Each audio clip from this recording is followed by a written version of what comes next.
bonus energy for the stream to start faster and go longer, Kappa.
Yep.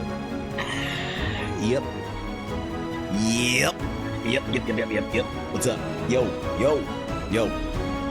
We back. That's right. We back. It's time. Welcome back to the stream. Welcome back to the VOD. Most importantly, the VOD, because today I am starting a new commitment, a promise to the good people of the Dragon's Claim. I have been tasked, nay, elected to the position of Guildmaster. Kind of. Anyway, I have been tasked to upload the VOD every day, mandated by my constituents, both of them.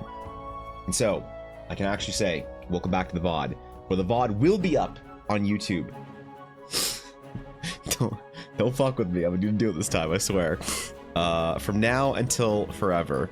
But it is the last day of January, a big month of review. My biggest month ever on Twitch. I streamed more this month than I have any other month since I started streaming. So, had a lot of fun, but I want to finish on a bang with a dope-ass project that I really wanted to finish. Talk about a couple things, and oh my god. Come on, camera. Okay, there we go. Hold on. We'll do the daily. Wait, let's just do the daily camera, defocusing. Okay, configure video. You'd think I'd start doing this before a stream. I do sometimes. There we go. All right, that's good.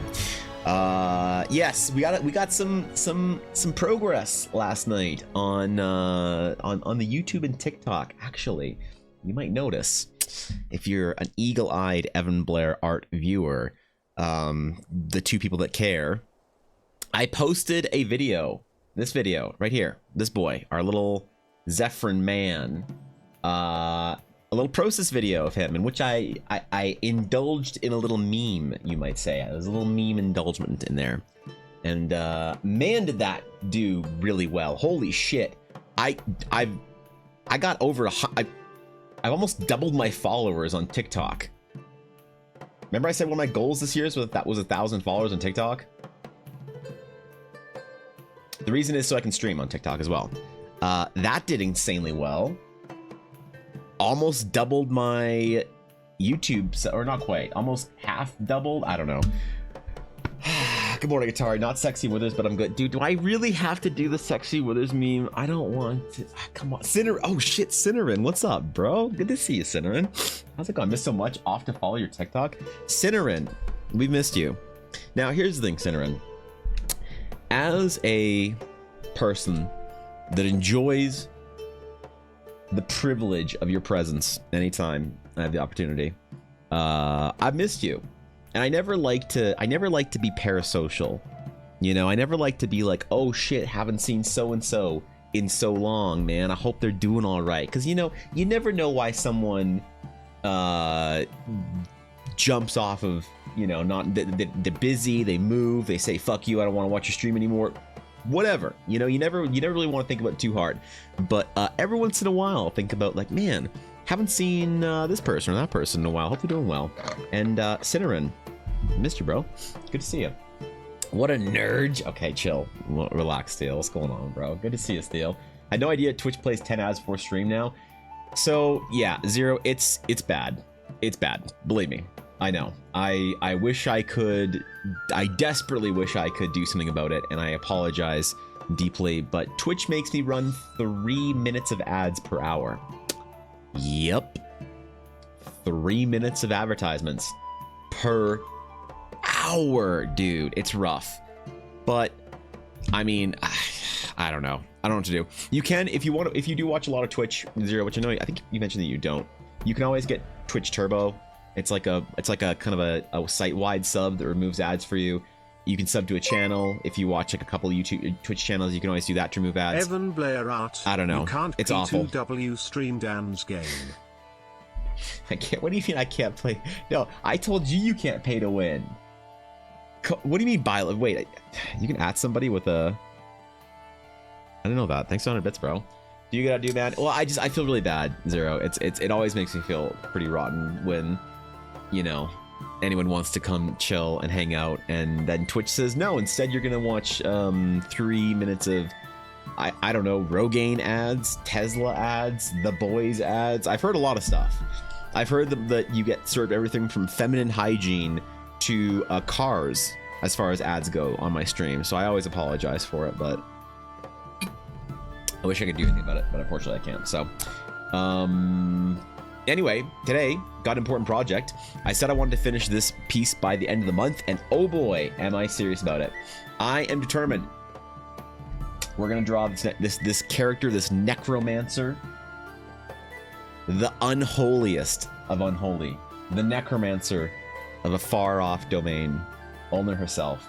I didn't paint this out yet. I was going to, but I kept having things come up that I maybe not do it. So I said, screw it, we'll do it. So that's what we're gonna do today.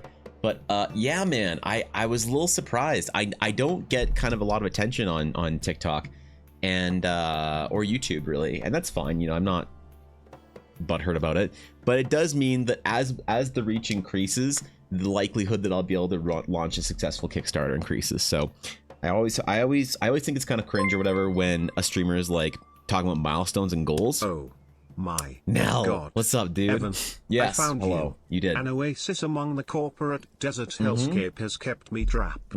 But what do I find but the glistening shine of the ruby crumb I am slowly approaching in bits, encouraging me to carry on. It's not worth it. Ivan Blahart. You've seen the die. It's not worth it, Mel. I appreciate the 100 bits though. I mean, the die is worth it. Wait, how can I say that? Because it's of course it's worth it because it's a Blackwood Dice limited fucking D20. So I can't say it's not worth it, but now I'm torn. Shit. Chrissy, thank you for the follow. Welcome. Good to have you. Honored to have you, my friend. You got to stream in your ads. I got to stream in the middle of my ads, Senix. Oh shit.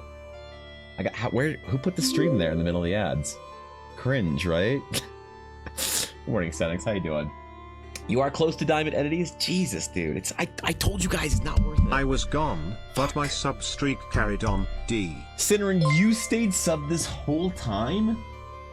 Accipiter Butler I nerd, Evanbel Sunston Crumb. What the fuck? Cinnamon, thank you for the 41 months. Are you kidding?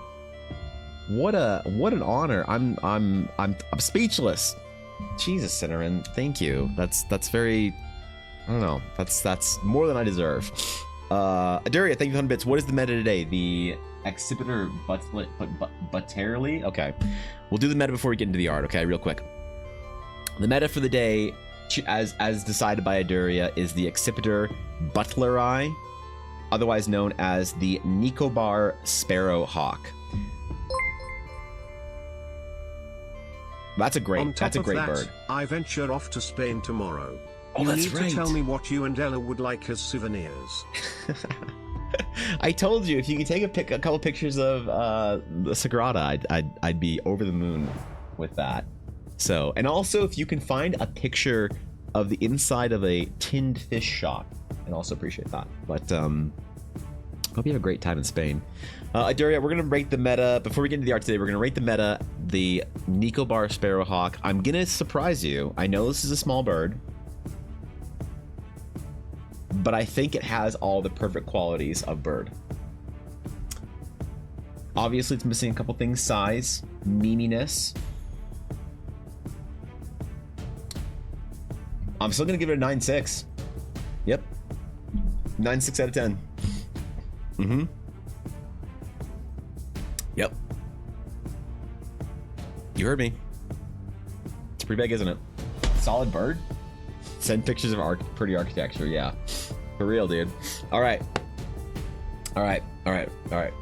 So, why has she been running for 1 day and 11 minutes? Because you didn't close the tab. Which is hey, listen, Lobster, thanks, dude, appreciate it. Looks like a polite fella. I think 9.6 is fair. I think so. All right, so I was very surprised and shocked, I guess, to say that I had a video do and perform so well on TikTok and YouTube. And I know that streamers talking about growth milestones is kind of cringe because it's like, well, who asked? Who cares? I like to think of it as the more reach Eldara gets, the more likely I'll be able to do some cool ass shit for the project.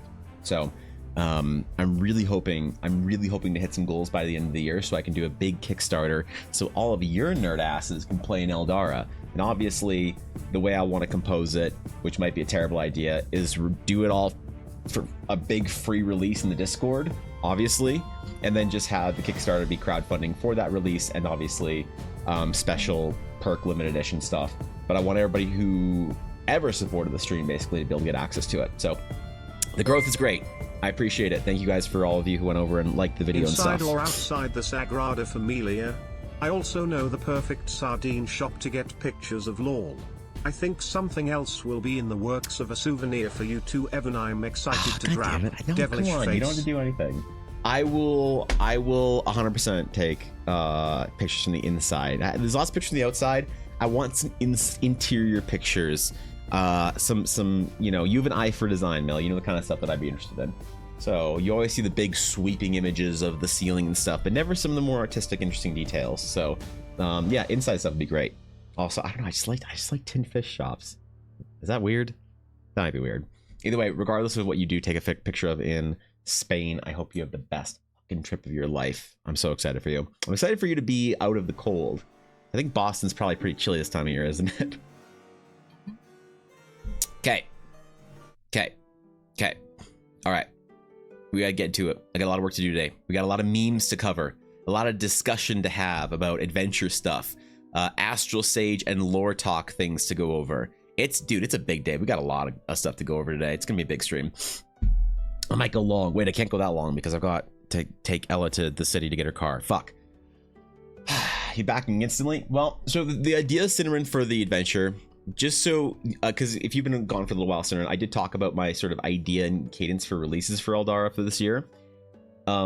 First things first, what I wanted to do is I want to release Horizon, obviously very early in the year. And I want Horizon to be the adventure that you can jump into 3 to 6, I'm going to be average 4, 3 to 6 games, quest, side quest, couple of cool things to explore, boom, you're level 3. Welcome to Eldara. You know, the starting point for a lot of players, it'll have lore, it'll have everything you need to basically continue the campaign outside of the game in the Shattered Sea, all that kind of good stuff to hopefully get people who've been very patiently waiting for an Eldara release to really have something to jump into and put a lot of hours into having a dope-ass game with their friends. Now, that's also going to come probably with the beta test of the Astral Sage and the Astral Knight. One, maybe both, maybe just the Sage. But players who want to play a couple backgrounds, different races or species, different origins in Eldara, those will all be ready for the Horizon Venture. I want people to all create their character for Eldara. It's been a long time that people have been very interested in support of the project, but I feel like I have kind of, not necessarily let people down, but like kept people waiting is the way I see it for too long. And there's been a lot of passion that I am undeservedly been given from a lot of cool people about the project, and I want to kind of deliver on that this year in a major way. And then the adventure is going to be a proof of concept. So it's going to be level 1 to 3. It's going to have about 3 to 4 battle maps, maybe 10-ish tokens, portraits for a bunch of NPCs, art for monsters and locations, a couple of like maps of Horizon and things like that, a couple magic item, art, whatever. And I want it to be a little bit of everything that I do. If you've been here for a long time, like you have, Sunrun, everything that you see me do for D&D, art, whatever, lore, world building, mechanics, all of that, I want it all to be the best example of what I can do in Horizon, this nice, neat little package. I will do like a collector's edition version of it for my own dumb self-indulgent, that I will be making like a physical copy and making physical art for it and stuff. But the adventure, all of it's supposed to be free in our Discord. I don't see the point in making it like a weird paid release or whatever. I just want people to play it. I want people to play it. And so I don't want to, whatever. I might also release it on like Drive-Thru RPG as like a $5 RPG or whatever, or pay what you want. Something like that. So people who want to go through that storefront can, and then that's great.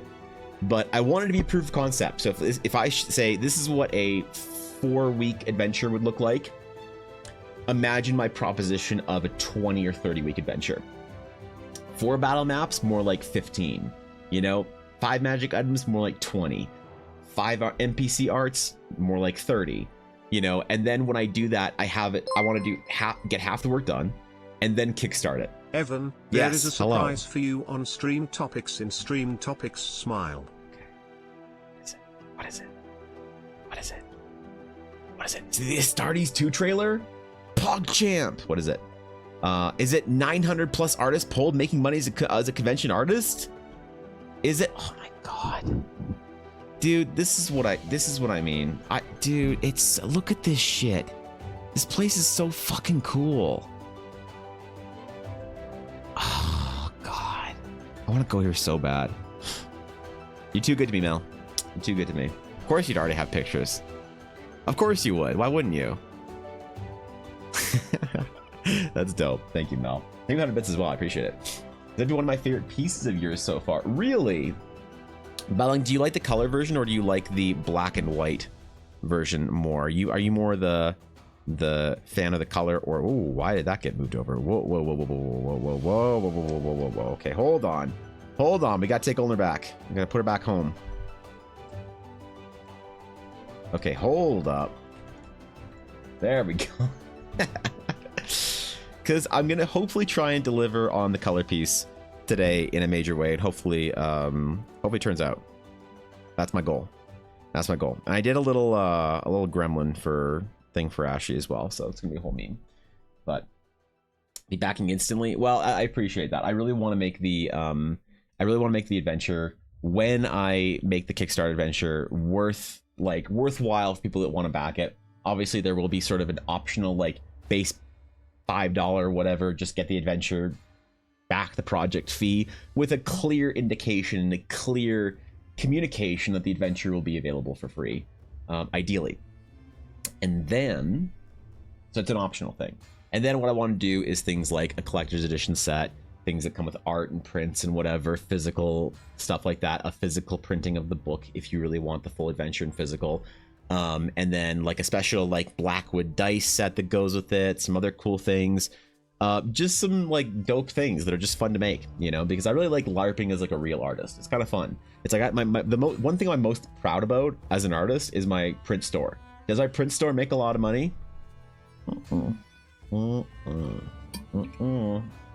Nope. But it's fun to do. It's fun to maintain. It's fun to manage. So I'm going to treat the Kickstarter sort of like that too, but hopefully try and deliver on some really cool stuff that people are going to be excited about. But that's a little bit further away. And so in order to get to that point, I do need a larger reach on the internet at large. And so things like TikTok expanding for me in this way is really, really good. A story. So the first picture was the top of the Barcelona Cathedral. The second set of pictures was from Gaudi's nautical home, and the rest are from the inside stained glass and architecture of the Sagrada Familia. Man. Gaudi truly loved studying architecture in nature and did everything in his power to reflect principles of nature in his work. I need to go to Spain. The house, for example, took a lot of examples from whale bones and anatomy of Van Belhout. See, this is the kind of shit that I need to go there to see myself, because you can say that and I can think that's dope, but honestly, if I don't go see it myself, Mel, that's gonna be a shame. So I need to actually get off my ass and go fly across the world to Spain. Might be a bit of an expensive plane ticket, but alas, here we are. So God. Okay. All right. Color as a single image and non-color for lore reasons, or including it in some sort of article. Oh, I see. All right. Same for Long, as I said earlier, she could ruin me and I wouldn't care. God, no, you're not supposed to be revived as a thrall to the necromancer herself. So, yeah, wait, hold on. All right, so we're gonna be doing a couple things today with it, painting it out, making sure that Olner's looking all nice and spiffy and shiny. And it's been a while since I did any line work coloring, because it's hard to call it painting, really. It's kind of hard to call it proper painting when you've got a line work base like this. People will disagree. There's a lot of artists who, paint with line work that'll say oh, it's just the same skill. It's all this kind of stuff, and that's fair. I would never tell an artist that they're wrong the way they perceive their art. For me, I consider it a different sort of practice of skill. I consider painting with line work more like mini painting, like model painting, as opposed to kind of classical painting, because you're not thinking about a lot of things, balancing textures and managing edges and stuff like that. You're just kind of filling in colors and making it look real nice, hopefully. That's the intent anyway. I'm gonna do my best for it, all right? But yes, so we're gonna hopefully get this piece done today, and then maybe even work on some Astral Sage stuff if I can. That'd be kind of nice too. because I really want the Astral Sage release to be out this weekend. But y'all give me some good feedback in the Discord on Astral Sage nonsense, which is awesome. So thank you for that. If anyone hasn't gone to the Discord and dropped any sort of requests for the Astral Sage lore article, and you would like to play an Astral Sage, and you didn't know that that thing was there, please proceed directly to the Discord guild hall and do so at your leisure. But no, I'm very excited to write that article. Hopefully I can answer all the questions that the prospective Astral Sages in our guild will have about playing said Sage. When will Pour stream be? I want to make sure I'm there. Wait, what? I'll make sure I'm there for wait, what? You mean lore? Do you mean lore? Wait, I'm confused, bro. What are you talking about? Did I miss something? I mean, it's always kind of a lore stream. Or do you mean Bionicle lore stream? Because Jesus Christ, that's a whole different thing. How long have you been streaming on Twitch for? Zero. I have been streaming on Twitch as of this April. May 1st. Will be about 5 years. I don't know when the first day I streamed on Twitch was. The first time I started a stream till now, it's been more than 5 years, actually. The first stream I ever started, on this channel, was in November of the year before I started streaming. And it was like kind of a meme joke thing, whatever. I was going to be like a streamer, and I streamed to like some of my friends and talked shit and whatever, and we just had fun, so it didn't really count. But then I was encouraged more and more so by my friend group at the time to take it seriously, actually. And I streamed a couple times here or there in the first year I started in March and April. But I don't really consider that part of the kind of the calculation of how long I've been streaming.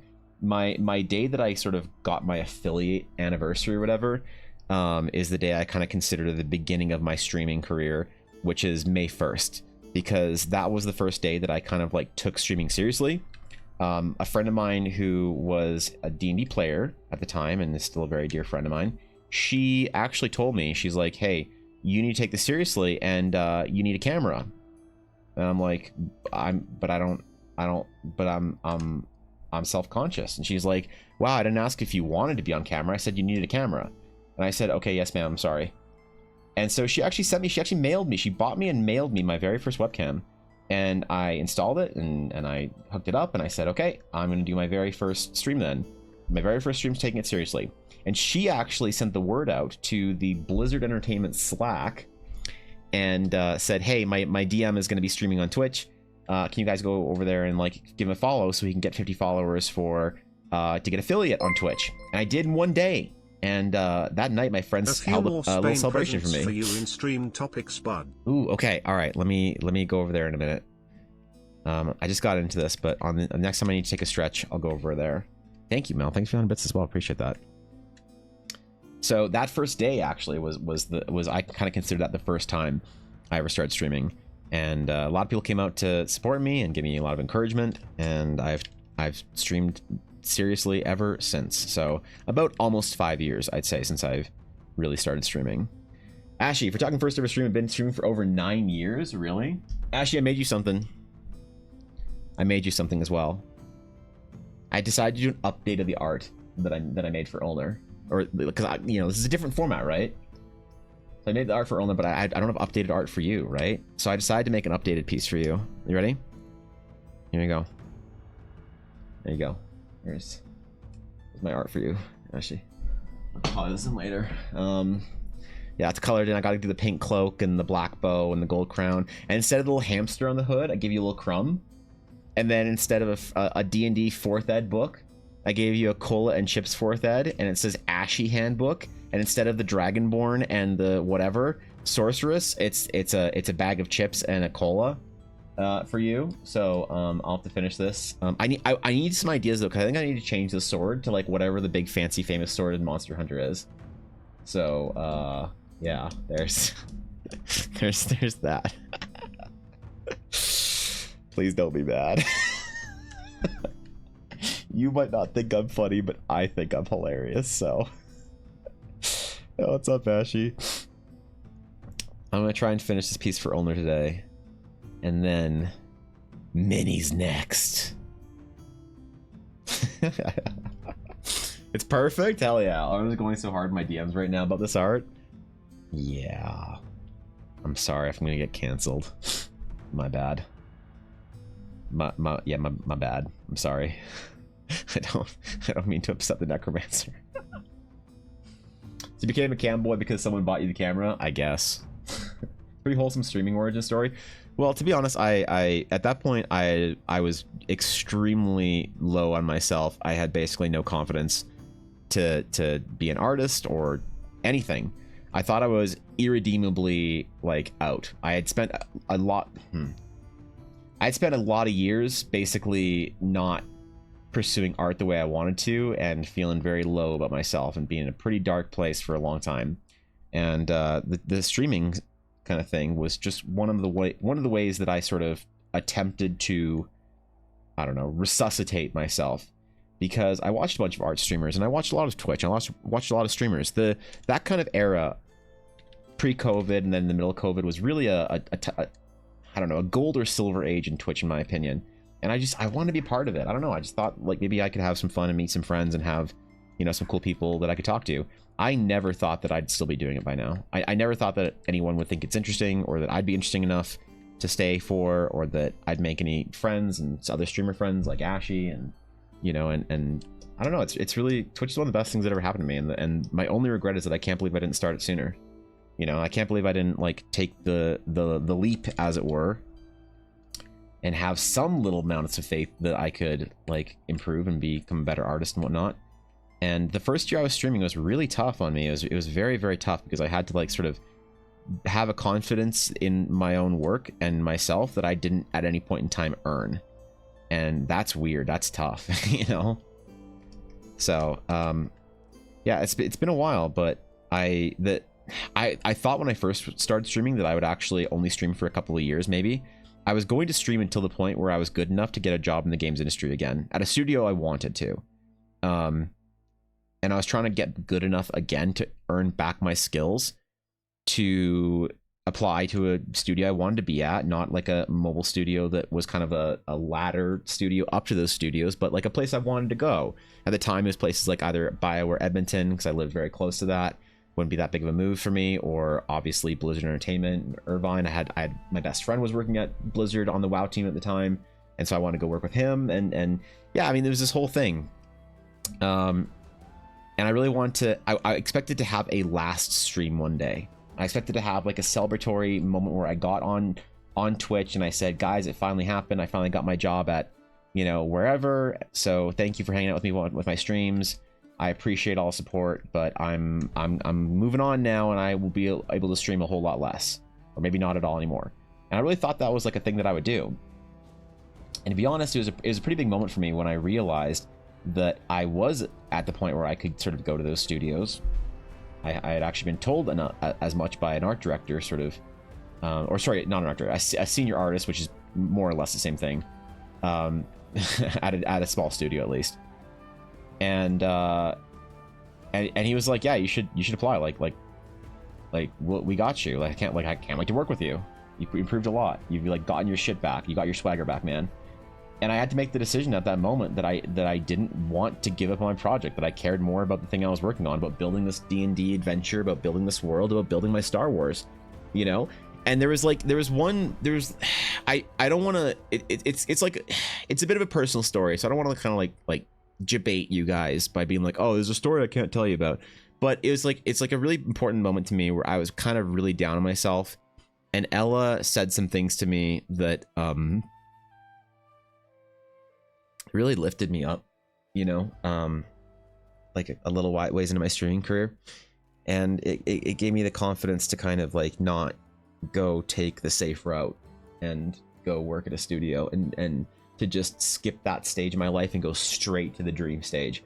And it's gonna be hard, and it's been hard, you know. It would have been a lot easier in a lot of ways to go work at a studio for a couple of years, but I think that what working on my own project does, and building this thing and having people come and, you know, talking about it and stuff, and you guys being here, it's worth it in a profound way that I don't know how I'm going to kind of express, but I think for my 5-year anniversary, I have to sort of like at least say something about it. And I don't quite know what I'm going to say, but I'm still trying to find the words for it. The importance and the value to my like life that streaming and doing my own thing and like doing commissions and the whole thing, it's just so immeasurable. I don't man, you know, it's like, where do you begin on that? Sometimes I worry that I pose myself on Twitch as maybe too much of somebody who knows what they're doing, and I that's a big fear of mine. I never want to make anyone think that I know what I'm doing, or lead anyone to that conclusion, I guess. But no, I'm doing it. I'm living the dream, I guess. So, got a lot of cool stuff to do. Got a lot of cool projects to work on. Got a lot of work, a lot of things to build. And this year for 2025, I kind of like am doing my best to absolutely clear the noise, to clear the distractions, to remove the anything that's going to sort of stand in my way and prevent me from working as hard as I can on the thing that's the most important to me. So I really want to show you guys kind of what your faith in Eldara has kind of like done and will do, so that there's some cool stuff for you guys to play with and actually like, you know, some value. I don't think that my goal would be for when I sort of succeed and win and do cool stuff, for you guys to be getting something dope out of it that you care about. Some kind of like a cool project or a cool, I don't know, game to play or whatever. I think that's like the most important thing for me. It looks sick. Thank you, Venus. I discovered you randomly scrolling through art tag with 20 minutes I followed you and haven't left since you're an incredible streamer. Thanks, dude. I appreciate it. I'm honored to have you here. I mean it. There's a lot of places you can go hang out during the day. A lot of places on the internet at large, and the fact that anybody chooses my stream is a deep and profound honor that I'm not quite sure I know how to articulate yet, and I will endeavor to figure out how to do so. All right, we got to paint our line work a little bit. This is gonna be a little spicy here. I gotta paint the line work in a little bit to kind of soften it just ever so slightly in some areas. That's the thing about this line work style, is with skin you have to reduce some of the shadowed line work just a little bit. You can't go too hard, otherwise it gets cooked. See, that was too much. Now I got to pull it back a little bit. It's such a balance doing these colorized sketches, but I'm not recording. God damn it! Fuck. Okay. I'm such a loser, man. I'm just sitting here monologuing about shit nobody cares about, and then I'm just forgetting to do the important stuff. It's great to hear you pushing projects you're passionate about. Yeah, I mean, it's I really want to make a contribution to the gaming and storytelling and fantasy spheres that matters to people. That'd be a life worth well lived and well earned, I think, if that's the end of my career. By the way, every single design decision on this art really works so well. Damn, bro, you really hit me with that. Thanks, Gartha. Glad you like it. Mr. Blair, art of the art, Ashy Gremlin is perfection. Yeah, okay. I always see when you two have the like PNG. I don't know what the program or the website is, yeah. I used a site like that similar with Fishy, that where you can have your VTuber friend PNG or whatever. But I always see Gremlin Ashy on the corner there, and I'm like, I need to make my own Gremlin Ashy. So I'll have to paint that, and it'll be very quick to paint. So, but if it doesn't enrage Ashy of Heart's high standard Princess Heart. For those of you who are new here, hello, welcome. Also, behold the amazing Evan Blair and his art. We are his amazing cohort of crumbs that eagerly await for his praise or sarcasm, both of which are acceptable. We also need to remind him on occasion to save layers and start recording. We also revolt from time to time when he gets up the water with ample heart. Okay, dude. Yeah, alright. Okay, chill. God damn it. Strange Dog Creations, thank you for the follow. I appreciate it. Thank you. My first stream was a gifted sub and Evan asking a favor from me. The favor was to have the great rest of my day that stuck with me. Well, I consider it a personal favor to me whenever you have a great fucking day. So Yeah, I am recording now. Okay, we're good. I got it. I did it right this time, okay? I didn't quite screw it up as bad as I thought I would. So that's good, I guess. That's great. I'm happy to have that be a thing. Okay. Moving on. Next. We're gonna merge that layer. Am I done with the? Oh wow. Okay. Am I done with most of this nonsense? I think so. We're gonna merge this down. So I do separate my layers a little bit when I'm doing the colorized sketches, and then as soon as I'm done an element, then I will merge it down, which is important. So we got little yellow tufts that I need to be aware of for Ulner's hair. But we're just gonna do a little bit of shading first, general kind of lighting and depthing, and then we'll do some highlights, and then try and get her hair good, and then do the little tufts of, I don't know what the yellow is, man. Some kind of like ancient fucking cursed magic that colored her hair. Look, I'm trying, dude. I'm trying my best over here, all right? Looks awesome. Thank you. I appreciate that. Yo, what's up, Zoe? Are you recording? Are you really? Double check. Make the funny face. I did. I hit record. Thank you. Yes. Yes, I did. I am not letting myself down as much as I thought today. I only missed the first little bit of the recording, and then I figured it out. So we're good. We're good. It's fine. It's fine. I'm good. I'm Gucci. I'm so grateful that my friends don't mind when I take their amazing, beautiful designs and ruin them by Eldarifying them, because I really love projects like this. I loved the Princess Ashy I did. I loved the Amma. I think I'm gonna do. I think next on the list. It's not a spoiler anymore. I don't think, because now I'm moving to people that I know and watch and like, but aren't necessarily like very close friends with or whatever. So there's no need to like make it a surprise. But next after Ulner, I'm gonna be doing Minnie, who's awesome, and then after Minnie, I'm thinking of maybe doing Miwa Bell. I think it'd be kind of funny. I don't know if Miwa enjoys like dumb fan art, but I think I might try and draw Miwa. And then after Miwa, I don't know, man. There's like a lot of people that are in the kind of the periphery of people that I know, that I like watching, that I could do art for. You do Arendelle, but the problem is if I'm going to draw Arendelle, I have to maybe apply some modesty to her design that wouldn't be would be incorrect as far as the canonical Arendelle appearance. So can't believe she isn't even fully white hair SMH, right? God.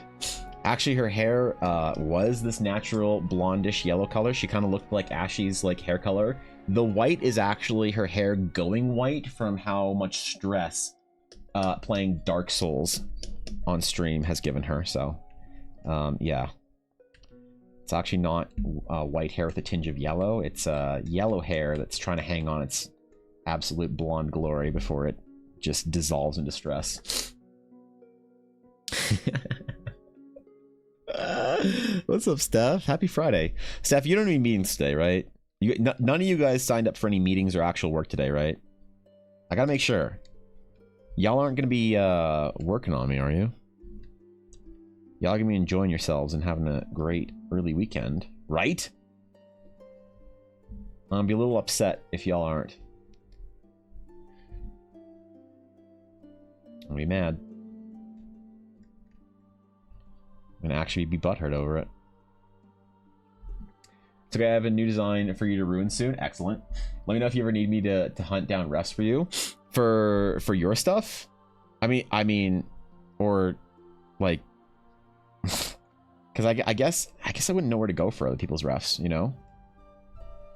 To be honest, it's not like a lot of people have it pinned on their fucking Twitter, which you'd hope for, but I guess, I don't know, maybe it's not good VTuber etiquette to have a pinned reference of yourself on your own Twitter. That's probably maybe like a little self-indulgent or something, I don't know. I don't know the etiquette, dude. Do I look like a cat girl VTuber named Project Evangeline? Shit, nobody answered that. First person to answer that gets banned. Anyway. Wait, shit. He said too much. It's really a shame what Dark Souls is doing to the youth of today. I know, right? Older used to be so full of life, and now she's just a necromancer. Now she's been corrupted, tainted by whatever the blue thing is in Elden Ring. What? Whatever that shit is, yeah.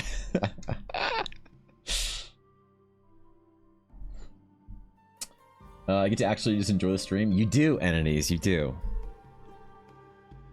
And I get to enjoy you being here. What's up, bro? Are you not working or doing anything today, or what's up? I'm standing fun one in the morning, and yeah, I did commit to one later today. I regret, but I'm a people pleaser. You are. You're a ruthless businesswoman, building your empire, one contract, one client at a time. The Empress of Scottsdale, they call her. Actually, I don't know where Steph lives, but the Queen of the Desert. Shit. I need more Arizona sounding like desert titles here. I'm kind of running thin here. You know, I get to start streaming in the evening for me, which is super. I actually like the vibe of me being an evening streamer for our European friends. I always kind of dig it. It's kind of fun, you know, because I know for a lot of the NA crowd, we're pretty early in the day, but I always liked evening streams, you know. I always wanted to be an evening streamer, but it just doesn't work out with my schedule to be live in the evenings. I got a lot of stuff that I need to take care of in the evenings, and then, you know, time with Ella.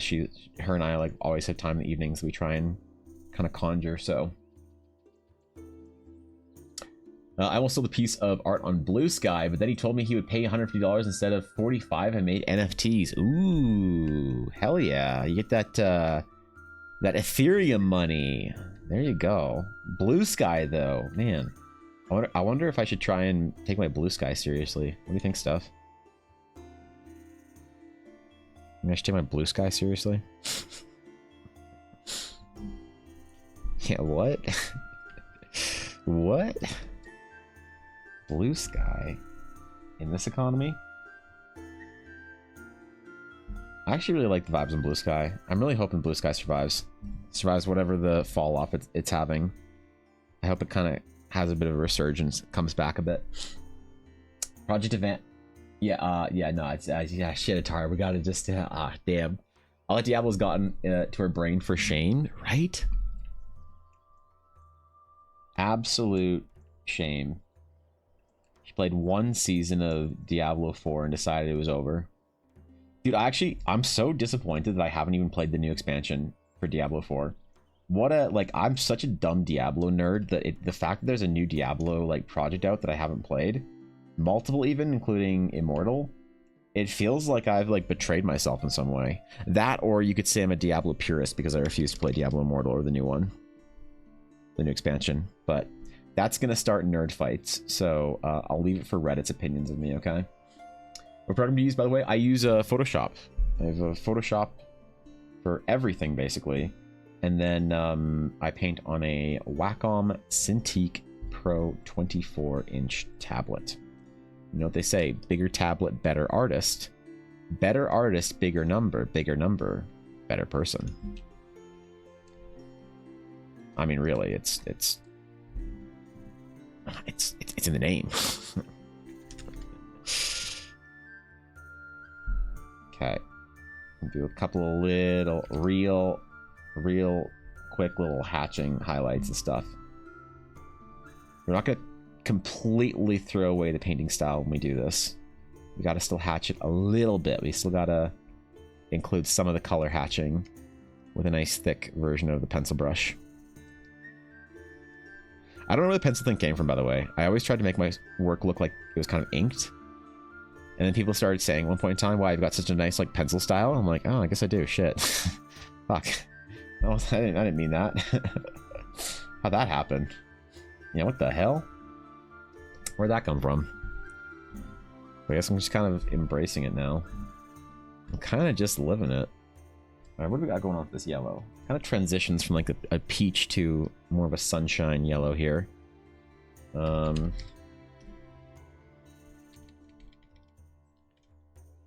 It's kind of mostly on her kind of side bangs.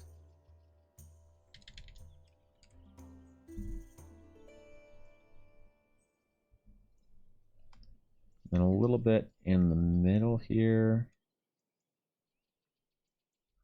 I'll let the color bleed out a little bit to sort of harmonize with the surroundings. Just a smidge. And then we'll grab that nice, bright, sunshiny yellow.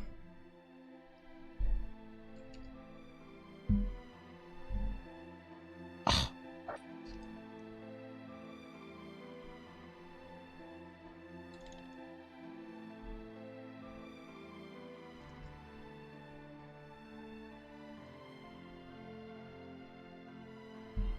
Okay.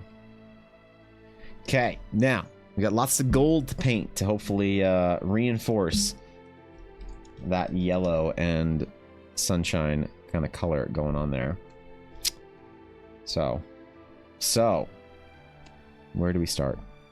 Gold's always really fun to paint because you have to like kind of go less saturated than you want to, and use like a transition through the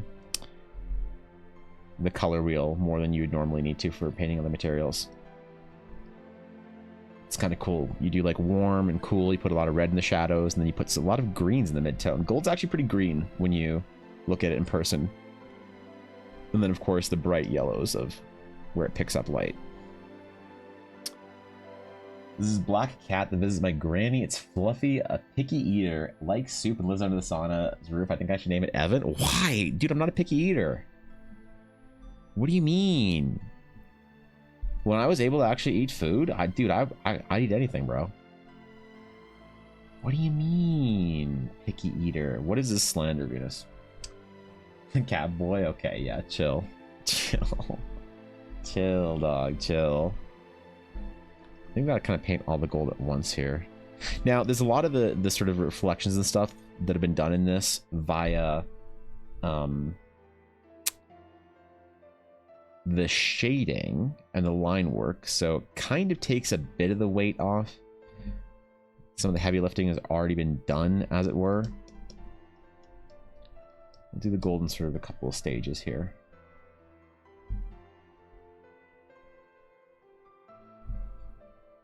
I'm actually really pleased with this.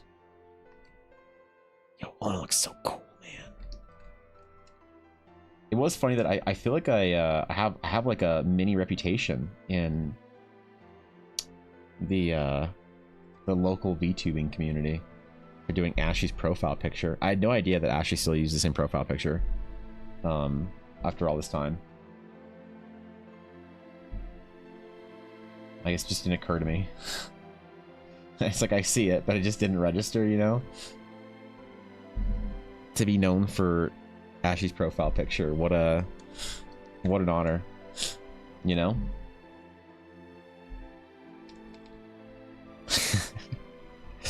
Right? To be a profile picture for a week is a deep and profound honor, you know? I don't know if it's good for the brand though, right? Look, I don't want to make any I'm not questioning Ashley's judgment, but I do think that maybe a non-anime profile picture might be bad for the brand. I would never be offended by anyone being like, hey, cool art, not using it for anything. It's like totally reasonable. Reasonable. Because, you know, the anime nerds, they're particular. They want a certain continuity, as it were. You don't go messing around with their continuity of anime nerddom.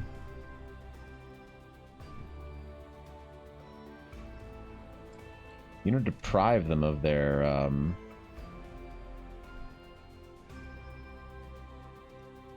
goal. Alright, so what's going on with her eyes? There's kind of like a bit of a warmish, slightly yellower blue here at the bottom. Kind of gives way to a bit of a bit slightly cooler version of the same blue at the top. We'll emphasize that a little bit.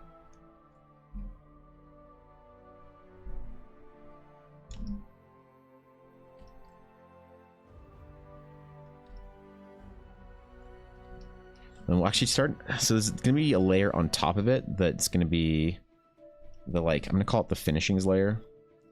It's like, I always do, whenever I have to paint something like this, I always do a layer above everything that can kind of go over line work over top of it.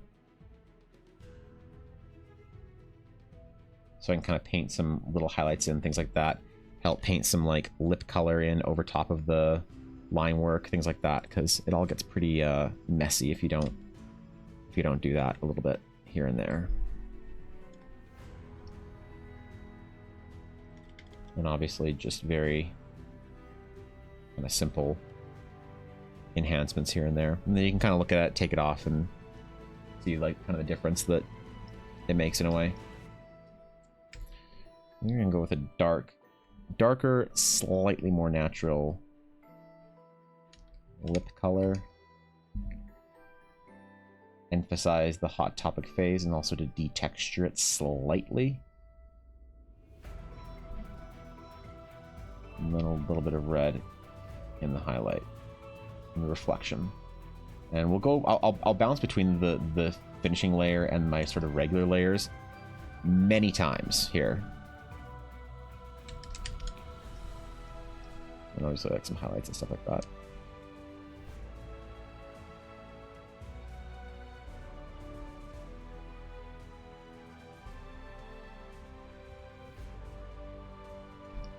Okay, back to gold. Back to gold.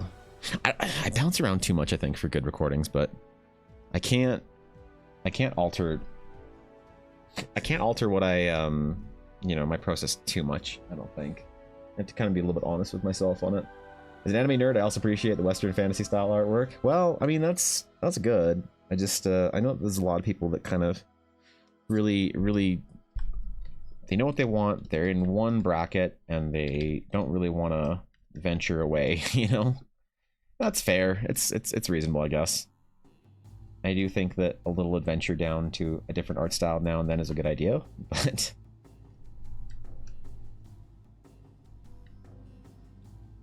sometimes I worry people think that I'm like mad at anime or something because I'm so resistant to the idea of doing it for my own artwork. Get a lot more requests than I'd like, I think, for, you know, someone saying, hey, you know, saw your stuff on Instagram or TikTok or whatever, would love a commission, but just one little issue, man. Can you do it in anime? Like, but when did you ever see me do anything in anime that would make you think that I would do what?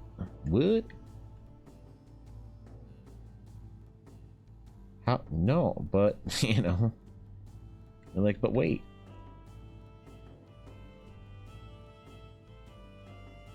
I'm not doing it. I'm sorry, bro. They're like, damn. Now I have to go find an artist on Skeb. You're like, ooh, sorry, dog. Yeah. Sorry, I couldn't help you out with that then. Sorry for making you need to go look up Skeb again. Not a bad place to get commissions, though, really. Not a bad place, even in the slightest. Depending on what you're looking for, I guess. BB, alright, good. See you in a bit. What's up, Maggie? BB Avatar, the master of all art styles. Yeah, I mean, I do like to do anime stuff. It's just, it's such a different skill set that you have to kind of like, you can't overthink anime. Anime requires, it's like kind of doing chibi stuff, right? You have to kind of you kind of have to like teach yourself how to do things wrong. Again. To do like really good anime stuff in a lot of ways. And so I kind of try and maintain a stylized approach that's still interesting and charming without being like boringly realistic, without also being like so cartoonified that the work wouldn't be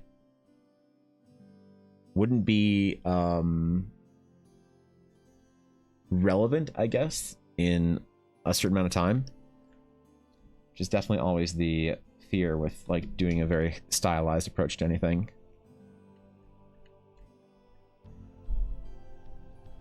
You know, imagine a piece of art in the style of like Captain Harlock or whatever. In the modern day, people kind of look at it like an anachronism or whatever, and not like a actual piece of like modern art.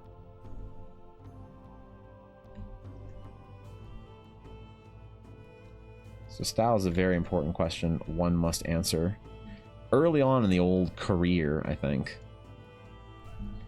But obviously you do whatever you want to do, and you take with that whatever blows come your way. The pros and the cons. There is a lot of exaggerated proportions and facial structure, yeah. Yeah, I mean, like the thing is that anime is great, but the problem is that like if you want to make art, you look at art that's still relevant today. I don't know.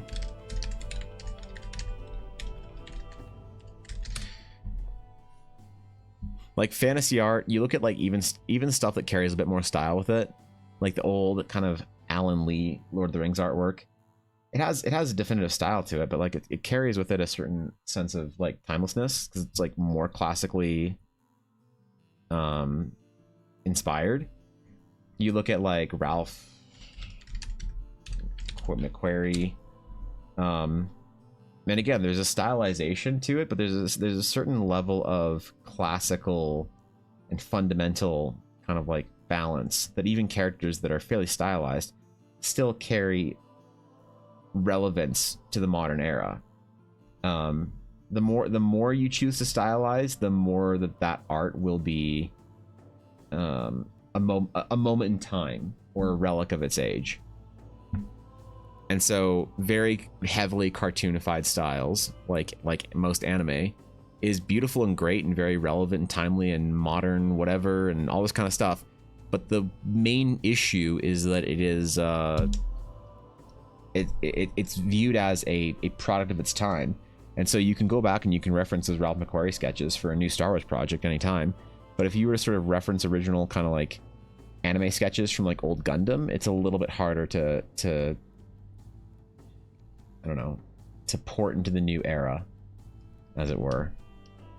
Which that doesn't have to be a concern for an illustrator, you know, it doesn't matter that much. But at the same time, it's something to be aware of, you know, it's something to definitely, at the very least, understand is a element that you must consider. In whatever consideration you want to make for it, it is an element that should be considered. Okay, let's select out her cloak here and do some cloak-related artwork. How about?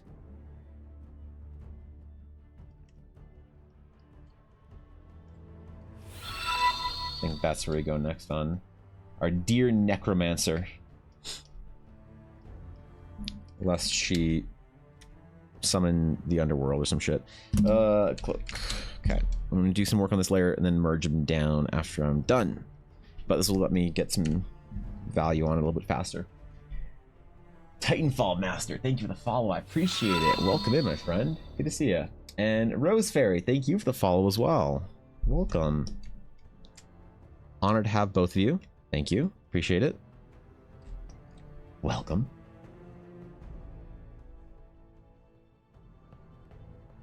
Okay. Okay. So, obviously referencing Ulnar's coat, we're gonna keep the cloak white. I try and stay kind of pretty dull with a lot of the saturation on these kind of things until later on in the piece where we can really pump it up. One of my sort of definite, like, one of the best pieces of advice I ever got from an artist about painting was that saturation was a resource you had to spend extremely carefully. Oops. Where are we going? There we go. So I'm always eager to err on the side of caution at the beginning, and then we'll pump up the places that we want to pump it up later. I'm gonna catch up with Steve on the art stream follows. I don't know if I'll ever catch Steve, nor do I want to. You may or may not be manipulating my decision to make a necromancer for my next long campaign in Tales Evan. I mean, the drawing is not helping, and going to Gothic Barcelona doesn't help either. I mean, you kind of screwed, I guess, in that case, Mel. I don't know what to tell you. Is it all working as intended by design? Like, maybe. Look, I appreciate the 100 bits regardless, but this doesn't sound like an issue, to be honest. You know, I love Steve. I've watched Steve for a long time. I would never think to even classify myself in the same realm of Twitch as him. He is art stream royalty, or art category royalty, and I am but a feudal serf tilling my art field, desperate for the acknowledgement of the lords and ladies of the art category, such as Steve. So ad time. Oh no. Uh-oh. I just noticed your tank back up and running. Did y'all end up getting a fish yesterday? Yes, we did. We got Oreo. Where is she? Where's Oreo? Where's the baby? So this is her at the pet store, Maggie. This is Oreo. So female. I don't know. Females are hard to tell what kind they are. I think she might be a dragon because of the tail. It looks a little more prominent in person, but I think she might be a dragon. Obviously, female betas don't get a long tail, so it's hard to tell sometimes. But she's also got the body shape of that. She's a lot tinier than it would lead you to believe, but she's lovely. She's in her home. She has a few Chilean rasboras and a few cherry shrimp, a couple snails in there as little tank mates, and she adjusted faster to her tank and was swimming around, exploring and chasing shrimp and stuff a lot faster than a lot of other betas. Sometimes they kind of like sulk for a day or so, or a couple of hours at least, and she was ready to explore right off the rip. So yeah, she's a little cutie. Very, very pleased. I don't know if you can see her. I think. Oh no. Oh, she's in the bottom right there. I don't know if she'll swim up. Oh yeah. Okay. She's there. You can see her just very tiny. She's right there at the top.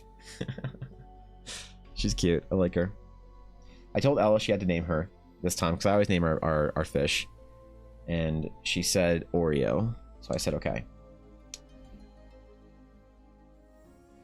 I said yes, ma'am. Call her Oreo. She thinks she kind of looks like an Oreo, and she loves giving betas. Every time I've let Ella name a fish, or sorry, demanded she name a fish because she always just wants me to do it. She's named them after food. So Oreo, chips, cola, waffles, that kind of vibe. I tend to name them after Sith lords, like Revan, Malik, Palpatine, Plagueis.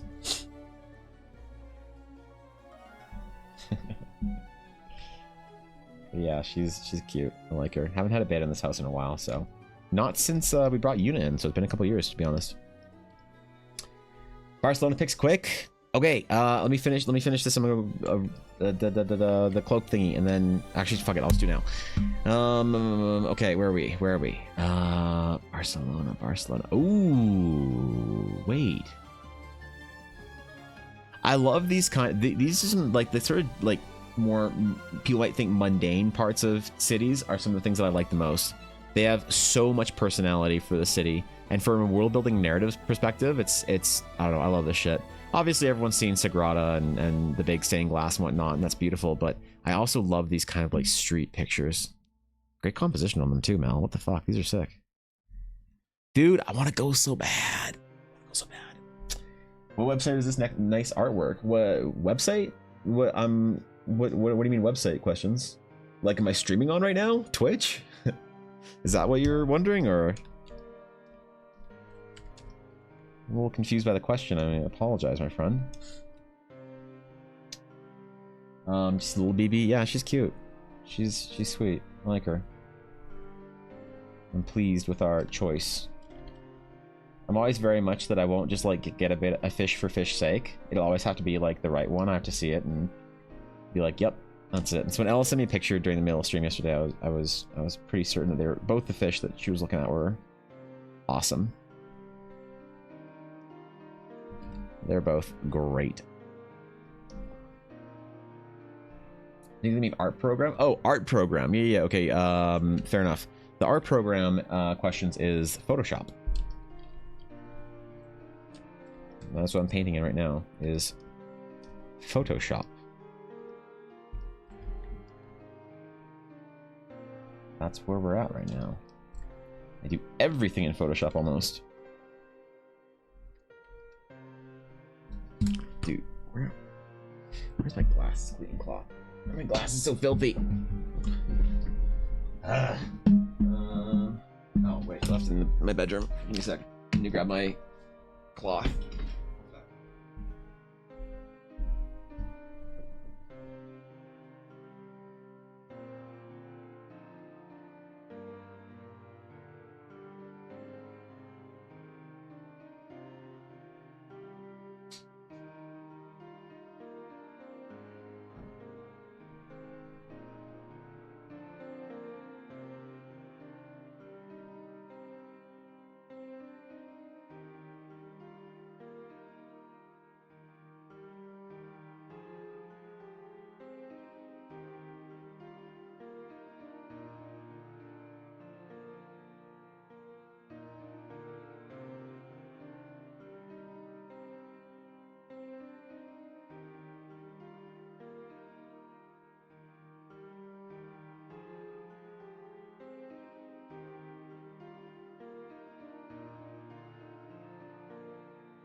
Found it. Well, didn't find the one I wanted. I found the smaller cleaning cloth that I don't like as much, but it'll do, I guess. I hope. I think so. This is a glasses cloth, right?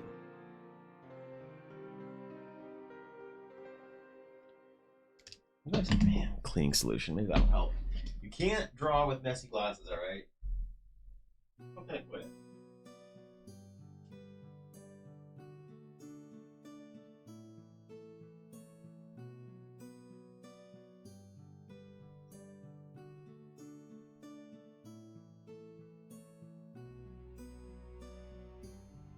Alright, good enough. Good enough. Need to be able to see my screen, yo.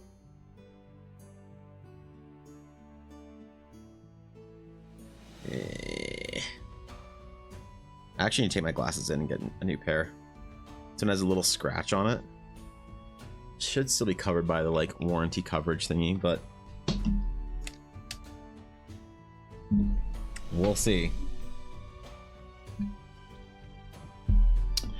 The door in a series of pictures I said was actually to replicate pattern on the wings of a monarch butterfly. Oh, really? All this composition is only due to my iPhone quality, not me. Not decision making, all right? No, there's some good decision making in there. Yeah, hold on. What are you talking about? These are important choices you were making. Okay. Look, I'm impressed, all right? Let me be as such.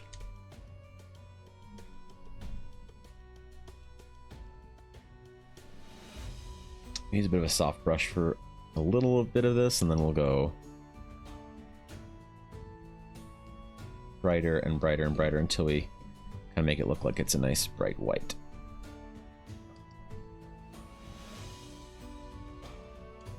That is the plan, the play. Keep it a little bit cool though, the entire way. And then we can actually paint. Hey, it works out in the end somehow. I feel like I need to do more like color sketches like this, colorized line work, because I always feel like I'm kind of doing something for the first time with it. But a lot of people request art, the black and white. I don't think that the color is too much more. I think a lot of people like prefer the black and white style, which is reasonable. I just think it's important for VTubers to do the proper like full color, because that's one of the most important elements of VTubers design. And so I'm drawing his or her character inspired by the VTuber design. I feel it is an important element to reference. So that's why I agonize over it the way I do. Did you take a lot of pictures for reference when I go to other countries? I don't know why, but I always love taking pictures in case I wanted to draw them when I was younger, or for friends who drew more than me. Oh, that's fair. Yeah, I mean, I started trying to take more pictures when I travel. I never really did all that much. I was very much like there in the moment and just not thinking about it. I look back on pictures from different trips and stuff. I always feel like I really wish there was more there, you know? Really wish I had taken more photos, cataloged the experience.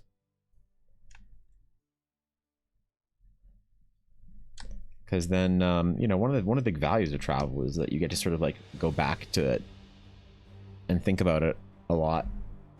I think that's so cool. I think it's so useful for, I don't know, just like making a trip more than maybe just the excursion itself, but also have some sort of like memories that you can kind of go back to and fondly visit on a fairly often basis.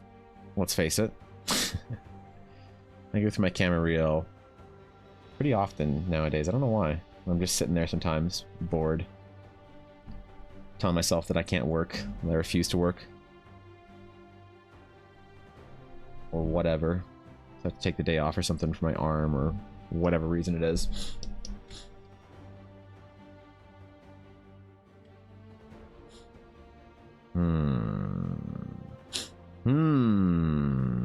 Where do we go for this cloak? I think I just gotta painstakingly sketch in the highlights. Anytime there's a bright highlight, I think I just need to do it with the pencil brush that I do the line work with. I think that's kind of the way to make it really pop and look good.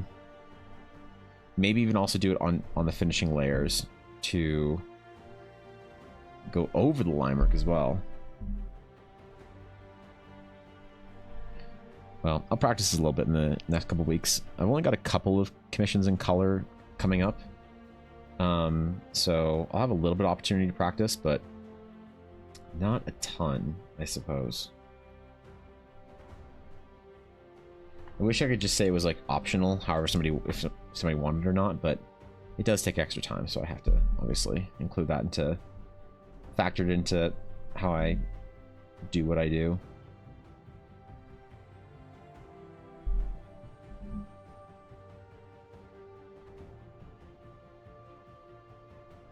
I'm thinking about doing another painting though for Eldara, like doing an actual horizon painting. Taking pictures helps me with remembering usually. Yeah, it does, right? I'm definitely a picture enthusiast. Not one of those people that says like, oh, you should always have your camera away because, you know, you always want to be there in the moment. I'm not the kind of person that would take pictures of a performance or whatever, but I try and catalog things as best I can. You know, I took so many pictures when I was in Japan at this one event, this one like gallery thing, and I was so like just in the zone with it, and I'm really glad I did because I go back to them often, and I look at the exhibition and fondly remember it. It's good, you know, it's good to take a lot of photos, I think, anyway. I wish that I'd taken more pictures when I was like younger, in my early 20s and stuff. I don't have a lot of like memories cataloged from that time, feels like, but we went like and did so much cool stuff, Ella and I, that I have like 1 or 2 pictures from a trip or an event or anything like that. Which is just so weird, right? You'd think you'd be on the top of your mind to not just like kind of live in the moment, but also like remember that it is a moment that you'd want to go back to. So all the pictures I would take for a long time were just reference photos for art. That's it. But that isn't even the stuff that I want to go back to all that often, which is so weird. a lot of pictures from my trips into Germany and France. You read about the food or the fond memories when looking back over them. Yeah, I mean that's, I think travel's so cool because you get a couple things out of it when you travel around. You get the excitement of planning your trip, which is a lot of excitement, I think, you know. It's pretty good. And then you get the you know, the fun of being there, the actual joy of the trip. And then you get to look back on it.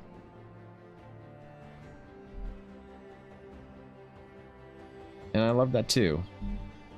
When I was young, I only ever went on one big trip with my family, but it was to Disney World. And video recording was just kind of like at the beginnings of it being kind of affordable to do without having, you know, to really invest in it. But it wasn't at the point where everybody had a phone with a decent camera on it yet. So it's kind of in that weird in-between phase. And we took all these videos of them, of our trip or whatever, right? And then it was put onto a VHS tape, and I used to rewatch those VHS tapes all the time when I was young, or when I was like a teenager. I'd like put in our family trip video into the old VCR, and I watch it even years and years later.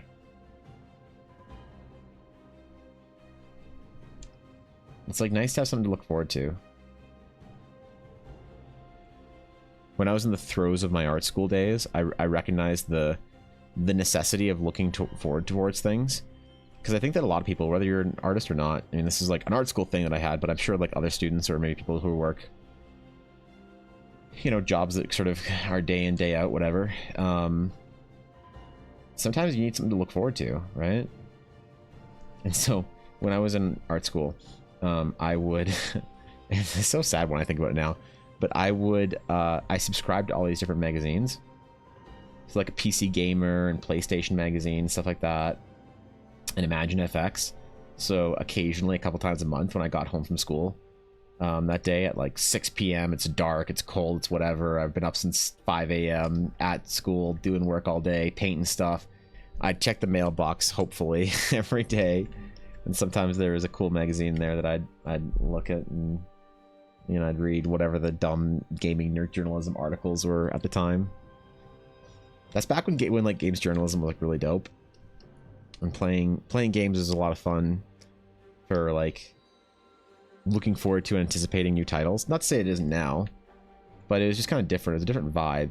Anticipation was like a lot more, I think, I don't know if I want to say like pure, but it was a lot more,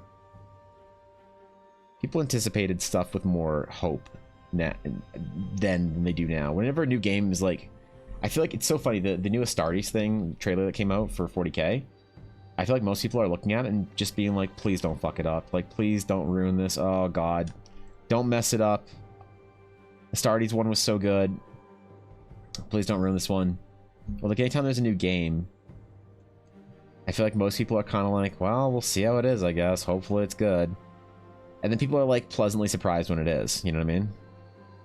As opposed to just being like fully excited no matter what, like we used to be with the game releases. So those magazines and articles were always really fun to read and really fun to parse through because it felt like a legitimate, I don't know, exciting wait, I'm gonna merge all this down, I think now. Yep, merge. Yeah, it was like legitimately exciting. It's kind of funny. And like, honestly, Imagine FX is a great magazine. I really love it because it helps you kind of like keep into the culture of art as well. That's one of the biggest things that I think that solo artists on their own, off in the wild, do wrong, or maybe are forced to deal with, is being on your own.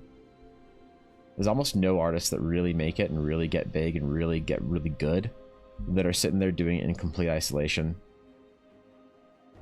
There's like a lot of exceptions, sure, but the rule I think still stands. To the point where it's like worth thinking about. A lot of people hear an exception to the rule, they're like, oh, I'm probably that. But when the exception is rare enough, they're like, okay, I probably shouldn't plan to be the exception here. I should probably plan to be the rule. And I think doing it in isolation is real bad. It's real bad. You don't want to do it.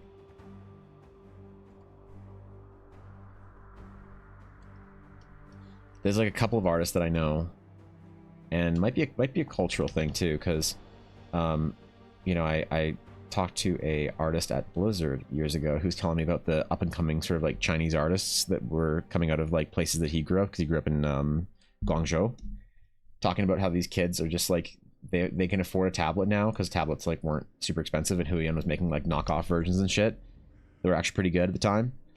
And so he's like, man, there's kids that are just in their room alone eating cup noodle and taking art tutorials and just working like 15 hours a day, just nonstop. And you're gonna see them coming out of China in a couple of years, and they're gonna be absolutely insane.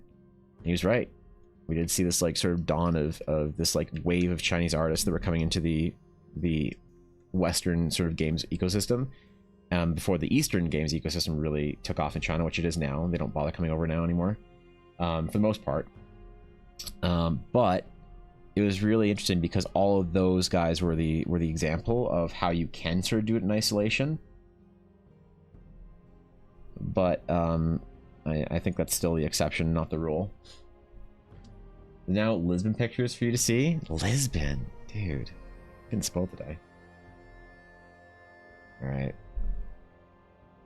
we'll take a little gander.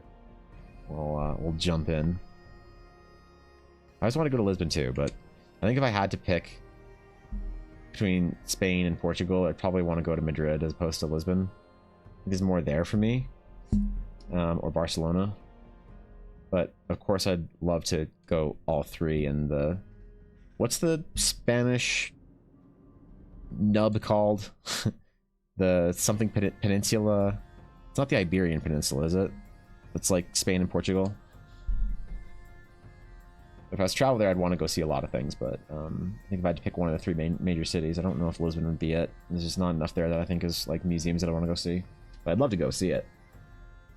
Still kind of sad that my mom had me recycle all my digital art magazines. Ah, that's a bummer. That's brutal. Yeah, I mean, I recently, a couple of years ago, around when I first started streaming, I think I got a year's sub to Imagine FX, and I still have those ones. I don't have the old ones anymore, but I still have that 1 year's worth of Imagine FX, and it's a great magazine. You know, it's a great publication for artists still, I think, unless they've like gone downhill, but I think they're still pretty good. I would assume so anyway. They've never done anything that made me think like, oh, they've like lost touch, even though like a lot of magazines sort of kind of like fell from grace a little bit one way or another. I'm pretty sure Imagine FX is still kind of lit. I don't know. Bro, what's up, feed? What's up? Still can Imagine FX through, although they're in a box right now. Oh yeah, that's fair. There's like a binder you can get for them every year. They release a new Imagine FX binder for all that year's magazines or whatever. It's really cool. It's real dope. And then you can kind of look back at these interviews or like reference how certain artists do things. It's cool because it's like one part tutorial, one part like discussion. That one of the main things that it does, it keeps you thinking about it. It keeps you in the culture of being an artist, which is useful. You're looking cool, man. Thank you, Afraid. I appreciate it. Very nice of you to say. No, thanks, dude. Chinese students also have really grueling study schedules, so imagine those who pursue art. Sally probably didn't have much time to pursue their other hobbies. Yeah, I mean, that's what I mean, like cultural, like we wouldn't necessarily think it's healthy if we had like a 14-year-old just grinding away art for literally 20 hours, you know, whatever, a day some days in their room alone. But from what obviously I'm not, you know, I don't have a ton of friends that live in China, so I don't know, I'm not super well versed on it. But from what I've heard from them, it's like not frowned upon, I guess, in some ways for you as a young student to be just like pushing yourself to that kind of extent. And like the thing is, a lot of students will incinerate themselves and just burn out, but some of them that now do it. I'm just scrolling through all of my camera pictures, not doing office work and photobombing the stream topics chat. Listen, there's nothing wrong with that. Screw it. It's Friday, right? Thank you for the 100 bits, Mel. I appreciate that. But yeah, it's maybe not the best way of doing it. Like I wouldn't necessarily think that a lot of people that I grew up with would think that it's healthy to just like go nonstop hard into one subject and just like risk burning yourself out. And I don't mean burnout as in the kind of the modern burnout. I mean like actually like incinerating yourself and just like roasting, being actually cooked, just mentally fried, you know. But from what I understand is that the one friend that I was talking to said that that's very common, you know, that they have kind of like it's like a thing where it's like, yeah, you're supposed to burn, and like the strong survive, I guess, is the way he said. And so you're encouraged to risk incinerating yourself in a way that we wouldn't necessarily want to see for our kids. But then you're rewarded, I guess. So you just become these amazing artists, and you know, look what it spawned. There's like a ton of amazing artists from that kind of new generation of artists from that area of the world, and all of them have the same kind of idea about work and how they got there. And sure, man, you know, who am I to say that's the right or wrong way to do it, or judge or whatever? It works for some people, though for other people there's some pretty dire consequences, you know. So it's hard to say if it was a good idea or not on a cultural level. I like art because it's very therapeutic for me. Yeah, I mean that's also, for a lot of people, art is a relaxing kind of thing to go to. That is not something that's supposed to be kind of like it's a balance for some people where you want to be good, but you also don't want to stop enjoying it. So it's why advice kind of varies widely, you know? Yes, someone who went through that series of hoops. 10 out of 10 do not recommend self-immolation for passion. Woozy face. Yeah, it's hard for me to say that is good or bad because I've been kind of doing that for the last couple of years. I've really been lighting myself on fire to try and like get stuff done and see my project come to fruition, and you know, that's just the way it is, and I'm happy about it. And people that really care about me don't like tell me to take time off or to relax or whatever. They tell me, they encourage me. That's what a true friend does for me right now. When they see me really burning and really struggling, they don't say, hey, maybe we should take a weekend off. They say, you got this, bro, keep going, man, it'll be worth it. I'm like, hell yeah. I need that. Like, I need energy from friends, not, I guess, whatever the other kind of caring thing is. But it's such a balance, because if you do it wrong, you walk a very fine, very dangerous rope. And I've burnt too close, like too hard over the last couple of years here and there, and it's been bad. But I'm very reluctant to kind of take my foot off the gas and go back to my like lazy ways. So I don't know. And it is one of those things like the advice for artists on how to improve is like always wildly and vastly different depending on the artist. You know, obviously the best advice is always like very much bespoke. It's very hard to give advice to artists on how they should proceed or what they should do unless you know them like very well and you can kind of like work with them one-on-one. Then the advice changes rapidly and vastly depending on their circumstance. But you know, with that said, I think that it's very hard to say that the work doesn't pay off in a way. It's just very kind of difficult to figure out in what way and it's going to pay off, and if the risk is worth it. How to burn really hard. It also changes vastly if the person's a professional or a hobbyist, you know? Because a professional, I consider it, if somebody wants to be a professional, they want to make this their career, and they're asking me to help them in any sort of way that I can, I feel it would be a very big disservice and disrespect to not be real about a lot of stuff. I mean, that's just common sense for a lot of things, right? But for some reason, artists value sort of the emotionality of it more, and they're kind of like, be gentle with me. And it's like, fair enough. Like, being an artist is very, very tough on you emotionally, and you're signing up for a lot of pain if you're going to be an artist. I know it sounds a bit dramatic, but it's true. When you're putting yourself in such a open, creative way into your work, and your work, you know, isn't kind to you. As an elder crumb who is in a different field, I will say this. Yes. Burnout is not good. No, however, it sucks. I needed to hit rock bottom to truly reignite my passions for art, I get that. writing, and more creative ventures that I haven't done for years. It also made me realize how quick you can fly too close to the sun. This is why I Yeah. am glad I burned to gain new perspective. So I couldn't I see feel the the same way. forest for the trees at first, but now I can tackle my real passions once again. Just Yeah. need corpo money for it now. Smiley And it's face. fine to compartmentalize like that. That's fine.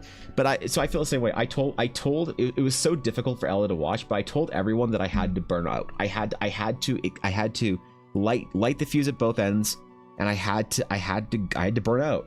And I was aware that it was coming. I basically had to light myself on fire and run as far as I could and work as hard as I could. And I knew that when I hit the wall, it was going to be bad. And I hit the wall about year 2 of my streaming. And I think you guys might have seen it a little bit, where I wasn't streaming as often. I got really sick because my health failed me because of that. But everyone that knows and loves me knows that I needed to do that.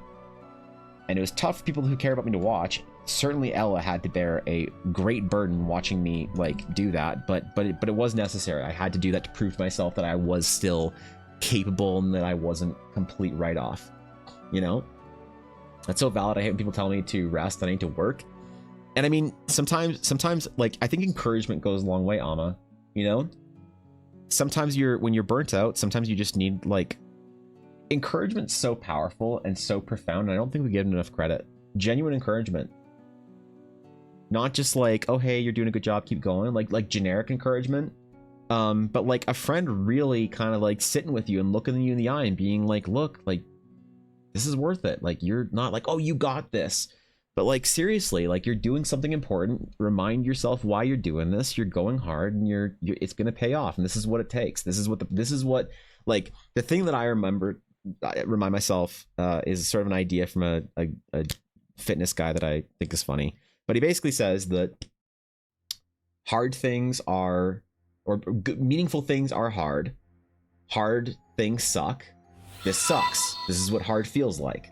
Oh, when you're working really hard and you're burning up a little bit and you're tired and you're exhausted and you're overwhelmed and you're all these negative parts of the hard work process or improvement, it's sometimes good just to sit there and kind of be oh, right, this is what hard feels like. Oh, okay, so this is what I have to, right, got it. Okay, cool. You know what I mean? Pear-shaped gaming, thank you for the follow. I appreciate that. Welcome. You know, and I learned that when I was losing weight too. My first big weight loss arc, when I lost my first kind of 50 pounds of the 100 I've lost so far, I did it all in the summer. And every time I was sitting there starving, you know, really hungry, under my calories, whatever, doing what I needed to, sometimes I'd remember oh, right, I'm hungry because this is what progress in this way feels like, is I'm gonna be hungry, and that sucks. And that kind of reframes it from you just suffering needlessly or pointlessly to now it's oh yeah, I'm choosing this. And when you choose to do something that kind of sucks, your brain completely rewires in a way that's no longer get away, stop this, and it rewires into the, oh yeah, let's go, you got this, champ. And when your brain is behind you, when your brain is cheering you on, then you're unstoppable. You can do whatever you know. The world is yours, right? I keep hearing that saying lately, seeing the forest through the trees. I feel like I've never heard that before a month ago. Really? That's I really. And seeing the forest for the trees is the saying. I think originally. I don't know if it's changed now, but yeah, it's a pretty old saying, I thought. Maybe it's just kind of come back in modernity. Even a little step can do a lot rather than stopping. Yeah, I mean, it does in theory always pay off, right? Consistency pays off. I mean, shit, dog, you know how demoralizing it was for so long to be posting TikToks, and early on when I wasn't doing it for myself, when I was doing it to try and grow, and I'd post these TikToks to try and grow, and it was just kind of not happening, and it kind of sucked, and it's meh. You know, oh, I should stop doing this because one wasn't getting the result, God, right? I truly am old if my idioms are turning heads, eyes. Not at all, Mel. Not at all. Come on, chill. Thanks for 100 bits. This was when I was doing it for trying to think about making content and learn how to do that. And then I stopped because I stopped feeling the motivation to do it. And then around here, I started doing it for myself and for doing it for recording my own process and doing it for me. And I wasn't really getting much attention. I wasn't really succeeding at that thing, I guess. And then if you stay consistent for long enough, unironically, since 11 a.m. yesterday, I've almost doubled my following in one video. It just the consistency matters. You just keep going. You just keep. Holy fuck. Yeah, wait. Jesus Christ, man. Okay. Anyway, and so obviously talking about followings and social media and shit is cringe, but it's just an example that I thought about literally today about how consistency and doing it for the right reason, the reason of like I'm doing this for me, as opposed to doing this because I expect some sort of like reward or gain, then led to there being the reward and gain. So I think it always works, right? You just figure out the reason why you are doing something that matters to you, and then it's amazing how your brain will let you have the energy to do that thing in a major way. Your brain will just encourage you super hard to keep pushing on whatever the thing is that you kind of value, and you know, I think it's really damaging to tell a lot of people to stop and like, you know, chill out. There's nothing wrong though with taking a break, setting up camp. And you know, it is important sometimes to pitch your tent on the side of the hill. Stop crawling up the hill. Stop crawling through walls and digging through the mud, and just pitch your tent. Get your little fucking camp supplies out. Cook some rations for the day, and take a long rest. There's nothing wrong with that once in a while. It's absolutely necessary and important to be able to do that. The problem is that with the long rest, the next morning you wake up and you put your gear back on, you break camp, and you keep climbing. And I think sometimes the advice that people give about taking a rest is too extensive and doesn't necessarily hit the mark correctly. And so a lot of people don't need rest, they need encouragement. People are pretty incredible. They can actually do a lot of work, and they can really go very far, I think, and do amazing things if their brain and them are kind of on the same page. And I think that artists are definitely in that camp all the time. Genuine encouragement is important. My husband asked why I stopped making art for his D&D game. When I would give him art and he would go, "Heh, not what I was imagining, but okay." Yeah, I mean, yeah.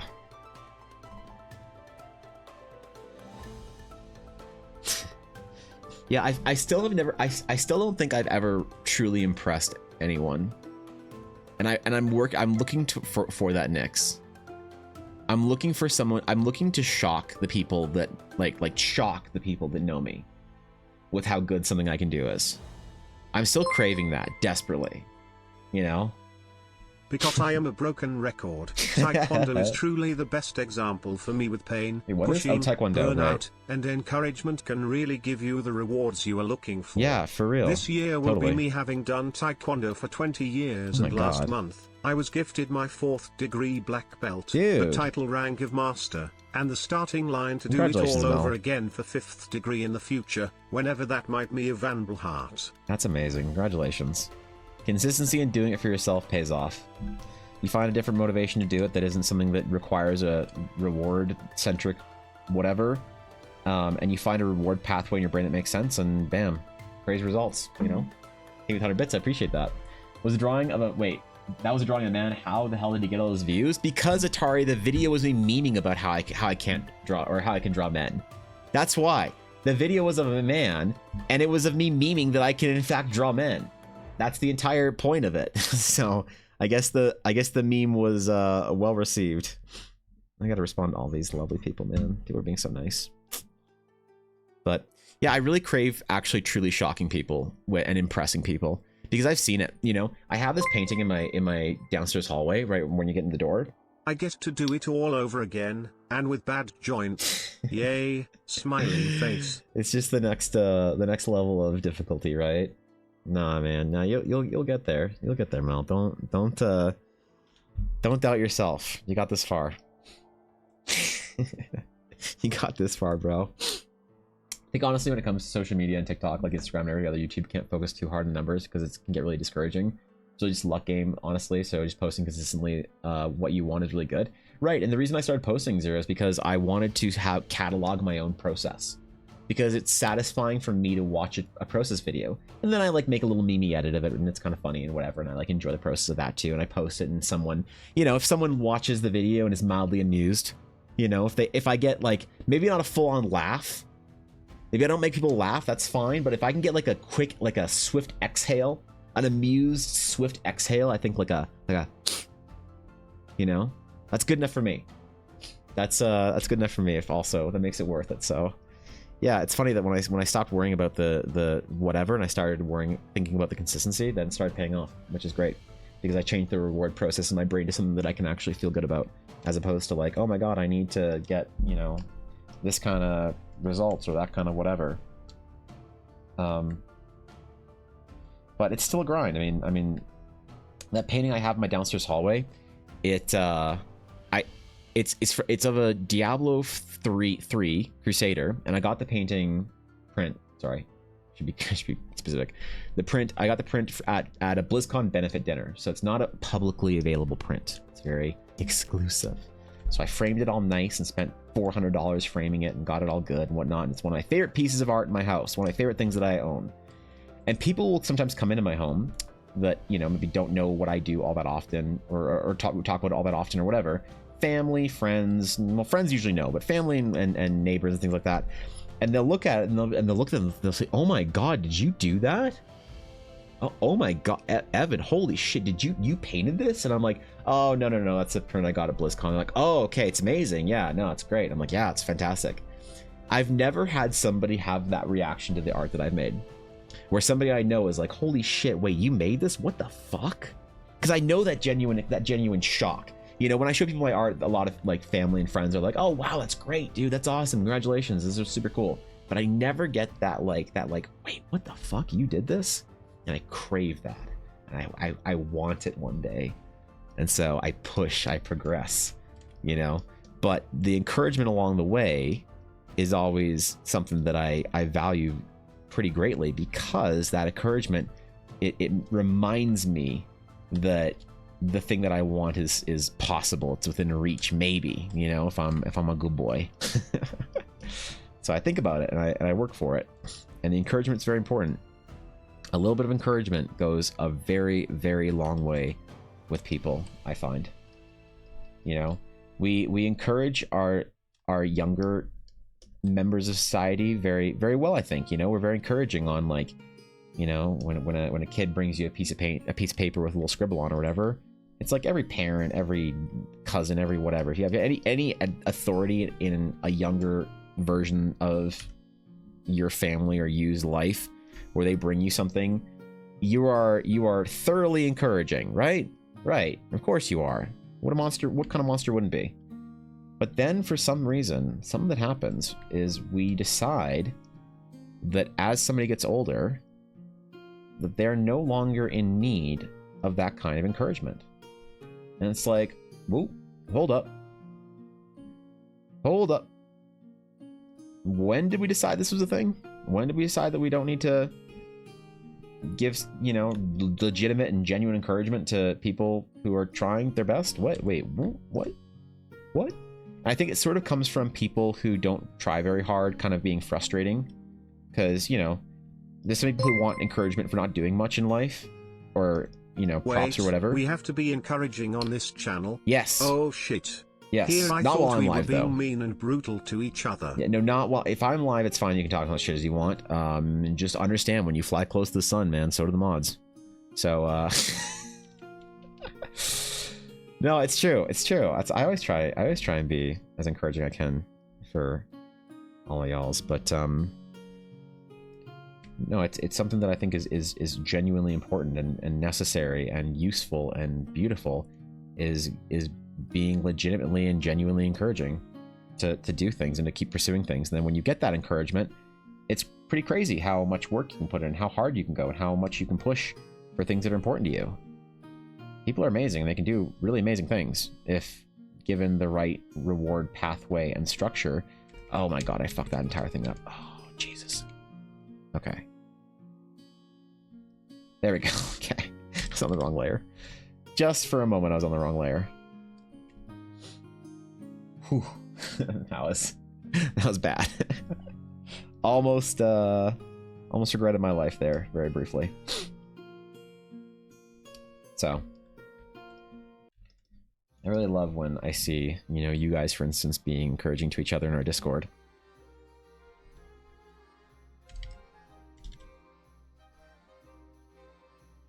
It always makes me feel like we've got something pretty cool. I like being a small little corner of the internet here. I like that I know most people who show up at stream at least decently. Right? It's kind of cool. So encourage your friends and ask for encouragement from your other friends. It's actually not like, for some reason we also think that we shouldn't ever ask for encouragement. The problem is sometimes it like, I think it's not obvious to people to kind of give you a little bit of encouragement. But I think it's actually a pretty responsible thing to do every once in a while, is be like, hey, I'm feeling pretty low about this. And a good friend, a socially well-adjusted, emotionally intelligent friend will understand what that means. If you say like, hey, I'm feeling pretty bad about this or that thing, and be like, oh shit, dog, like, they'll talk you up, you know?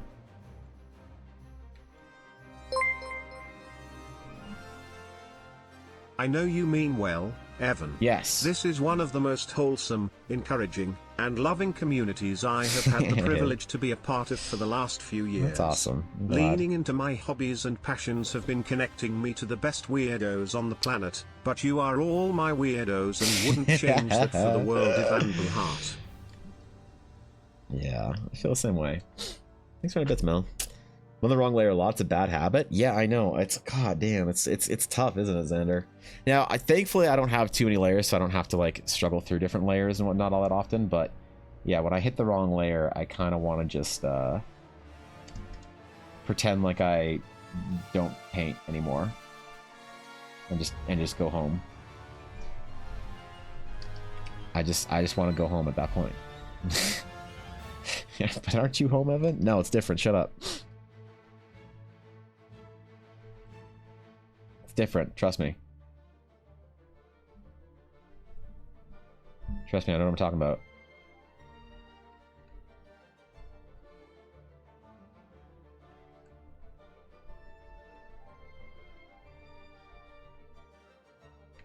Alright, get a little Herodrum. Dark Herodrum sigil.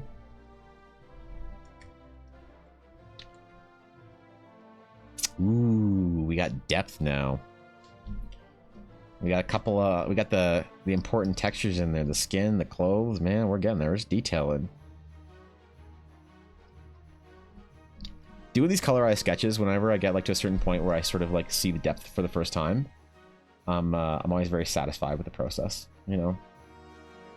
So the major like capes, cloaks, things like that, skin, hair, the organic things, and then you know, the majority of clothing, the robes, the armor, the whatever, that always kind of makes me feel like we're making progress. My daughter saw my art on the computer the other night and was like, Mommy, did you draw it? It's beautiful. I want to draw like that too someday. I told her I'd teach her, and she said, I'm going to need a lot of paper, and kids don't lie. Dude, that's awesome. That's sweet. Yeah. Yeah, she meant that, you know?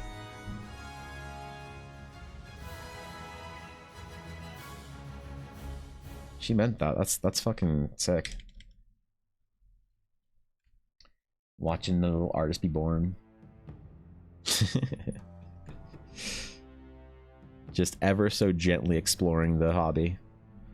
Getting a little encouragement along the way.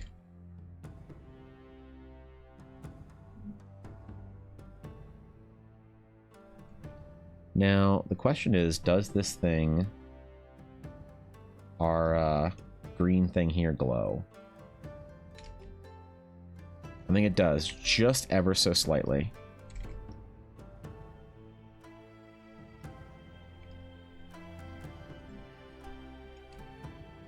So on the darkest layers, you'll see a little bit of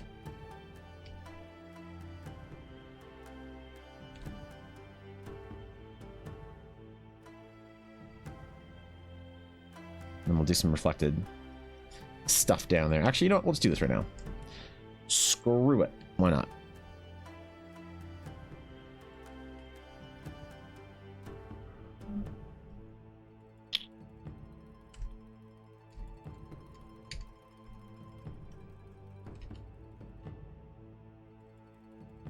Yeah, why not? This is cool. I'm having fun with this, man. That was it's been a while since I did a colored sketch like this, and I was a little nervous, I'll admit. It's a little nervous to do it today, but I'm thoroughly enjoying myself. I have a hard time kind of trusting myself with things. I always have this sense of, I don't know, that the good thing won't come back, that I won't be able to figure out how to do it again. You know, that like kind of general anxiety that when you figure something out that you won't sort of figure it out again.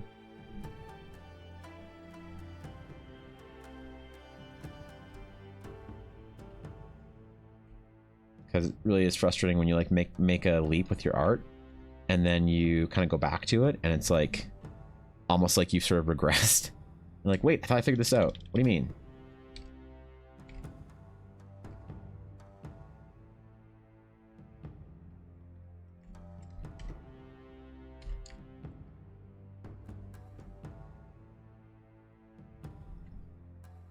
It can be concerning. Especially if you haven't touched the skill or whatever it is in a while. You know, I always say that nonsense about trusting your hands, right? Your hands don't forget that easily what you're supposed to do. Your hands are very good at remembering.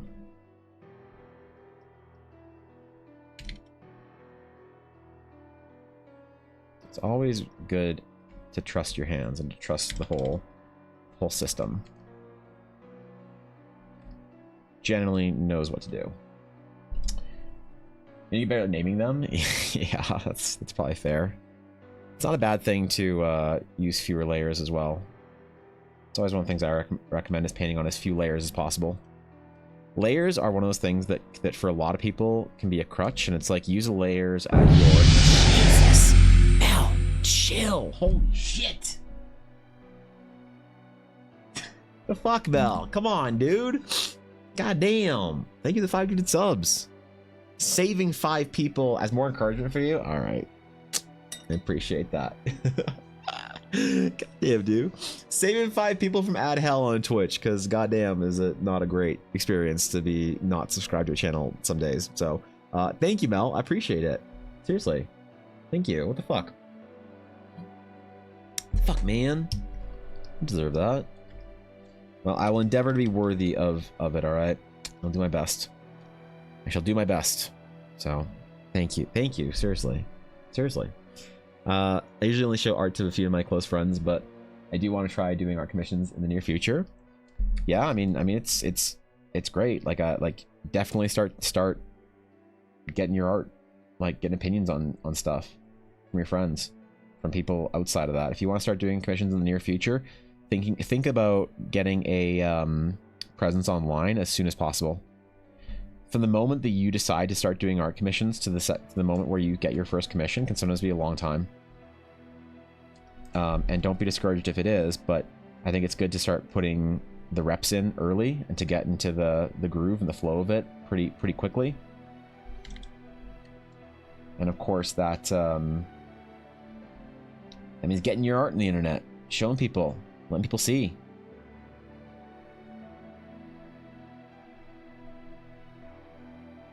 You must not be stopped.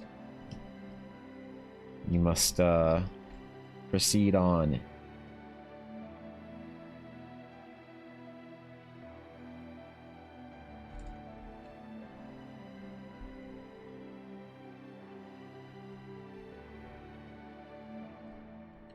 I don't know. Commissions are fun. I like doing them.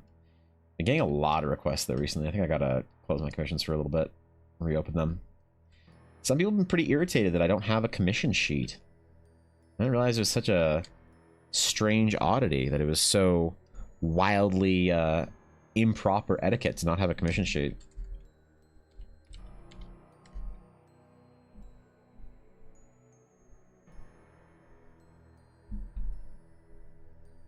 And yet, I'm probably not going to make one. I might have to at a certain point though. Just because if there's so many requests that start popping up, then I have to just be able to point people to said information. It might be required.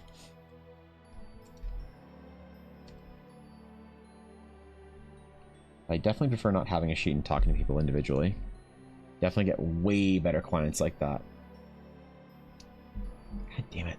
I just saw that sub alert again. It gave me anxiety. Shit. No, wait. Commission sheet for list people? No, people want like if you, a commission sheet looks something like it would look something like this.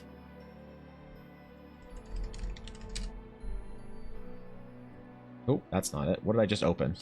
Fuck. That's not that could have been dangerous. Oh, risky click on the I mean I don't really have many risky clicks, but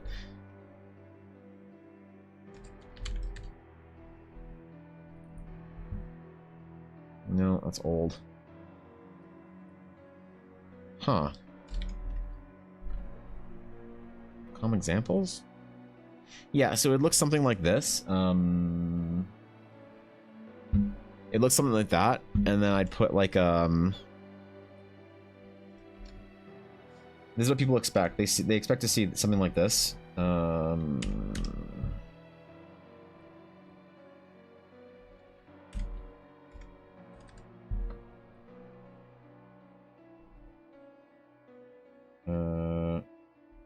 Wait, where's the fucking dollar sign?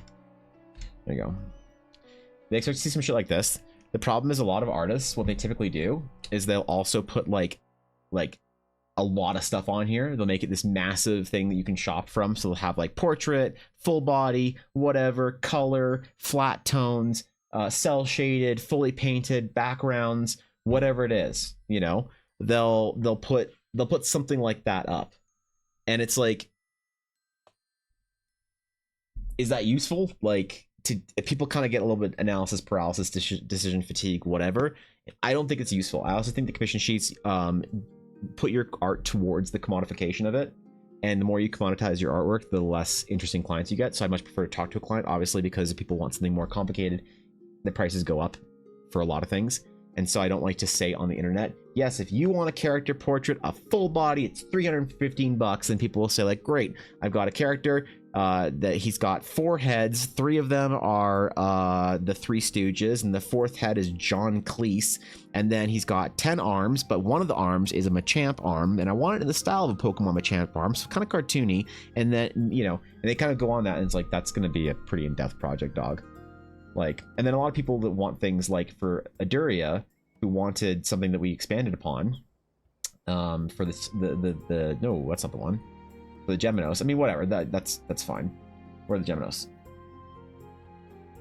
Yeah, for like something like this is something I'd have to quote very specifically if somebody wanted. So there wouldn't be any kind of like general quote that I would give based on someone seeing this and saying, I want that. You know, it's not like they could go to a commission sheet and be like, I can get that for, and then like look at like full painting or whatever, full painted thingy, and be like, oh shit, it's only $200 for that, I'm gonna get that. But you have like 8 characters and it's like a whole thing. So I always think that the best decision I ever made as an artist since I first started taking commissions was not having a public commission sheet and having to talk to people about it. But for general prices, like, it's good to have something like this that you can show people as an example, but that's kind of something that you're giving them as an example without it being like a whole thing. I don't know.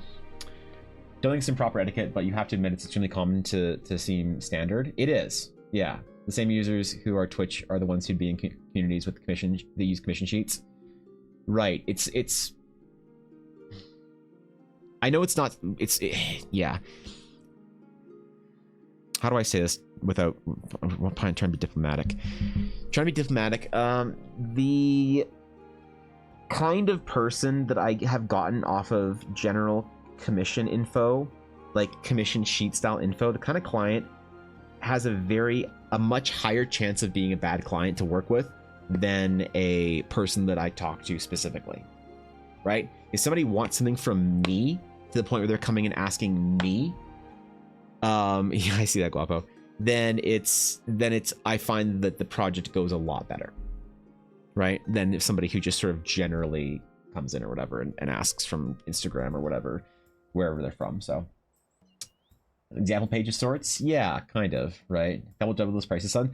You know, you say that the doubling the prices, but like I think that these are already, these are my prices like right now, like for last year, like late last year, and I do need to put them up a little bit, but I think that, to be honest, I am reluctant to a little bit, because I think that it's hard to justify for a full character sketch like this anything close to $400 for people, you know. So that's like something I'd be very nervous to do. I think I have to, because the amount of time that I put into one of these pieces is more like 10 hours. And I don't think I can reasonably say that I can budget $14 an hour for myself for these kind of pieces when I value Eldara work so highly. So I do need to bump them a little bit, but right now this is kind of the standard starting rate for a lot of stuff that I'm doing for people, except for some very old projects that I'm honoring like older rates for. But as soon as I'm kind of done with those, Votesh, oh my god, what's up, dude? How's it going, dog? Bro, we've missed you, man. Votesh, the legend. What is up, dude? Good to see you, Votesh. How you doing, homeboy? How you been, man? Hope school and everything, or wait, you were taking classes for something. I'm not sure if it was official school, but hope everything's been good with you, dog. Seriously, it has been a while. We've missed you, my friend. Ooh, naked art, just the color. It always looks so funny when you take a colored sketch and just take away the oh man, that's so funny. All right, I won't do that again. I'm sorry. Poor Ulner.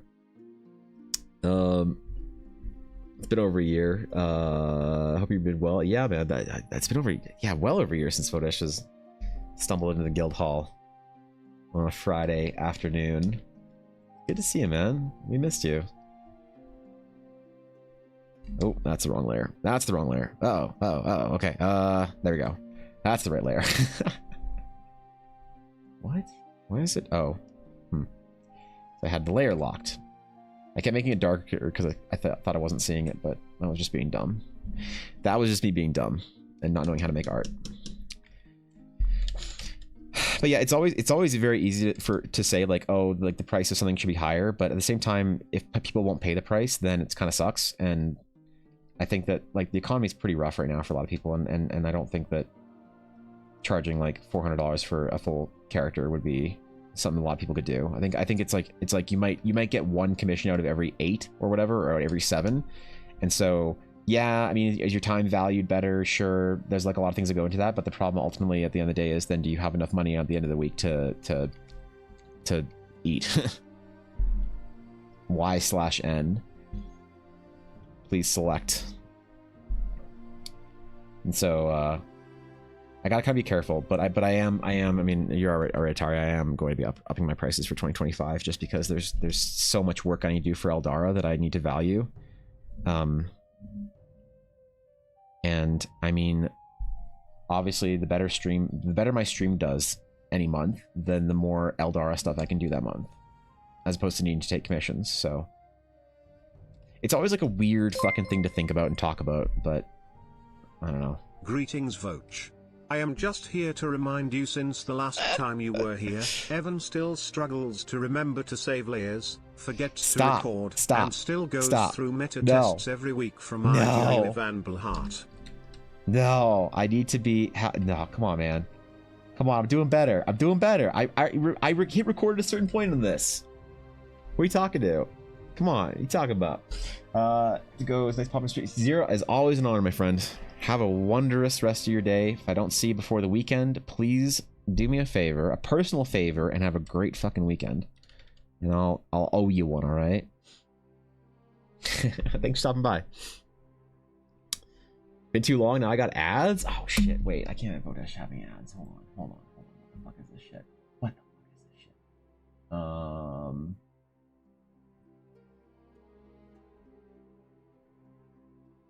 Where's the thing? Where's the thing? That to do it on Twitch? That's to do it actually via Twitch? Oh, I might. Can I do it through Stream Elements? Really? Is this a thing? I can't do it through Stream Elements? Or sorry, OBS? The fuck?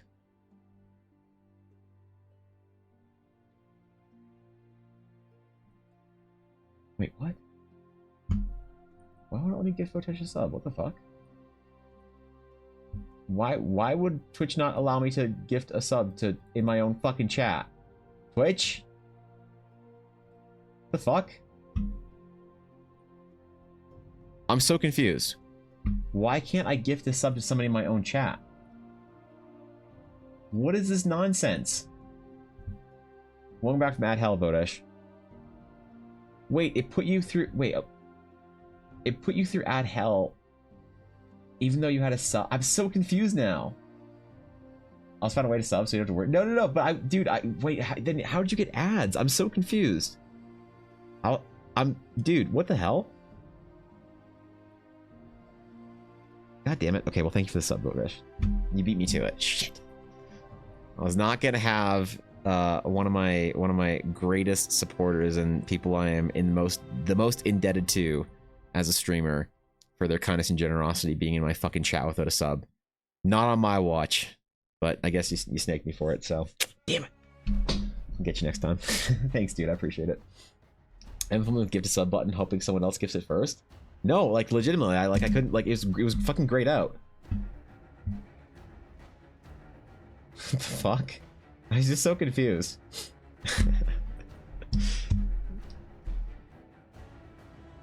Well, whatever. Whatever, man. We got there in the end. I was legitimately confused. I didn't see an alert or anything.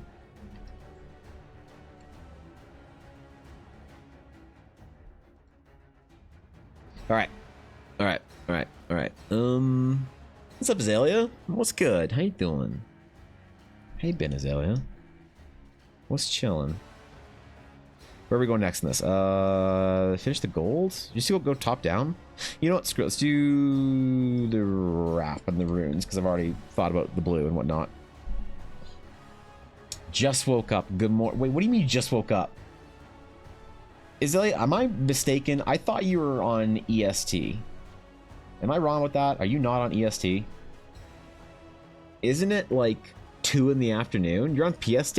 It's still 11. Okay. Good morning, Azalea. Honored to have you. How you doing?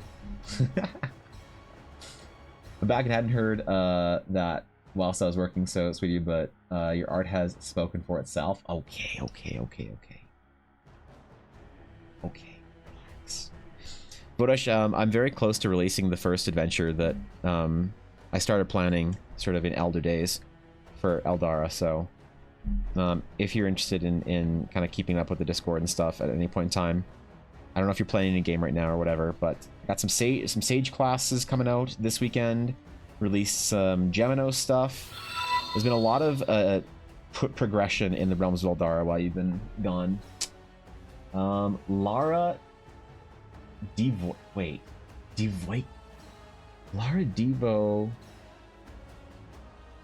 Dude, I have no idea how to say your name. I'm so stupid. Dude, I see words in there.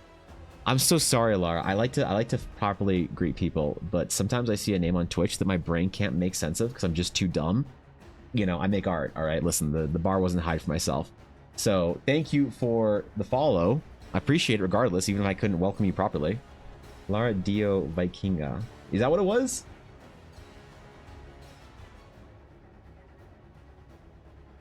I might be dumb. La Radio Viking? Is that it? That's actually cool. I don't know. Regardless, thank you. I work second shift, honey. I don't get home until midnight to 1 a.m. What do you mean? You just work earlier then instead, right? Yeah, you just get up instead of, yeah. Like what? It's the. Don't you just get up in anyway? Can the bar be any lower? I could bury it and still somehow get under it. That's fair, Moose. Yep. I mean, look, hey, listen. It is what it is. I'm not gonna pretend I'm better than I am. Thank you for 100 bits, Moose. Acting in accordance where you're allowed to talk as much shit as you want if there's a TTS behind it. So you're not the one saying it. Brian is the one saying it. That's right. Is that a way to gamify and microtransact shit talking in the stream? No.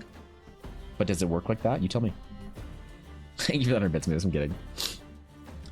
That's awesome. Got to make sure I pay more attention to Discord. No. It's you're busy, man. You don't even worry about it. I'm just saying that a lot of stuff that we talked about like a couple of years ago are finally starting to come to fruition. I don't mean to say that you need to, you know, take time away from all the important stuff you're doing, obviously, and like pay attention to Discord or stream, whatever. I just mean that maybe there'll be some stuff there that we talked about years ago when you were able to chill during the COVID patch that are finally coming to fruition that I'm very proud of. So hopefully you'll be. I mean, I don't know if it still matters to you or not. Hope you'll be impressed, I guess. That's the Radio Viking in Spanish. Okay. See, I don't speak Spanish, man. This is why I need you guys to help me out. The Radio Viking. That's dope, actually. I love that. Who are we drawing today? Doing a little fan art project, actually, for a friend of mine. The dearest and most wondrous Ulner, who is a VTuber. And I'm taking her design, her VTuber character design, and oh, I didn't put my thing up. And I'm converting her into a character in Eldara. So that's the plan. Farent, thank you for the follow. I appreciate it. Welcome. And earlier this week, we were doing Astral Sage official class artwork, the official class artwork for, or sorry, player option, species, race, whatever artwork for the Geminos. Oh man, there's been a lot of stuff. I released the beta test for the Astral Knight and did a couple of class art pieces in that vein this month as well. So there's been a lot of Eldara focused stuff happening. Super excited for you, and it's actually really cool to take a break from your art and come back. And it's improved, and I can certainly tell. Man, thanks, dude. Appreciate that. Appreciate that. Damn, dude. You made my day, Votesh. Appreciate you stopping in, dude.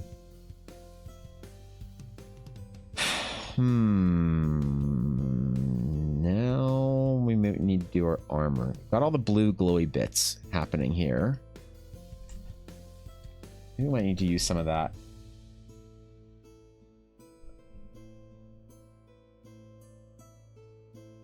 So that same blue. Dude. The piercing blue eyes. Maybe we should give her the center eye highlight. The what's that artist called or named? The starts with the P. Fuck. I'm not pretending I don't remember the hentai artist name. Pochi? Give her only the Pochi eye highlight. Yeah, maybe we'll do that. That's kind of funny, actually. I'm gonna leave it for now.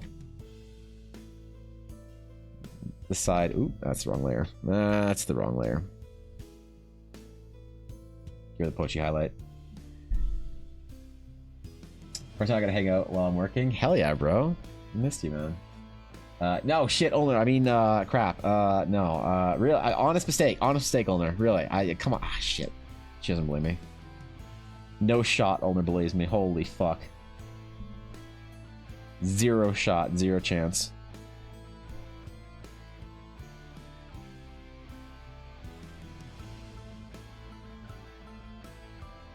Zero shot, dog.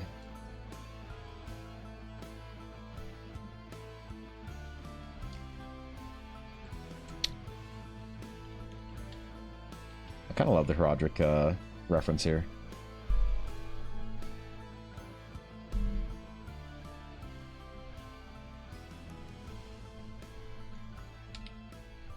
I always appreciate a good Herodrim. Just like Lorath.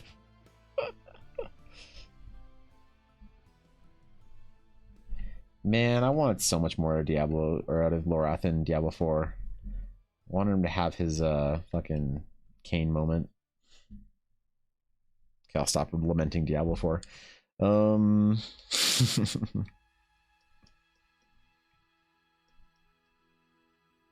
Is our gold consistent? I think it's pretty consistent. I gotta do my stretches, bro. I gotta stand up to do my stretches, actually. I gotta make that a thing. Whenever I do my stretches, I need to stand up and stretch my legs, too. I gotta make that, like, a consistency thing for me. You gotta take care of yourself, man. I really wish I had a standing desk, but, you know, where I imagine me, like, streaming at this height. Just, like, on my little keyboard. Some little keyboard things or whatever.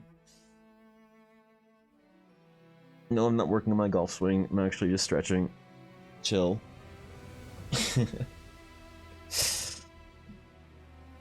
Whilst also trying to just stretch my lower back and hamstrings. That's why I'm bent over doing these stretches. You gotta take care of yourself, man. If you haven't gotten up and stretched in a while, get your ass up and just give yourself a little 20-second desk stretch, alright? Do it for your health. I'll consider it a personal favor and owe you one. Hope your camera would move with the desk. So I need to figure that out because my camera does not move with my desk. My desk is firmly planted on 2 legs instead of 4, so it wiggles too much. So when I first started streaming and I put my camera, I got the little arm that I have it on, and I put it on my desk. Every time I'd move my tablet, it would shake my whole desk and it would shake the camera. And so I think the only people that might remember that ancient EBA legacy would be Thorkin and Cobalt, the people that are still here. But it was a thing. Oh yeah. And then I decided to mount it to my fucking wall and did that instead, and it was way better. So it is stuck to my wall right now. For better or worse.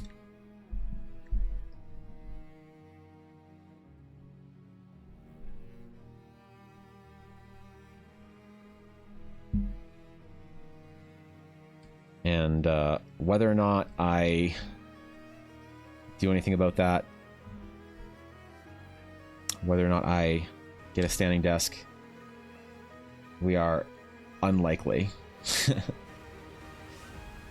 But I will complain about it. I will still choose to complain about it at length.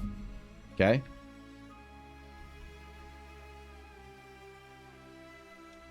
At length. Don't think I won't.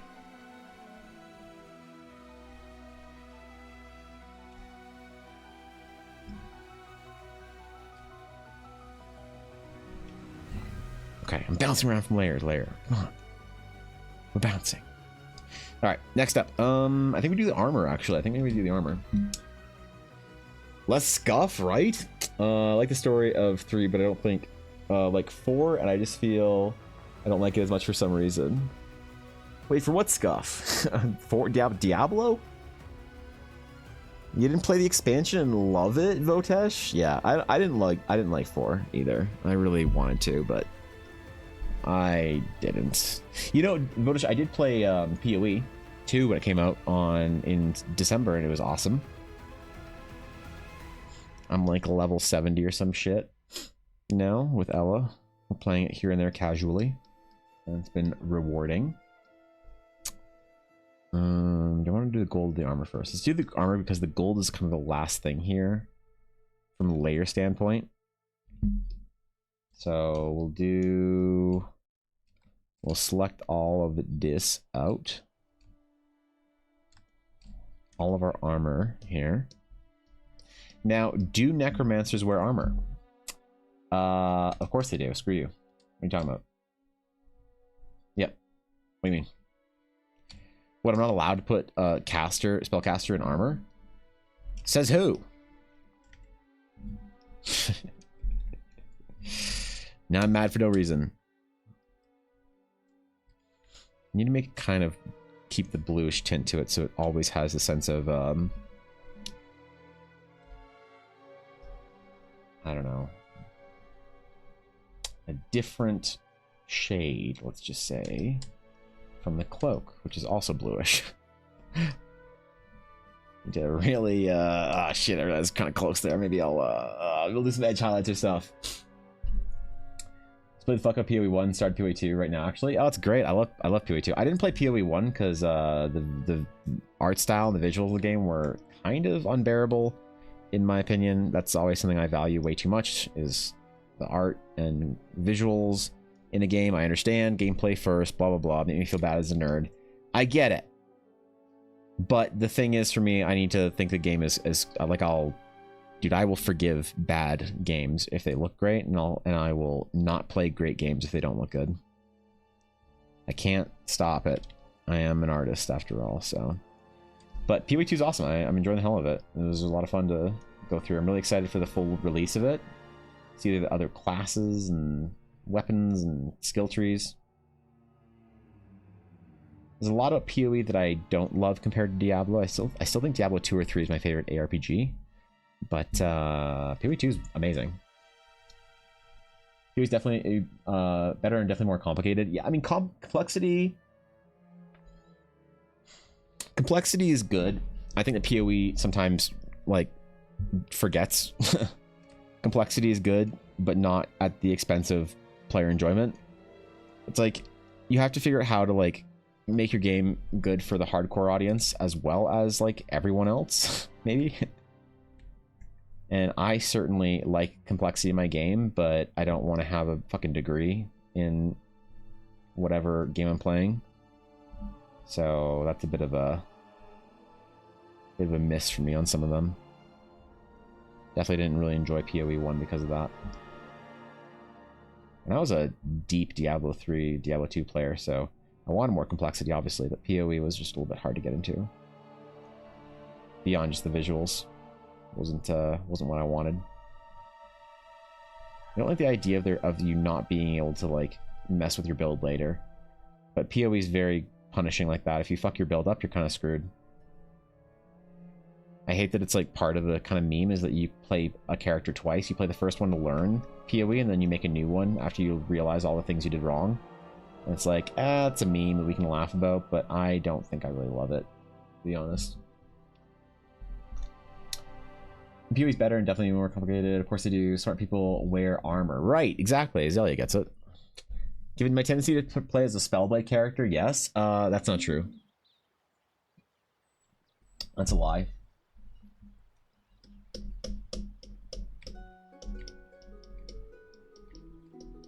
What's this then? What's this? You thought I didn't notice. Spellblades canonically don't have tails. Checkmate, nerd. Got her. Foiled again. Another W in the Evan Blair Art category. The column fills up.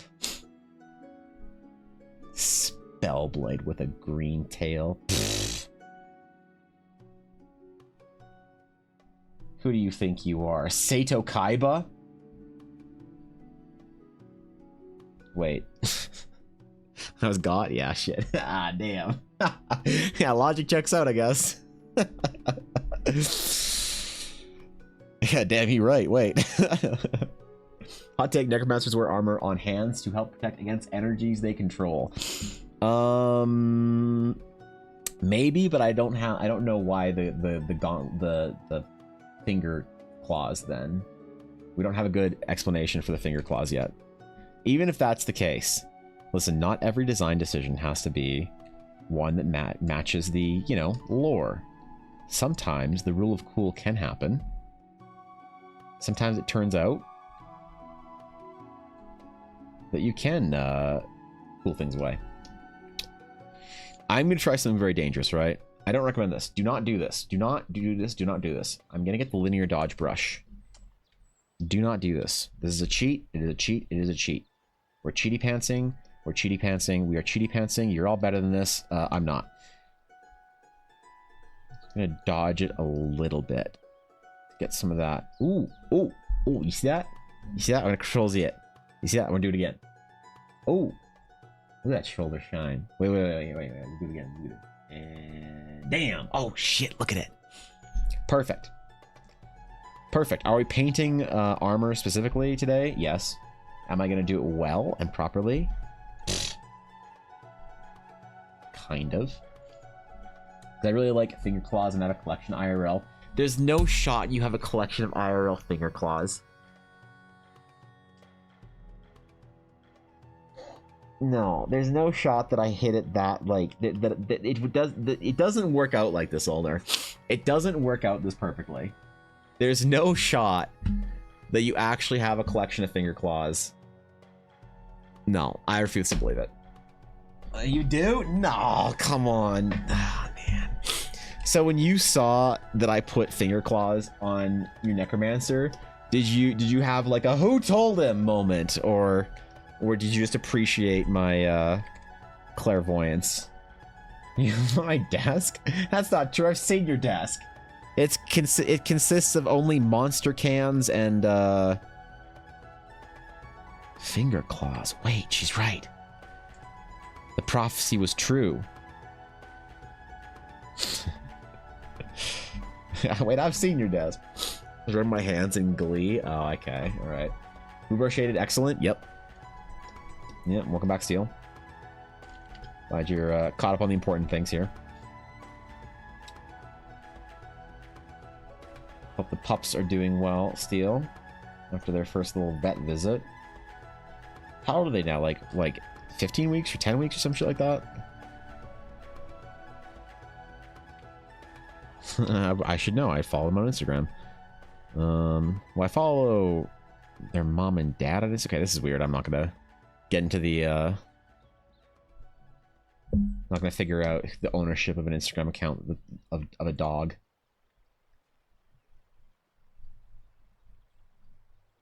Yeah, it's a path. It's a path I regret.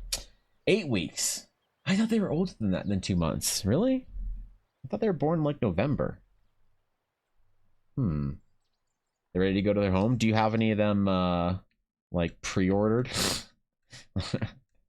Yeah, people looking at the pups yet, or I don't know how that whole process goes. You'll have to excuse me. I really should put a Monster Can reference somewhere in here. Born on December 1st. Oh, really? Shit. Okay. Well, shows how I think of time. That's so weird, because if you just asked me offhand when I thought that the puppies were born, I would have said like around when I went to the US, which was in October. That's how bad my general memory is right now.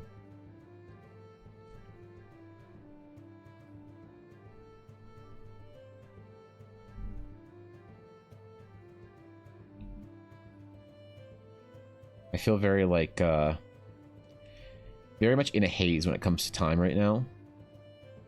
Like, I realized that it's been like a week and a half or 2 weeks since I first started this piece for Ulner, which is one of the reasons why I wanted to get it done today. But if you'd like asked me, oh hey, like how long are you gonna wait to get Ulner's piece done, I would have said something like, oh, I want to wait like no more than a week in between starting it to finishing it, because it just didn't register to me that it's been that long. I don't know, man. I've really like had a weird kind of like perception of time recently. Every day is just like kind of such a mad dash for me that I feel kind of like in a bit of a haze all the time, trying to get used to this like workload that I'm inviting this year. It's been an adjustment. Obviously, like I'm thrilled and happy to see it like actually paying off, and there being stuff for Eldara coming out and releases and commissions, and feeling like on the process of getting caught up on things, and you know, it's all great. Like I'm not complaining, but it has been an adjustment, and the time thing has felt like it's all just sort of bled away. Like I kind of almost can't believe that it's the end of January. I just sort of woke up and I was like, oh shit, it's 31st. Because I gotta like, I was gonna sort of track some metric things just to see how you know, other social media platforms and stuff we're doing and things like that. Just like dumb artist stuff nobody cares about that I gotta think about, unfortunately. And I realized that I need to do that today because it's the end of the month. So shit.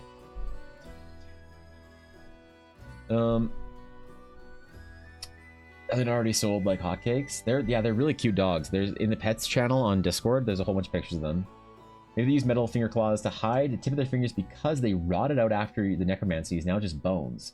And for the drip, yeah. Well, here's the thing. You are right, Ray, because the initial design that I'm going off of for Ulner over here, you will notice one hand has been completely skeletified. One hand has been completely skeletified. Yep. I mean, the finger claws are on the wrong hand, but we're not going to worry about that. We're not going to worry about that at all. So, just, yeah, just, gotta preserve my lesbian power nails. Oh, is that it? Yeah. All right, gotcha. That's the, That's the canonical version for your character in the game setting in Eldara. Nice. Nice.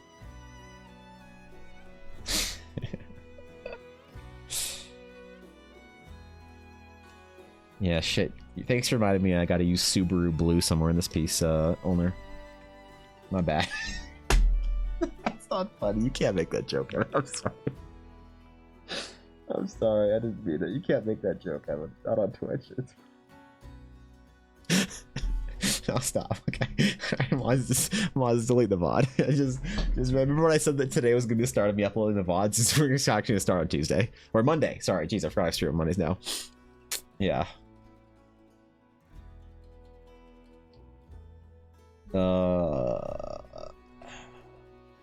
Okay. Whew, man. All right. I'm flying close to the sun.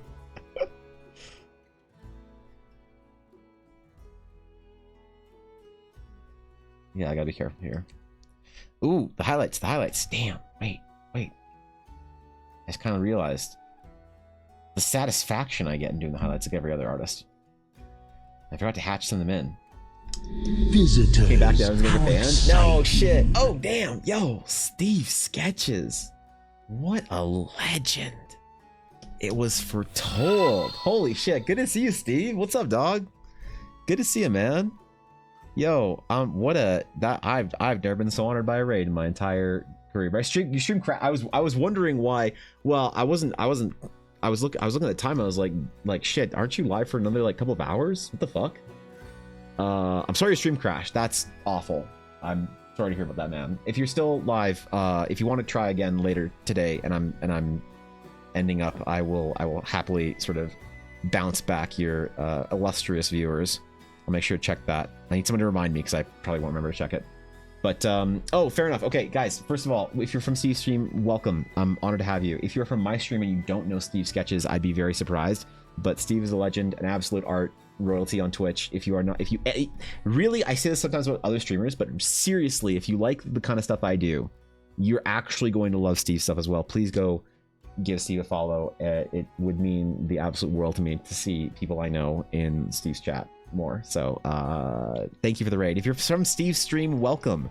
I am discount Temu Steve Sketches. I am Walmart bin EBA version of Steve Sketches. So I will attempt to harness some of his greatness today in my own art now that I have the attention of a Titan. But all right, thank you for the raid again, Steve. I appreciate it. But yeah, we're doing art of a necromancer actually in my game setting, based off of a VTuber friend of mine. It's kind of a project I do once in a while where I take a VTuber friend that I know and I make his or her character into a character in my world. So that's where we're at right now. I'm avoiding cancellation at a rapid rate. So it's raining here and I don't know if I missed it or not. The rain or the what? Some thunder and shit or yeah, hold up. We're crashing stream. It is the worst, isn't it?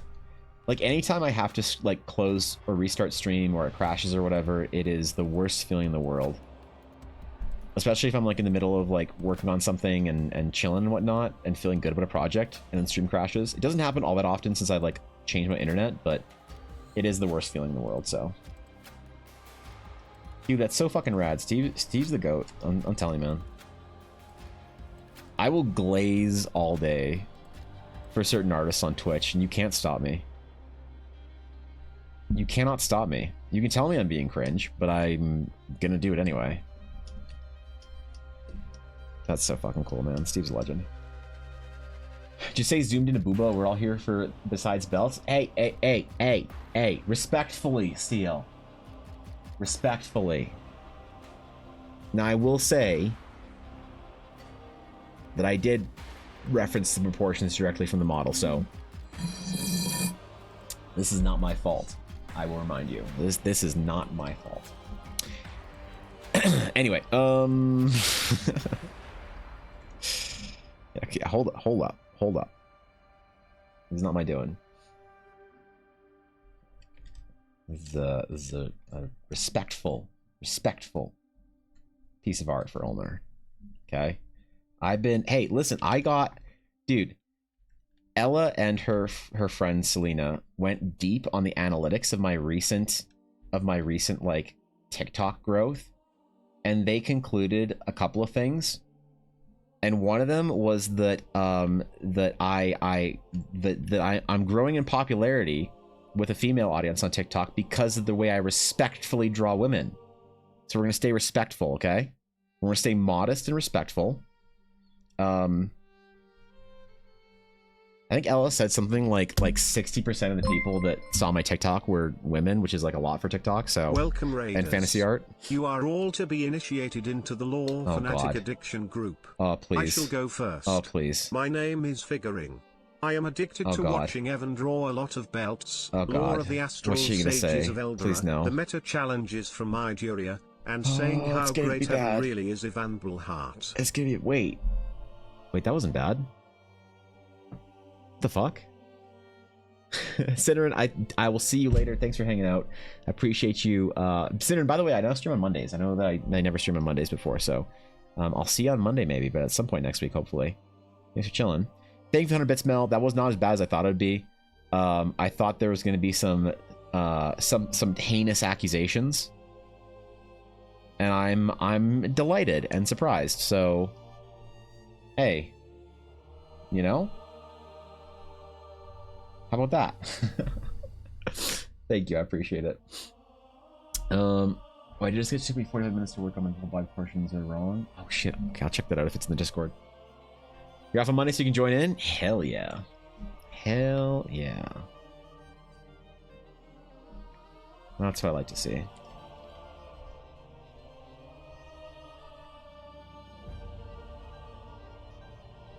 Now, whether or not I still have a reputation for being a modest, respectful artist on TikTok after this piece, we'll see, but I'm hoping I don't just like lose the trust of all the people that decided that I was worth the investment over on that site.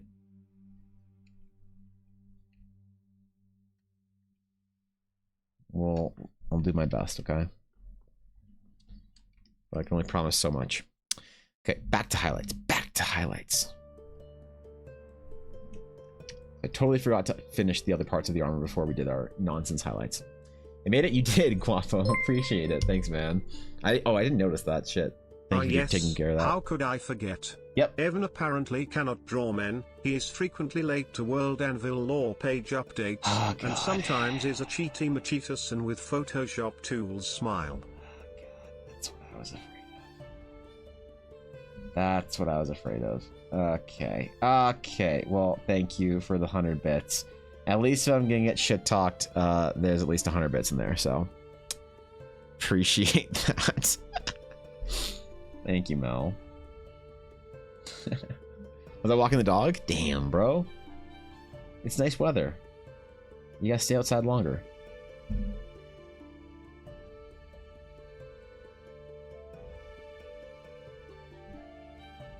Well, hey, listen, people said, Mel, that I can, in fact, draw men after the last video.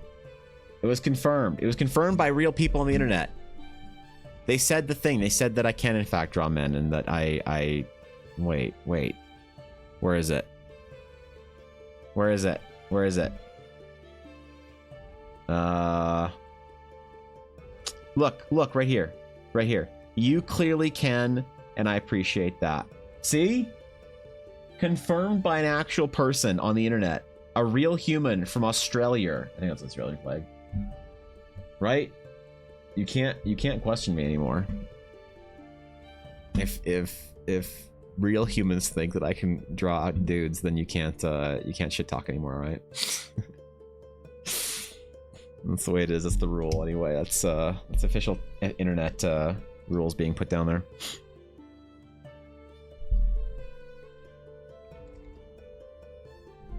Oops, gonna merge that down. You know what I haven't done in a while? I haven't saved. We're kind of living on the edge a little bit. Just a smidge with this. I gotta be careful. Is anyone going to tell him?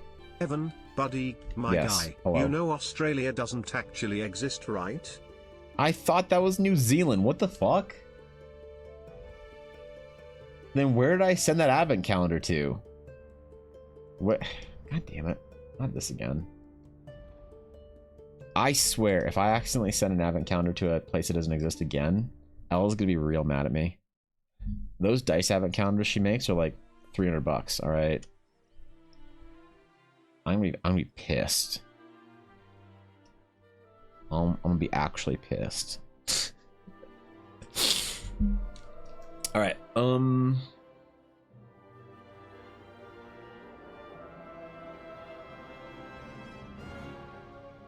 I think I want to put another light source in here with some reflected light,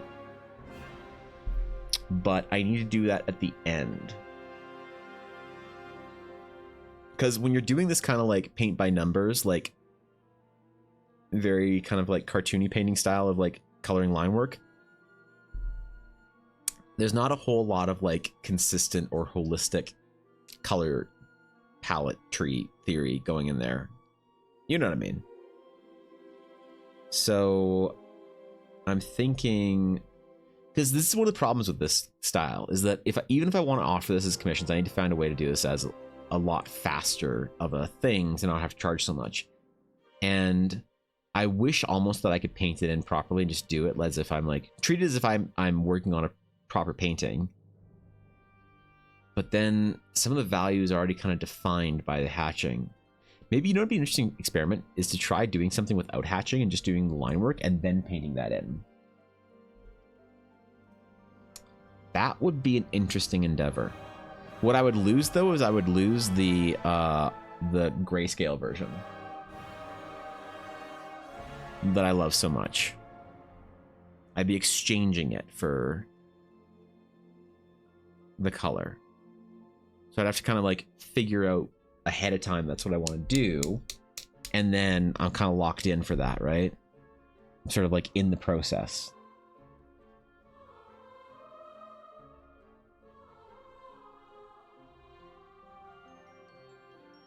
Would that work, man? Because it's not like I can take a piece that I've done like a lot of hatching on and then just like unhatch it and just erase the hatching, because it's so connected to the piece that I don't think it would work.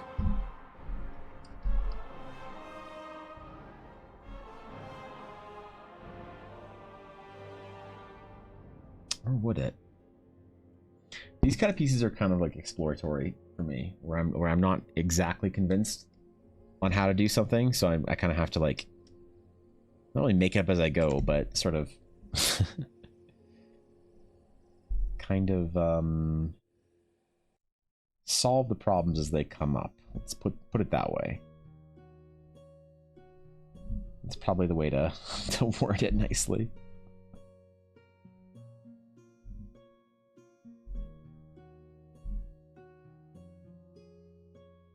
Do our little interior highlights.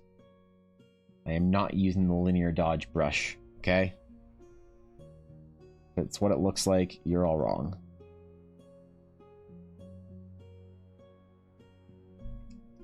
First person to say it out loud gets timed out.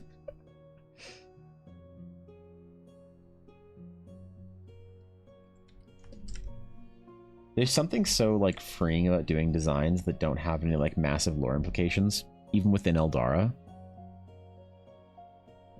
It's like actually truly like really beneficial to me to do things like this, because I don't have to necessarily worry so much.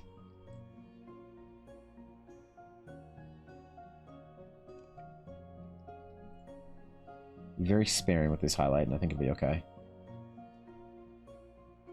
I have to go over it again with our other brush. The other side of the gold, the darker shade. The only problem I've had working on comics lately, I naturally do a lot of tonal hatching, but it doesn't look all that good with flat colors. Right? I mean, it's like trying to find a good speedy way of getting the color onto a sketch. Because there's certain things that I think, like, my entire fucking Instagram is like black and white kind of like sketches, right? Like, and that's the way I like to do work. Even work that's more like sort of a painting or illustration, like our Dragon Boy. It's still, for the most part, It's fine for the concept art to be in this kind of style, but occasionally in a place like this where I need to do quick speed painting, color is super important, right? The issue for me is if I'm doing something more illustrative or more painting-y, like this one, like you need to kind of sell the environment in a way. And so color is like necessary on some pieces. And there's kind of a way to kind of half-ass it in between and sort of do flat color with some texture underneath a sketch, but you know, it's better for some environments than it is for people, weirdly, I think. You know, this is one of the same kind of style that I'm doing with like hatched line work, colored, whatever nonsense. And it's fine, but it just doesn't have the kind of quality that I want out of like a real character painting where you're actually seeing, you know, proper light kind of communicating silhouette and shape and whatnot. But the difference in time between a painting like this and a piece like the one on the left that I'm working on is literally 20 hours in between. You know, it's 10 versus 30 hours. And now it's also just a problem with me being slow and bad, but you know, you got to sort of work within what you got, and if you're slow and bad, then you got to kind of like work with that, you know. I don't know, I wish there was like a better sort of like in between of being able to do not quite the full-on painting. I mean, sorry, the in between that I'm talking about is just us having a good developed speed painting skill. Like John Park, Jamie Jones, like big boy artists can really put together a painting in almost no time flat. And that's something to aspire to, I guess. But man, it's just kind of brutal to not have that and need it though for the project. Has success with overlay and hard light coloring. Yeah, I mean, the more sort of like, I think the more layers of like line work over top of it, the more you benefit from those kind of like tips and tricks of whatever. Like I'm gonna do some like cool like nighttime effect on this thing for Ulner as well, so there's a different like version of it, and those are like layer style little hacks and funny things you can do with it. But yeah, finding things that work is kind of a pain in the ass. Not all gonna fit.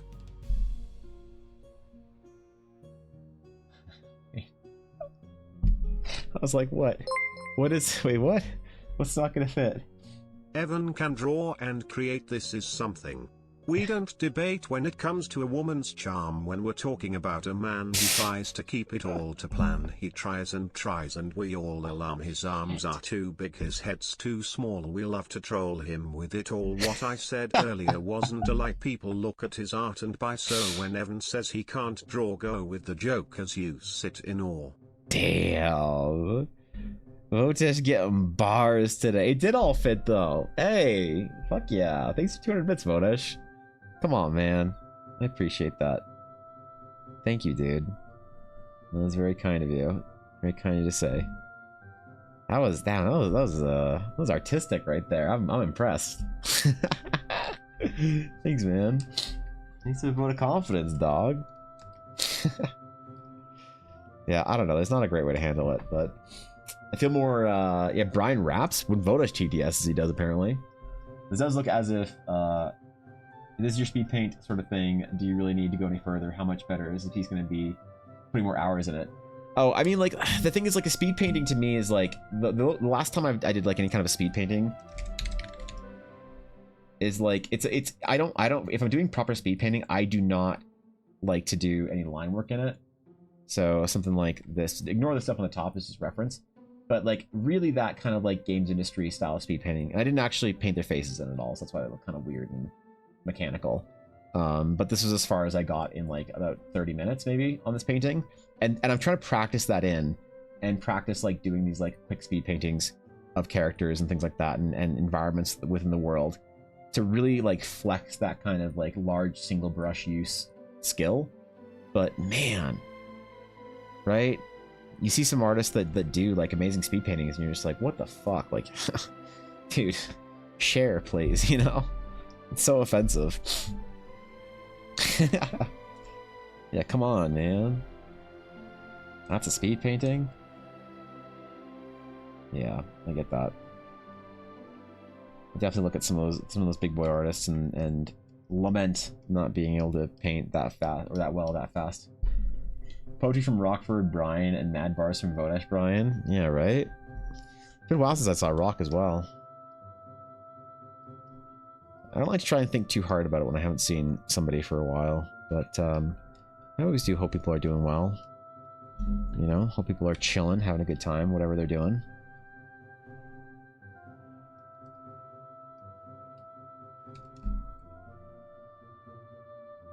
Oh, what the fuck? There we go. A little too close to our shadow color there.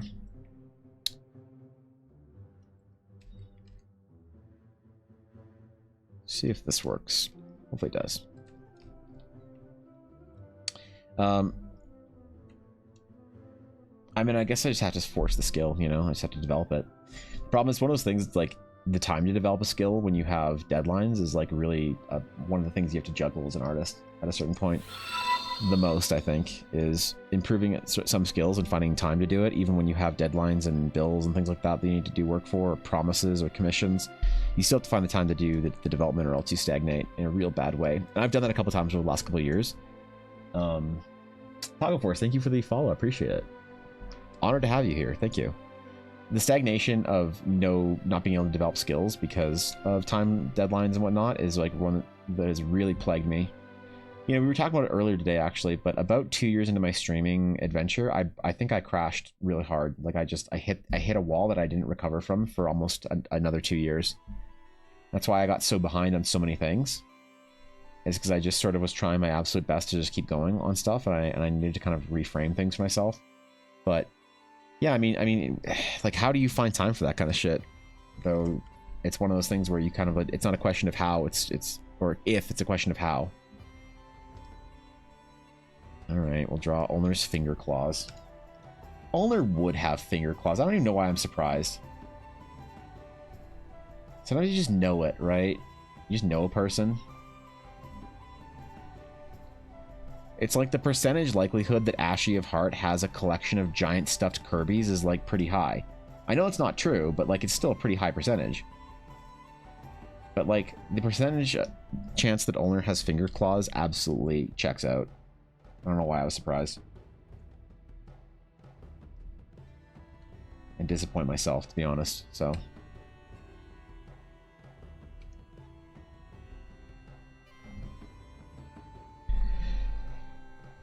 It took a minute to write it all down, didn't want to cheat, so it took me a little. Yeah, man. You went hard on that one. You cooked. You cooked, Vodash. I'm impressed. This is not Monday. I'm off the next Monday. I get confused. Damn, bro. Just add some more pictures to the chat, Evan. My absolute favorite pictures I've ever taken is the one at the wine bar. I hope we get it framed one day. Ooh, okay. Let's do a little dive. I miss doing my timed Discord dives. I actually kind of like those. I really enjoyed that part of stream. I should get it back, actually. It's not a good reason why I don't, to be honest. Hey from Steve, dig your vibe. Well, I appreciate it. I'm a big fan of Steve's stuff. Always have been someone who looked up to Steve, so I generally like every single person I find from Steve's stream, so that's sick. Actually sick.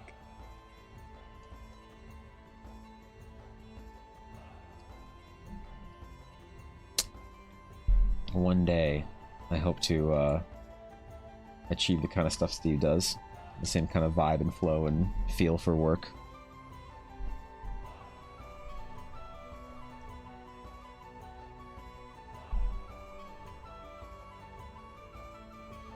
Uh-oh. We're missing our color up a little bit.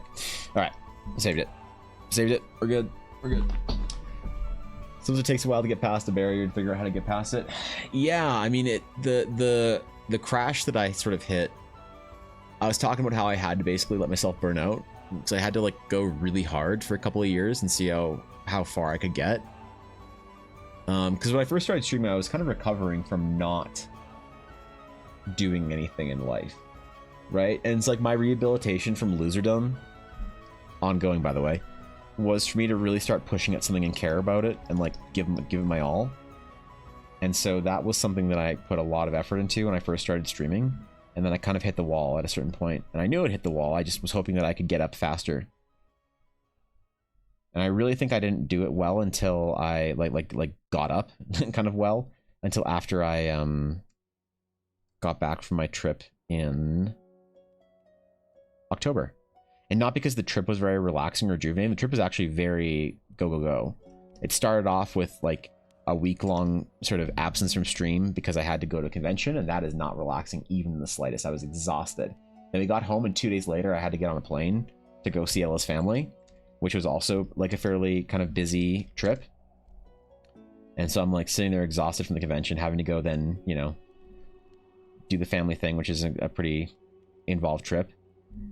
Not just like lounging on a beach somewhere. It's just fine. I like going there and doing lots of cool stuff.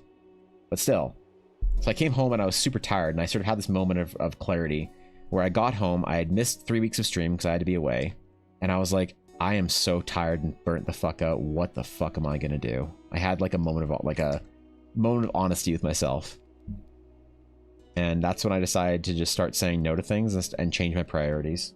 Not change the amount that I like, not lessen the amount that I'm working, but to increase the amount of that I'm working overall, but ensure that it's mostly only on things that I want to do. Now, obviously, I have to catch up on a lot of things, and I still have to be available, you know, here and there and do stuff for people and whatnot. But I told a lot of people, a lot of family, a lot of friends, and I was like, I'm not available for stuff anymore. I'm sorry. I'm going deep in the tank again. I'll see you in a year. And a lot of people were like, okay, cool. See you. Good luck.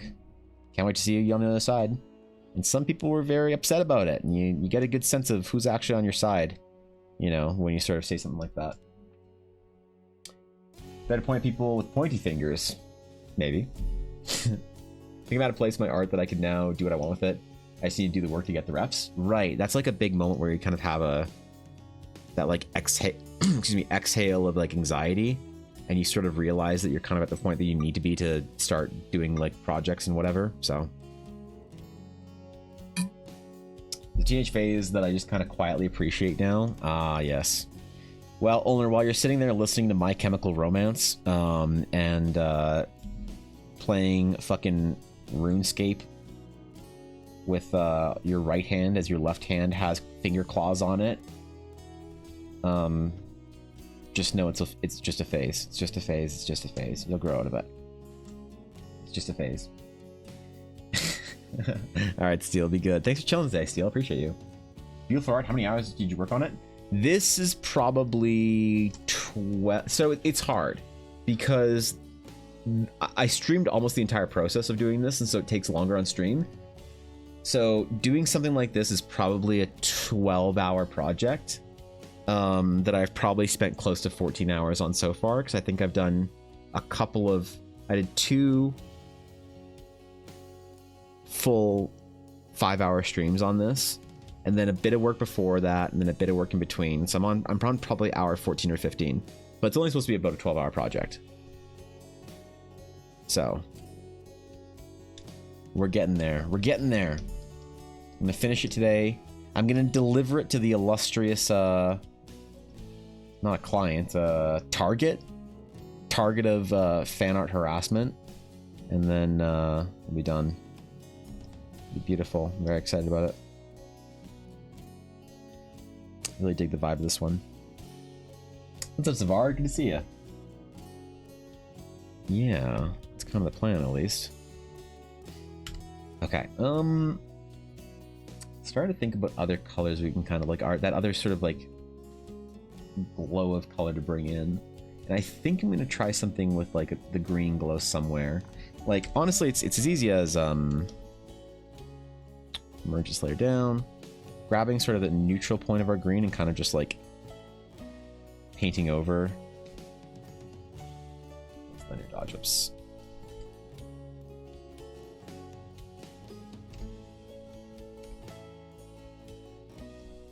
Painting some highlights onto things. I kind of want to do this green glow as if it's coming from somewhere else as well. You know, so we might do something like that going up the armor or whatever. There's also a green greenish glow somewhere else, which I know this is more of a blue, but there's enough yellow in it that I'm willing to call it green, even though I understand that you'd probably still call it blue. Why are you targeting people? Well, because as an artist, once in a while you have to take a project that nobody asked you to do, nobody even wanted you to do, and you have to decide that you're doing something for the passion of it with an unnecessary, unwarranted, and undesired amount of excess details. And then you call yourself a real artist at that point. So if I have to call myself, listen, I have to call myself a real artist at least one day of the week. If I don't call myself a real artist enough, Twitter will get mad at me and say that I'm being a toxic example for other artists. So I definitely don't want that. That's not my ideal way to spend a weekend. It would be kind of nice actually to get canceled at least once on Twitter, just so I can meme about it, but I don't know if I actually want to.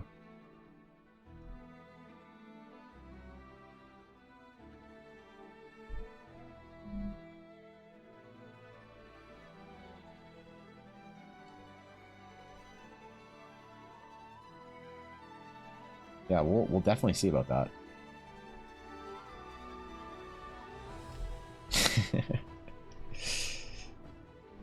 Could do a bit of that glow coming from underneath the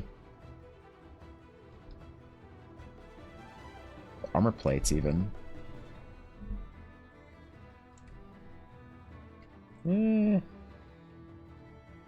Maybe. That'll be an end stage, see how I'm feeling kind of thing. For now, we still have details to do before the end of the stream, so. -3 artist points. Oh, dude, I only have like 4 left. You can't take all of them away. Because he's thinking that having to do the sketching is a phase. Yeah, alright. Listen, just because it's true doesn't mean you need to say it. Monster Hunter Wilds commercial? You got a Monster Hunter Wilds ads? That's hilarious, actually. That's fucking awesome. Look at the positivity on Nick. Gets served 18 minutes of ads, still says, yo, what's up? Monster Hunter commercial. Hell yeah, let's go, dog.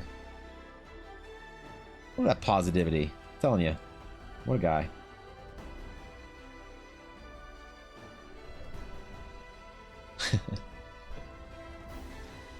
Sample this purple. Art tip number 422. Use purple to shade brown.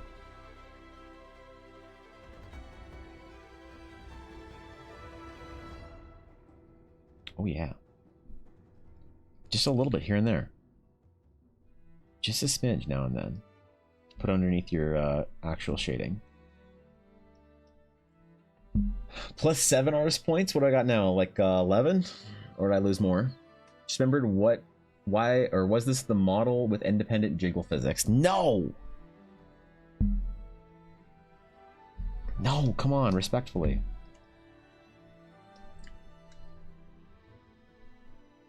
Different one. Come on. Jiggle physics. Please. Too much modesty in this stream to even say the word jiggle. +1 artist point for tip. Oh, okay, cool. All right. I'm back to double digits. I'm good now for a little while. I can say some things on Twitter that are out of pocket and unhinged to get me canceled again by the artist community. Just so long as Adam Duff doesn't try and get mad at me for anything, I'm good. I guess. If he cancels me, there's no coming back from that.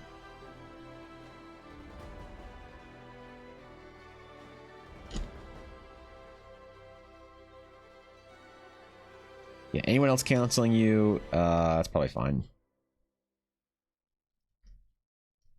I don't want to get canceled for, but I gotta be careful when I'm talking to the VTubers. I don't want to accidentally refer to them as JPEGs again. Uh-oh. I said it. Fuck.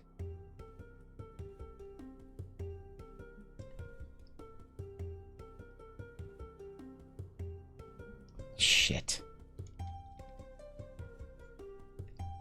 They're gonna know. Quick and sure no VTubers are here. We'll talk more shit. PNG, yeah. What's up, B-Town? Thanks to Lurk Dog.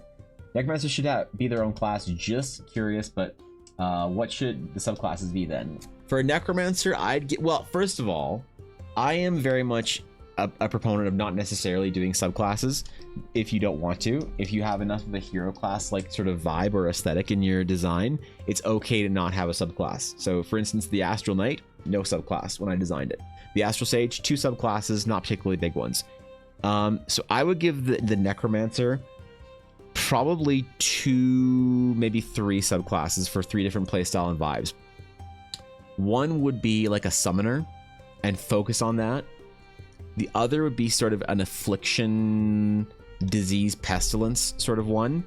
And the other would be like a spirit bonemancer.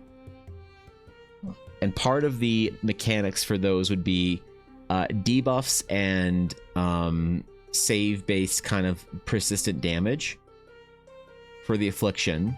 Our bonemancer would target real hard into like deep damage spellcasting, single target disintegration type shit. And then our summoner would be more of the kind of combat control, I think.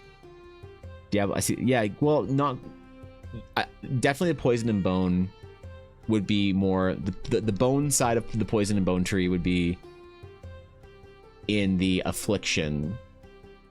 I'm kind of mixing the Diablo 2 Necromancer with a World of Warcraft Death Knight and a World of Warcraft Warlock, but some kind of vibe in there. If you even need to subclass them, I'm not necessarily convinced that they have to be subclassed. So the Astral Sage, for instance, only has 2, and those are really like a very shallow subclass. Most of the class itself and its playstyle is determined via the actual class choice. We have a subclass equivalent for the sages that focuses on archaeology. I mean, that's just gonna be a skill in it, right? That's just gonna be like a part of being an astral sage is the archaeology. So it's more of a profession. I think the D&D subclasses, people really expect them to be something that feels very what's the word? I got extra layers here. What the fuck? They expect subclasses to be something that's very combat focused, I think, which is like, you know, good or bad depending on how you look at it. But I am definitely okay with taking things like the archaeological elements of it and just placing it into the kind of the narrative. Playing a canonical sage narratively versus a sage as like another kind of campaign edition will probably feel very different to a lot of people. So I've tried and support the vibe in multiple ways. Can we get some fossils and dinosaurs? That's paleontology, not archaeology. That's the wrong eology for sages. I did out. Hope y'all have a little fun. Was happy to stop in for a time, dude. Absolutely, Vodesh. Honored to have you. I mean it, man. Always an honor. Thanks for chilling, bro.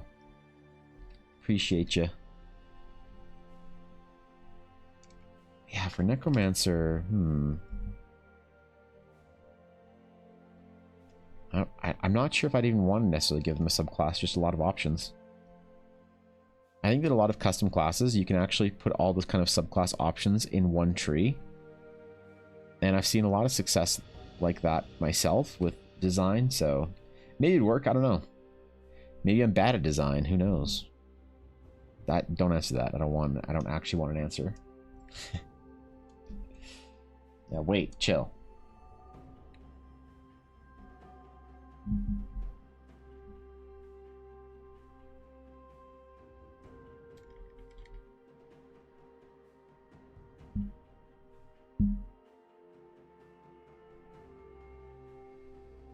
I didn't check our Discord, but I hope that there's a lot of good requests in the Sage lore video that I'm planning on making, because I want the sages to be the most universally sort of like playable Eldara thing first. So I'm going to try and answer as many questions as I can for prospective sage players in that video, and even if it's somewhere in between a regular class and a hero class, I still want it to be something that people can kind of jump in on. I checked at the end of last stream yesterday, yeah. That was yesterday, right? But I didn't actually check this morning or later in that evening. Thankfully, I have nowhere to be this weekend, so I can just work the entire way through. Ella's going to try and make me take off some time on Saturday, though. So you guys all have to tell her no, that I need the Sage done, and that you expect it or else. And just leave a large, mysterious or else there for her. Paleontology, specific branch of archaeology, don't argue, is obsessed with dinosaurs. Yeah, but we gotta be... The specificity is important. We're going on the anthropology side of archaeology, or the magicology. What would a magic-focused version of archaeology be called?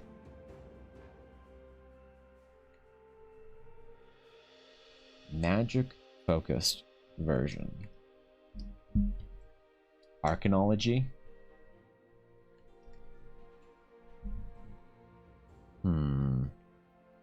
Sounds like I need to ask a lair the next time they are here. Sounds like I know exactly who to ask. Is our gold consistent? We have only 2 more things of gold to do before we start running out backgrounds and shit. I think so. I don't know why I love this crown so much. I have no idea what its function is, but I kind of don't care. Give me one sec real quick.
Okay, we good.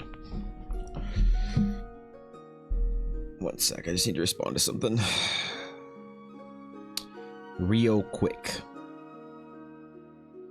Excuse me for a moment.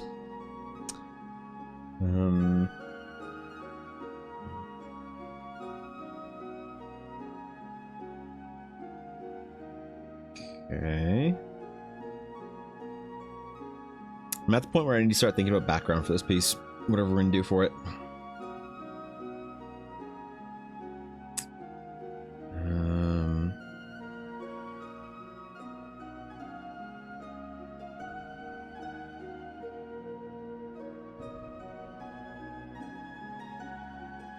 And finally...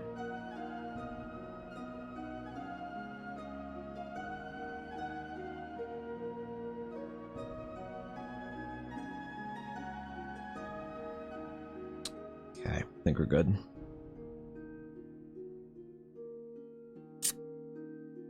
Okay. Gucci. Revolution? Careful. Careful. That command's been known to bite, I guess.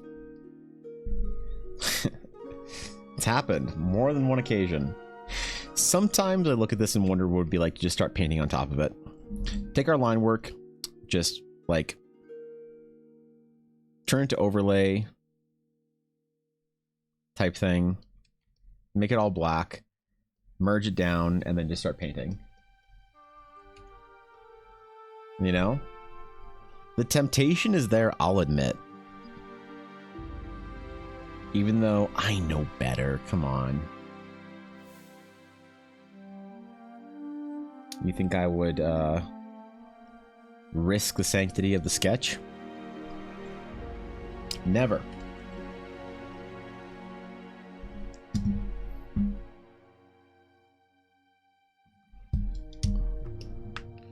Oh, wrong layer. All right. I need like a minute to get back into it when I sit back down, you know? Remember the layer I'm on. Trying to figure out what I was doing. Try to return to form, as it were.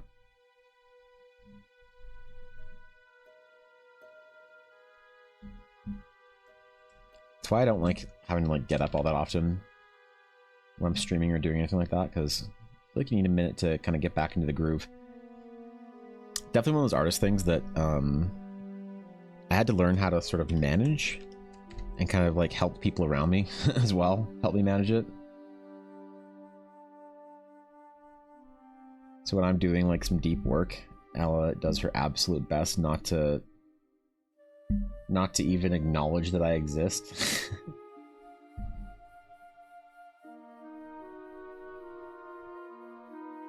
I tend to not like answer my phone or anything. Then again, I'm that kind of gremlin that doesn't answer my phone to begin with, so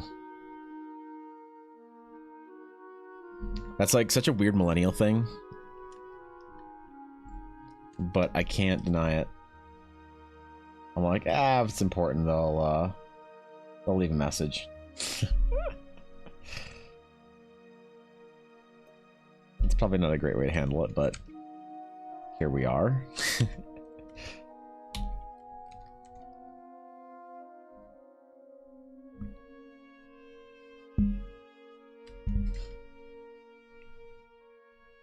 Alright, I think something that I need to do more is this kind of hatching thing in here, where I hatch some of the lighting and highlights onto it as opposed to just painting it in. It helps kind of unify the whole thing. I tell you, I am almost just a little bit shy of 5'11". 5'10" and a bit. So, about there. Not particularly tall, not short. I'm honestly right at the American average. I think, anyway. I'm pretty sure the average is still 5'10".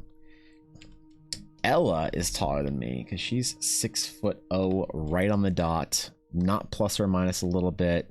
Straight right there. If she's not slouching. So she is taller than me when we're standing next to each other. When the mods got here, I was the shortest of all the mods. Of all the people there. I was the tiniest. Mods are all jacked Giga Chads, apparently. Cobalt's like 6'4", Guapo's like 6'3", Blaze like 6'3", Ella's 6'0".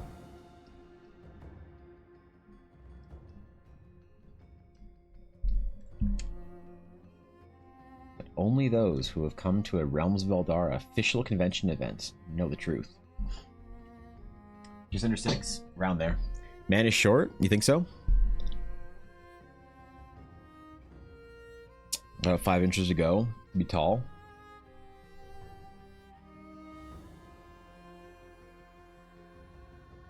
$5'4". Yeah.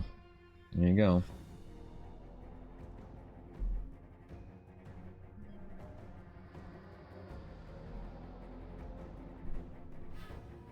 My brother was supposed to be so much taller than me. He was gonna be a big, tall man's. And I outgrew him somehow. I don't know how. I outgrew him.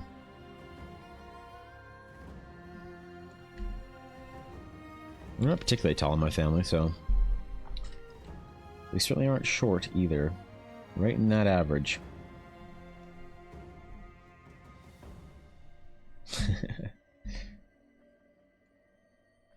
I'm trying to be offended by being part of the average. In an internet age where we see the exceptions all the time. Money, cars, fitness, whatever. We're like, damn, dude. I can't believe I'm average. Can't believe I'm only 5'10". Can't believe I'm not a billionaire. Grown an inch since the first time I came around here? Really? Damn, Venus. Damn, bro.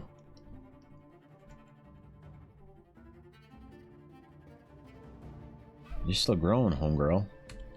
What's up with that? You're already tall as hell. 5'4", but I can kick some solid ass. Yes, you can. 4th Dan black belt taekwondo master. That's right.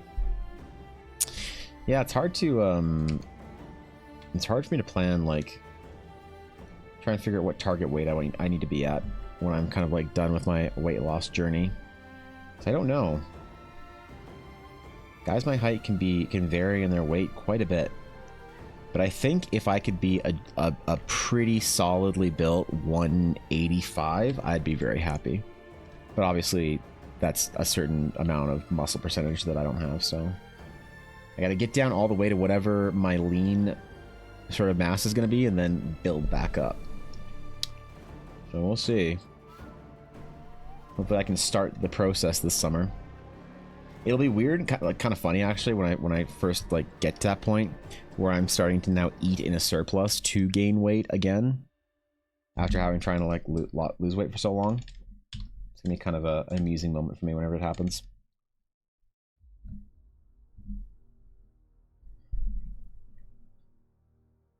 I'm 1/3 of an inch off 6'2". You'll get there, Venus. You'll get there. Solid 5'7", but due for growth spurt this summer. That's right. Yep. Yep.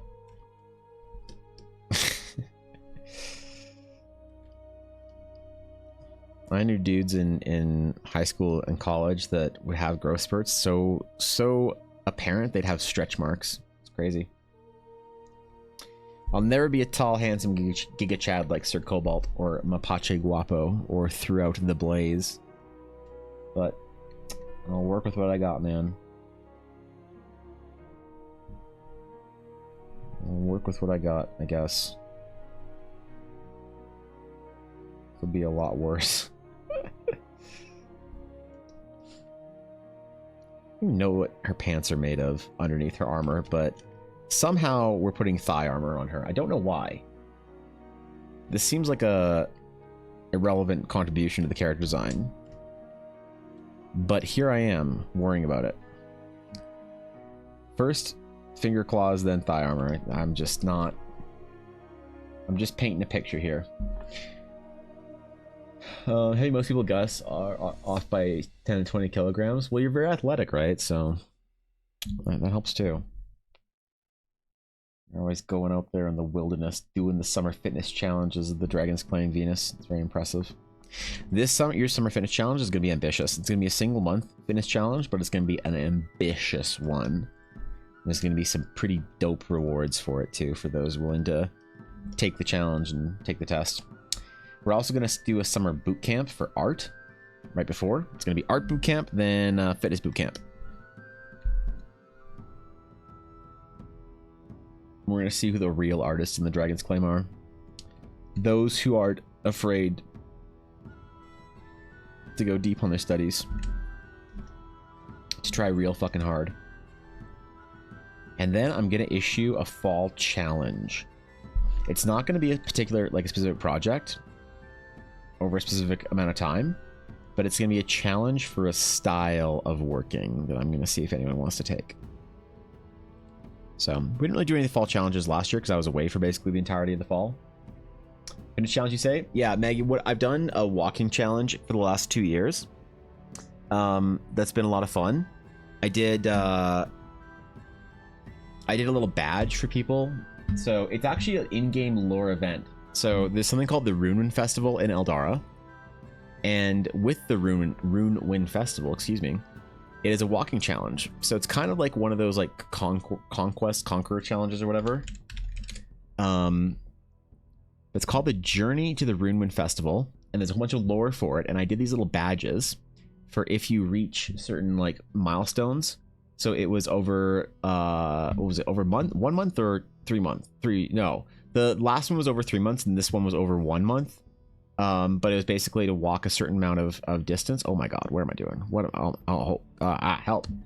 So it was a distance challenge, which was a lot of fun, and some people did it. Some people, what is happening here? Okay, there we go.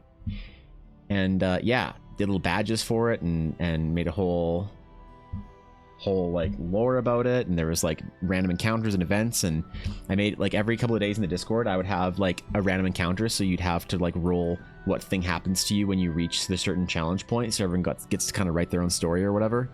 It was a lot of fun. It was really, really dope. It was like lore and walking and all this kind of stuff, and I don't know, I really enjoyed it. It's hard to get a lot of people to join up with it. Where's the second round of badges I did? I guess I can just search badge. So I make these little paper badges. All right. Okay, here's the ones that were... Ooh, what the fuck? That's actually hilarious.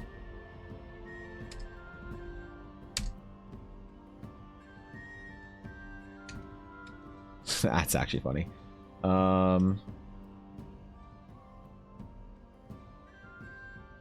So like that was the 100, the 150, and the 50 mile. So it was however much you want to walk in a month of intentional kind of like walking, 50, 100, or the 150 mile badge. And it was really cool. It was a lot of fun. People really showed up for that one in a major way, and I was very impressed by the whole guild. Everyone who did it, at least. Ashley, yeah. There she is, man. I gotta call this in later too. We gotta draw that one as well. So, running counts. It does. Yep. Going military style camping soon. 2040 count backpacks. 24 hours navigating through a forest with a map. That's dope. There's nothing like rucking in the summer for getting in shape. I love it. So we'll do it again this year. You know, it's not the most popular thing with everybody. It's definitely not the most popular challenge we do. Oh my god. There we go. Not the most popular challenge I do every year. It's very much for the niche crew, me and a couple of other people that really are into it. But you know, it's fun. It's great. I really enjoy it.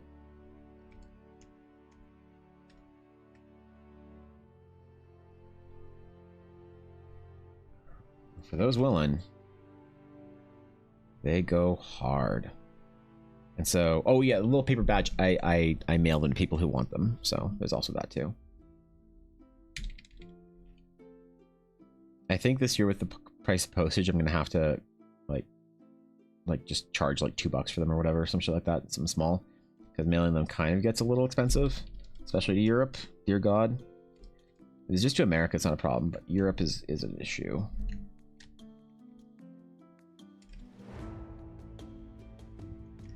Europe is definitely an issue. You love challenges? Hell yeah. Well, we'll see you in July or whatever. I think we're doing it in July. June, maybe. It's either June or July that I'm going to do the challenge in. I'm not quite sure yet.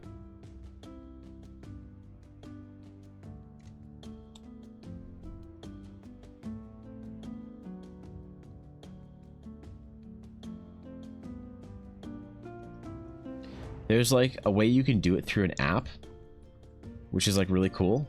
And it's a very famous like fitness challenge app for doing walking and shit like that. And you can have like lore and information and art and all, like it's really cool. It's really in depth, but it costs like $1,000 to set up or whatever. So it'd be the kind of thing if we had like a ton of people doing it, then I could like justify it. But if it's like less than 50, I can't really justify it, the price or the cost, I guess. It's a bit too much. Biking does too if you convert the distance to equal the effort value of walking. Yeah, I forget what the conversion was, but I figured out a conversion for it. The whole point is just to get out and move and go. Like, the intent of the challenge is also specifically that you try and you go walk through the wilderness. So you find parks and trails and shit like that as well. But obviously, people only get where they can get and only do what they can do. So I'm conscious of that as well.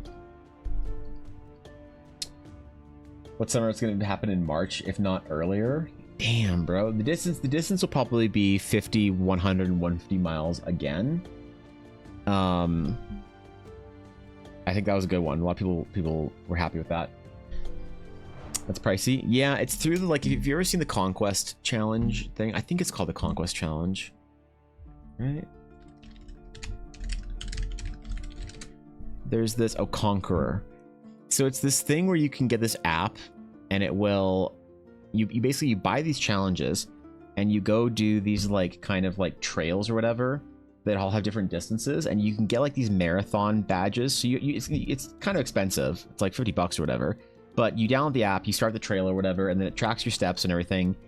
And then you can do these cool, like, I mean, I guess they're expanding out to like other IPs, but they expand out to like Lord of the Rings and whatnot. But in essence, it's supposed to be like real places and whatnot.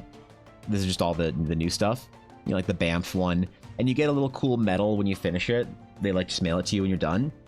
But they have a thing where you can use their API to basically host the challenge. It's like where you click on the corporate thing here, so you can host your own challenge. And then where this will say like the Dublin challenge or whatever, it'll have like all this like cool, like, I'm gonna say lore, but history of like areas. So you go from this town to this place to this monument to this like whatever, and then you end in Dublin or whatever, wherever it starts or ends. And it's got some information, pictures of the area, and you can kind of like look at your app and like see the trail and whatnot. It's kind of a fun thing.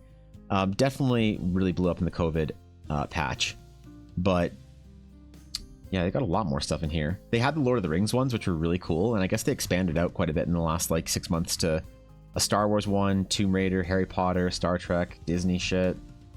Yeah, it's kind of cool. But to set it up so that people can use the app, and like it's cool because you could also see where everyone else is on the trail too. And I could have like certain checkpoints where you get lore about an area and like cool things and other rewards, which would be a lot of fun. But again, yeah, it is like pretty expensive to set up for a personal sort of challenge. Do we need anything specifically to prove it, or would just any fitness app work? It's all on you to report it whenever you hit a milestone. I'm not obviously gonna check anybody's fucking distance or whatever. If it's with their own apps, like there's no way I can. And you know, you tell me when you finish it. I'm not really worried about people like kind of faking it or saying that they got somewhere they didn't. It's not usually an issue. And if a person is so like down that they need to like fake finishing a fitness challenge they didn't, then you know what, fine, you can get the badge, you can get the dub. Clearly that person needs a bit of a boost. So I'm fine with it. Group of digital walking thing that could have lore pop up every now and then could be cool. Let's see if I can find anything.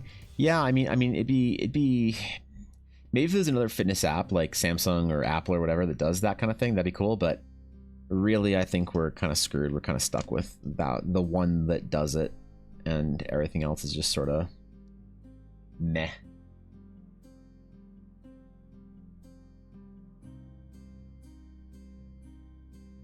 I would definitely like to run that kind of challenge soon. But it would really depend on the size of the community doing it. There's just like, you know, 10, 20 people doing it in our Discord. That's awesome, but it's just not big enough that I can't justify spending a lot of money on it. Nor do I want to like add a price to it. Like I think if 25 people got together, I think that's the minimum thing you can do is 25. And then you have to pay for extras, but I think if 25 people got together and were willing to pay like $50 or whatever, or some shit, or no, not even that, less, I think $20 each. I don't remember what it was, but then we could do it on an official app, but that kind of defeats the purpose of it. I don't want to make it a fucking pay to win, not pay to win, pay to play like weird thing. I'd rather just be people who want to get out in the wilderness doing stuff, to do stuff. It'd be weird to make it a paid entry, in my opinion. Defeating the purpose simultaneously while making it a little tough to tough to sell for the good members of the Dragon's Claim. So, people who finish the challenge can get lore no one else hears. Uh-oh. Maybe I'll do that this year. There'll be some secret lore. Secret lore for secret players. Tired, drained, dying in corporate hell. Evan, please save me, give me inspiration and hope. I beg you to fulfill my dying wish. Please look at Discord. Check for wine bar pick. Okay, the wine pick. Okay, yeah. I got up earlier. I forgot to do that. I think you reminded me. Which one? What do we got here? Is this Lisbon? That building looks straight and big enough to be Lisbon. Where's the wine bar? I'm guessing it's this one that says Antigua Wine Bar. Oh, wait, I love that. Dude, Europe's so cool. Y'all got like fucking streets on angles and shit and buildings that aren't on angles. Man, I wish we had streets with angles and shit on them and like kind of scuffed stones and shit like that with, you know, neon signs and exposed vents. So cool, man. Everything's so sterile here. That's actually, I really love that photo. That's great. That's actually, you could probably give them that photo and they'd be like super happy to use that as a promo thing for them or whatever. Yo, they got streetcars there? What the fuck? Really? What the fuck, dude? Man, I need to go to Europe, dude. I need to go to fucking Europe. Penguins. God damn. This is so cool, man.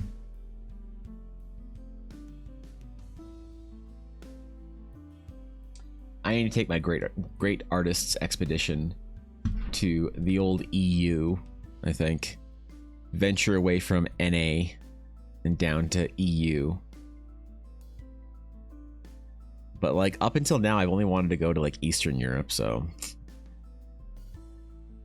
I guess there's a lot more Europe to explore. Fuck, man. It's so expensive, dude. Oh, the Burry dude walking by adds a fun touch. Yeah, that's a great composition. Want to get it framed? Go get it framed then. What are you wanting to get it framed for? What do you mean? You just get it framed. Yeah, you get it printed, and then you know, when you get it printed, then you just like you just say, hey, frame it, and they say, okay, that's like a $400 framing job, and you say, cool. Wait. No, framing's very expensive if you got it done properly. Very expensive if you get it done properly. So, I guess wait and take your time until you find the right frame, the right place, the right everything. I don't think I've ever spent any time thinking about getting any of my art framed. Like, I might do some like very limited edition stuff for the Horizon campaign or any future releases that I'd probably get properly framed. But it's also weird. Like, Ella loves putting my art up in the house, and I kind of hate it. I kind of hate it. I'll be honest. Was kinda hoping for it to be the one masterpiece to put into the house the BF and I want to buy in the future. Let it be, how do I say it, a centerpiece for the house. I see. So you'd want to put it get it printed pretty large and put it somewhere pretty important. Well, I think 100 bits, by the way. That's pretty good. I mean, I'd definitely go for that. A fucking photo as your centerpiece. It's way cooler than like a TV in the middle of the living room or whatever. Had to go to Hawaii for years to go to Europe? Well, the thing is, conveniently, I have never actually paid to go to Hawaii. So that doesn't really impact it at all. No, that's the great thing about going to Hawaii is that my mother-in-law very generously and kindly pays for the flights, and then we go stay with family. So yeah, if Ella and I had to go to pay the big bucks to actually fly to Hawaii, even though it's not that bad, it's only like $600. Yeah, there's not a fucking chance we'd ever see Maui. You know how expensive hotels are there on that island? It's like $600 a night for like a meh hotel. The condos close to where my or Ella's cousins are like, they rent for like $450 USD. Yeah, not a fucking chance. Thankfully, Hawaii has never had to factor into any of the decisions that Ella and I have ever made for travel. The thing that we'd have to give up is our future plans to go to Japan. But I haven't like taken a vacation that we've actually paid for since I started streaming because it's just so fucking expensive now. There's no shot. And we used to like go to BlizzCons and shit every year, and that's just not gonna happen with the new prices of like hotels down in Anaheim.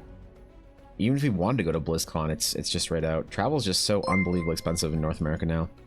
But I imagine Europe's like just as bad, right? My boyfriend is also a photographer too and has a bunch of amazing pieces from when he used to do urban exploring in his youth and go to abandoned places.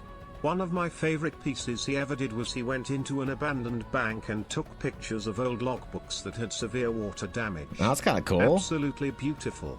Yeah, wait, I like that. That's a good shit right there. MRT Martin's Art, is that right? Sorry, I thought there's letters. I think that's Martin's Art. Thank you for the follow. I appreciate it. Welcome, my friend. Good to have you. Getting stuff framed doesn't matter if I hate my work. I need to respect what I do, or no one else will, and others like my work more than me usually. Yeah, that's fine. I mean, it's obviously when you're a student, you don't have to like spend the big bucks on framing and things like that. I don't think I've. What's the most expensive piece I've ever spent or ever framed, or the most interesting piece I've ever framed? Well, the nice thing, Venus, is all the artwork that I have is just like raw canvas. So like, I realized I didn't have any photo or whatever evidence that I ever painted a thing, but like I did this abstract for my dad. Well, not for my dad. I did this abstract when I was in art school because I was in a painting course when you could get by with doing abstracts. And my dad has this framed up in his house. In his kitchen. I took a picture because I realized I didn't actually have any like proof that it exists of my like own records, even though I'm not particularly like thrilled about it. I still like it. I think it's like a cool little abstract, you know. It's just kind of like chilling up there, and they put a light on it and stuff, and they treat it with a lot of respect. But the thing is about all the paintings that I have that anyone has up in their house, all the paintings they have are not they're not framed. They're just raw canvas because I always intentionally painted the sides as well, so they could be displayed as raw canvas. So I don't know. Do I have any art that's like framed that is mine that anyone cares about? Ironically, I think the most expensive piece, or the most expensive framing, sorry, that anyone has ever spent on my art is actually Vidi. I think Vidi has the nicest frame of any prints that I have. I think he spent the most kind of time, attention, and resources on a great frame for the Emporium piece that I did, that he bought a print of, which is kind of funny. But I think the only piece that I have in my house that is framed, that's like a good frame, is an ink piece I did for Ella for Christmas a couple of years ago, that I don't think has ever seen the light of day. I don't think you guys have actually ever seen it. I don't think I took a picture of it. I think it like exists only in her home, which is kind of funny. And then Ella has a wall that she's allowed to fill with my art. It's right above her desk downstairs. So she puts various maps and character portraits and things up there. But yeah, I don't think that there's anything that I have that's like framed or whatever here that's like original or good art of mine. Can you frame anything? You can, yeah. But the thing is, Venus, when I talk about framing stuff, I'm talking about framing things that cost like $400 to $600. You can frame anything. So there's art in frames, but getting something professionally framed, matted, mounted, preserved with like proper glass, like proper frame, all that kind of stuff, it is like a $400 to $600 project for not too big frames. I mean, I have art that's framed up here that you can't see, I guess. Yeah, the art that's behind me is like shitty Michaels frames because they're posters, they're not real prints. But I have a print by my door that I don't really want to take off the wall that was a $400 frame job. I wonder if I could, maybe I could show it actually. I'm gonna try taking off the wall. Let me see if it's paint. I think it's got a proper wire in the back, so I don't think it'd be pain to put back up.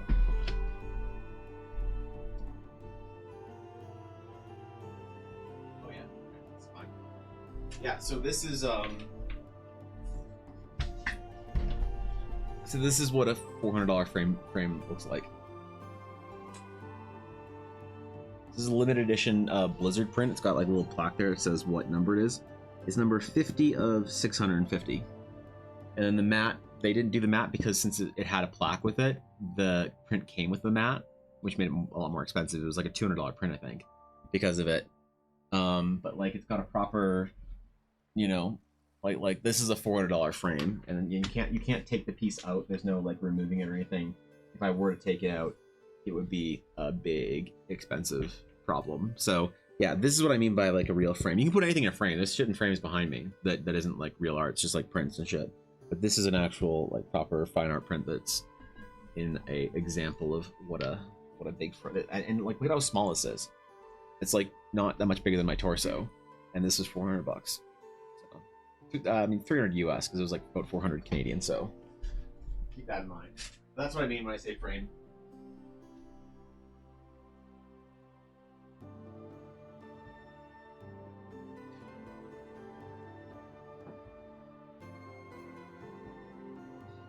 Of course. Alright, whatever. I'll put it back after stream. I'll put it back after stream. I'm not gonna worry about it right now. Maybe it would be kind of fun to get a frame proper, or a piece that I've done properly framed and properly made into, you know, a gallery print or whatever. I think that would be kind of fun at some point. Okay. I think I want to think about the background soon and then do the finished details after. So I wonder if we should reference some of this green here. Or green blue.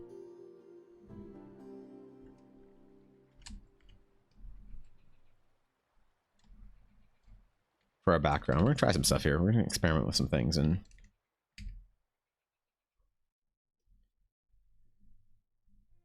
just play around a little bit.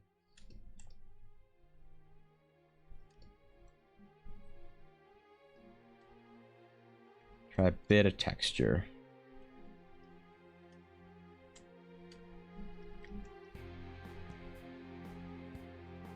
Before I get back into the detailing. Green, blue, turquoise. Yeah, I don't love made up color terms. They're not my vocabulary, but I'm trying to get better about that. Because obviously if you're trying to figure out how to be the most communicative to the most amount of people, talking about like commonly accepted kind of like colors or whatever is like good. I don't mind that actually. I kind of dig the. I want darker though, I wonder. Maybe we'll go from the top as well.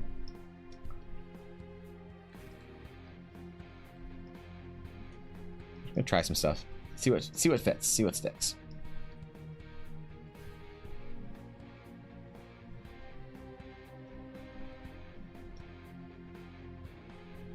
Heavy texture maybe. That's kind of cool. I think as long as it kind of like stops around the shoulders, it's probably like the majority of the color. I'll be able to work with this. I'll be able to do something with this later.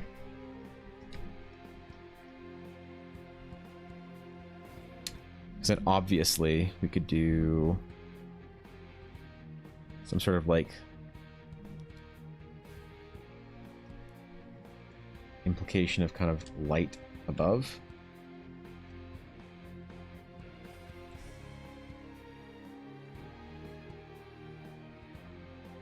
All right. And you can do this cool thing with like gold. And you can give gold this like kind of glow to it.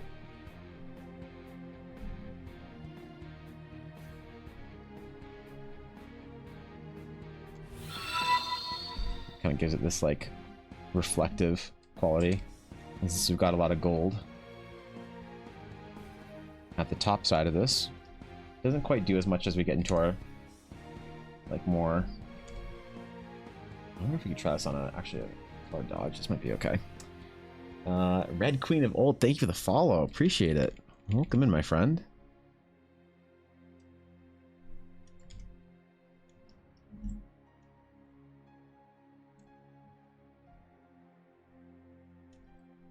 Kind of put a little bit of that glow on her hair too.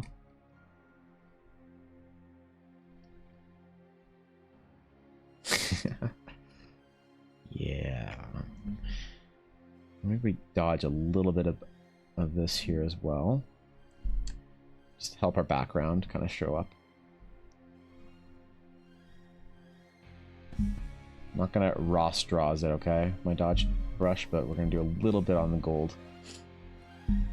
Name all the real colors, Evan. That would be red, yellow, blue. And then you can also say green. That's a good one. Orange. Love that one. My personal favorite is purple. And those are the 6 real colors. Everything else is a derivative of such.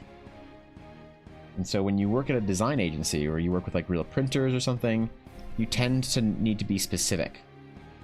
And so you are taught not to use made-up colors names because they aren't something that when you're talking to a printer and you're trying to be very specific that you could really reference.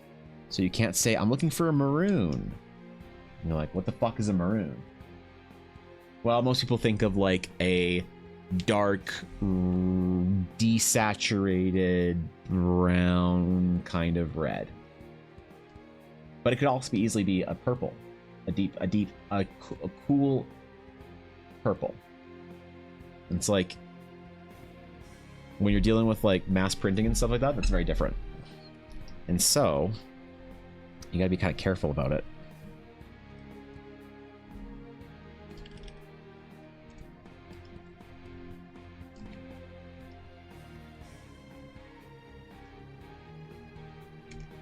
Ooh, didn't do our little eye in the center here. Forgot about our little guy here. What color is this eye on Ulnar? What color is her necklace? It is red with some yellow. Okay, got it. Cool, neat. Oops, my TV fireplace is gonna fall asleep. Uh-oh, can't have that. Can't have that now. Let's hire some non-artist bullshitters then. What the fuck is Ocean Mist? I mean, that's the thing that came from like I mean that's I don't know. I'm not mad at people who use like those kind of like, oh, it's Merlot, it's Ocean Mist, it's a Pinot, you know, whatever. Okay, cool with the wine references, Lowe's. It's whatever. I mean, people use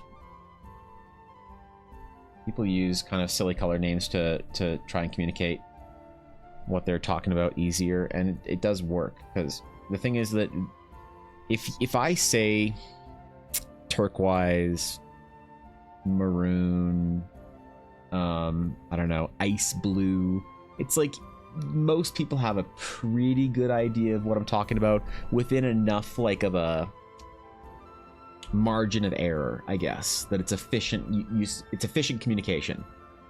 The only problem is when you're talking about important sort of like color choices with like printing and stuff like that in graphic design, when the difference between one color and another is a big deal, then that's when it starts getting a little problematic, I guess. So not even a lot of like artists, like classic artists, concept artists, painters, whatever, not even a lot of them will use like proper color names. They'll use like sort of the made up colors, because again, it's within, you're asking somebody to do something that's like ice blue, but you understand that when you give them that sort of general direction, that they will narrow in on the specific color with their artistic ability. Again, with graphic designers, it's different. You have to be very, very specific. That actually was one of the funniest things that my color theory instructor said on our first day. The first thing she said is I'm not going to get to know any of you because half of you will be gone in 2 weeks. So after this, on the third week, I'll put an effort into knowing your names. And we were like, damn. And guess what? It was fucking true. That class was half the size by week 3. It's like, how did she know? That was kind of funny. But then also she said, by the way, if I ever hear any of you use fake made up color names, and then she made some discriminating comments against architects and interior designers, but that's fine, you know, let her have her opinions. But her disparaging remarks to our other artists was not great, but you know, we got where she was coming from. We got the point that she was not to be fucked with. She said if we are using any animated color names that she will fail us immediately. She said we get 3 strikes. So like if they just say light fucking blue.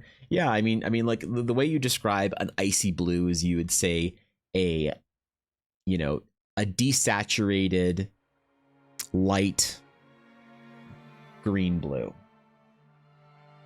or a desaturated light warm blue. That's how you describe it. You have to think about describing it as if you're moving bars on, like you're visualizing moving the bars on. So you say blue, and then you say a dark blue, and you're like, okay, but then a really saturated dark blue or a desaturated dark blue? Really saturated dark blue, and you're like, oh, okay. And then you're gonna add in the qualifier of a cool desaturated, you know, dark blue, which would be like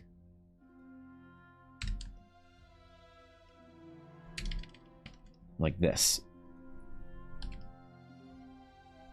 You know, if you said like a cold, a very cold red, or a very cold like light desaturated red, that's how you get pink. You probably just say a cool, you know, instead of very cold, but you could probably just say cool and people know what you're talking about. I don't know. Listen, color theory is nonsense for most people. Don't worry about it. It's the only problem if you go in, like, the color theory terminology is just, it's a relic of a previous time in my career, and I try to break the habits. Because, you know, who wants to be the pretentious weirdo that refuses to say the word turquoise? I mean, I do kind of because it's funny, but at the same time, it's not useful, right? Not necessarily useful, so. Okay. So the last little finishes on this, I think I actually would like the background. I don't want to mess with it too much. The last finishes on this, I need to not look at this for a second. So I'm going to go quickly grab another water. All right. I'm going to grab another water real quick. And then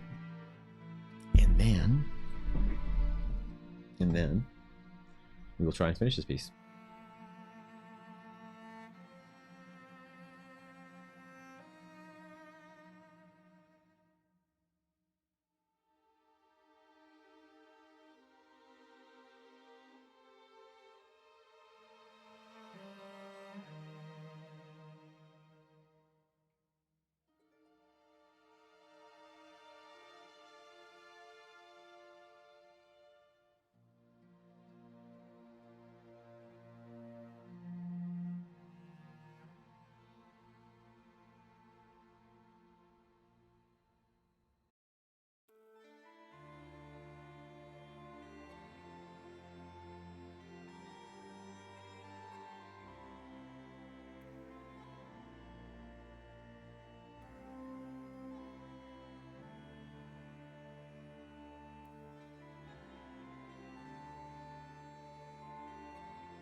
Let's see if I hate this piece. Let's see all the reasons why I hate it. Haven't looked at it in 5 minutes. No, I think it's actually okay. The thing about coloring stuff like this in is, I think that like a lot of the issues come from when you are in the beginning stages of a piece. And then at the end, I find that there's very rarely something to fix.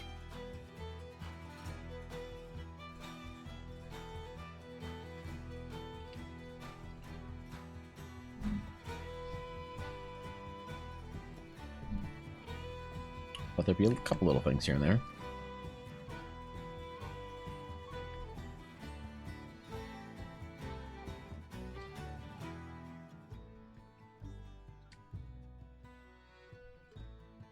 Couple of small little details to go over.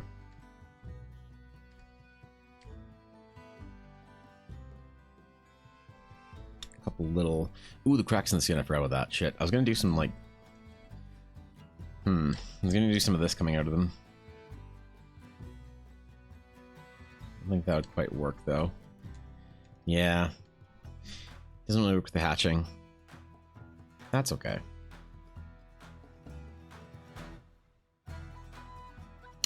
I'm not going to throw it. The only detail that we didn't include that I probably should have included is in fact, the ulnar glasses. That's right. The tiny red sunglasses that are the quintessential device for allowing you to play Vampire the Masquerade. Required by all.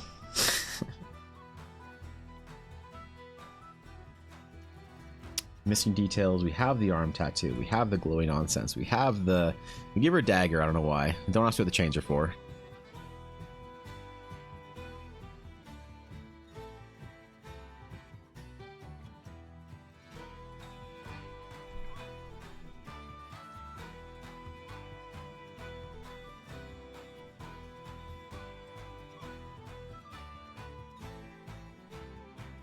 Could do some flecks of highlights on her hair, I guess. And then I think that might be the last little thing I want to do. But we're basically there. Damn, bro. I haven't done a character sketch like this in color in a while. Kind of feels nice. If other people want a commission like this in color, they usually want a full character, not just like the portrait. The dagger is the one she sacrifices with. Wait, she sacrifices people? But she's a necromancer, Azalea. Wait. You're not saying that she sacrifices people only to raise them after? The scandal. The scandal of this woman. Gets the blood for her magic rituals somewhere. Oh, you're right. You gotta have some blood for rituals. Speaking of that, whoever tried to summon the Great Old One in the guild basement, by the way, I'm not gonna blame. I'm not gonna get mad. Just go clean it up. There are paper towels in the guild storage.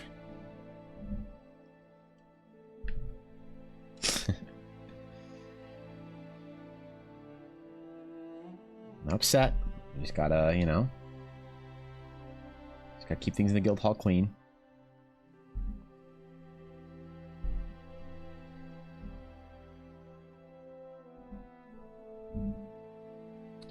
Paint some of our line work in. It's a little bit less dark on the skin itself. Doing the kind of the line work painting is sort of the last, like, the last little thing I like to do after finishing layer stuff, because it kind of brings it all together, you know?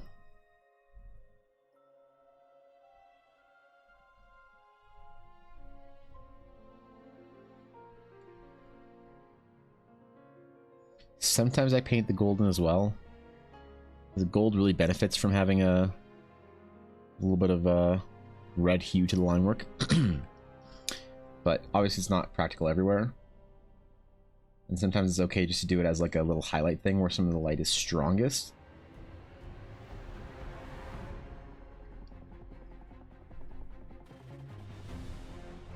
And we gotta paint little gremlin Ashy in as well after this. Did you mean to summon the great old one? It wasn't you? Well, who was it then? God damn it. Wasn't anybody here, man. Who summoned the great old one?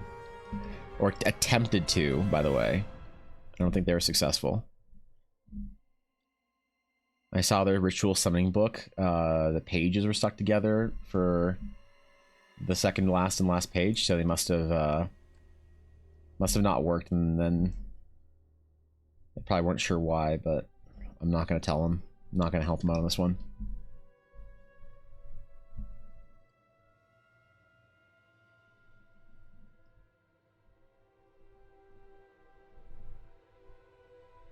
Okay.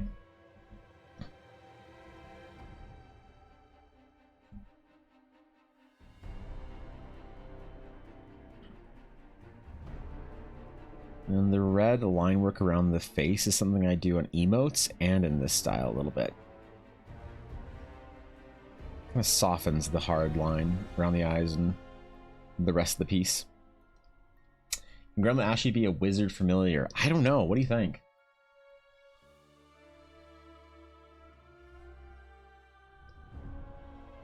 Do you think she should be? I mean, all right, hold on. Let me just take a quick crack here at the base colors. This will take 35 seconds. It's called this layer is called Bonus Ashy. It says Ashy of Heart and then Bonus Ashy, and this is just Bonus Ashy.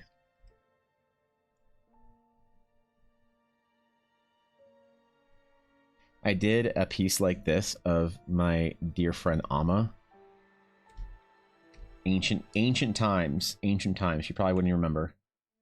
But I found it the other day, and I was like, I should draw more of my friends as fucking Gremlin Himoto version. So the color needs to be Ashy of Heart pink. Specific pink.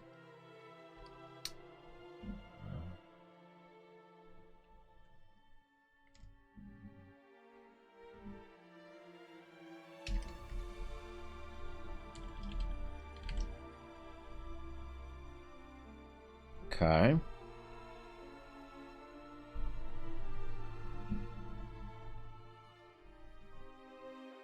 Okay. And then, what do we need? We need the shadow for this. Before we do the hair.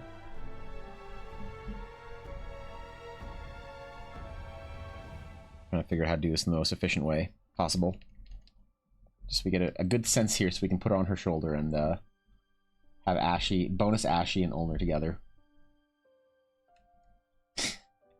You see this regular Ashy of Heart and this Bonus Ashy.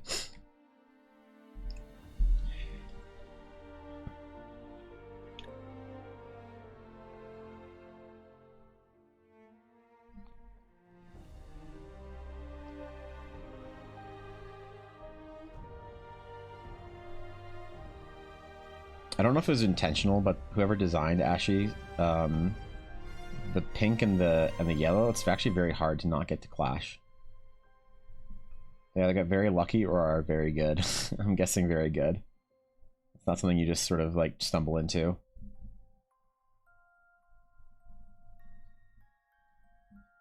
I'm not making this an emote. You can't make me. I'm not. No, I'm not doing it.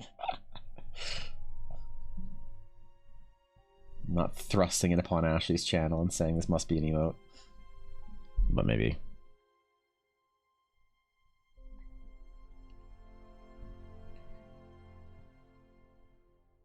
Alright. Okay. And then she's got them bright blue eyes. Oh, wait.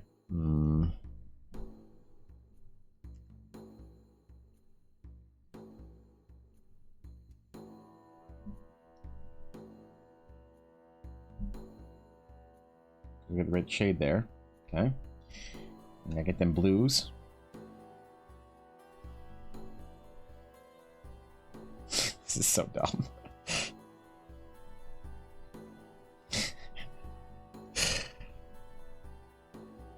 No, commissions are not open for Gremlin Umaru versions of your characters. Stop.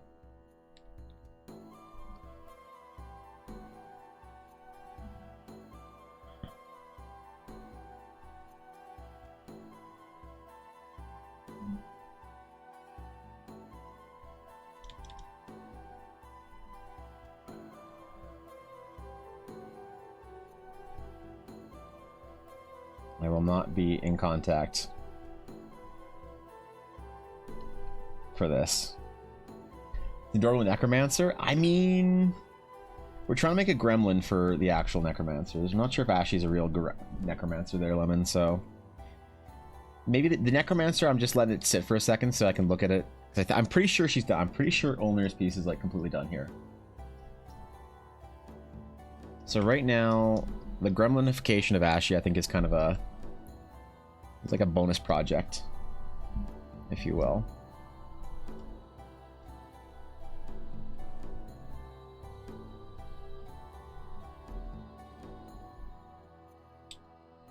Looks pretty done and awesome. Well, thank you. How exhaustingly predictable. But then I suppose failure comes naturally to your Forgot I kind. uploaded that. Damn it. So I load up Twitch to do a bitty drive-by of Evan's channel.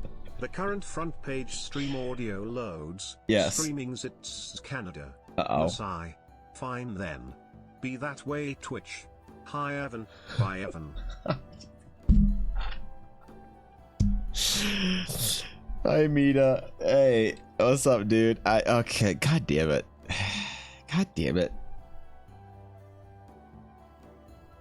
I did not make my alerts quieter. I said I was going to do that last night. I definitely did not. I'm a bad streamer. I'm a failure as a streamer. We already knew that.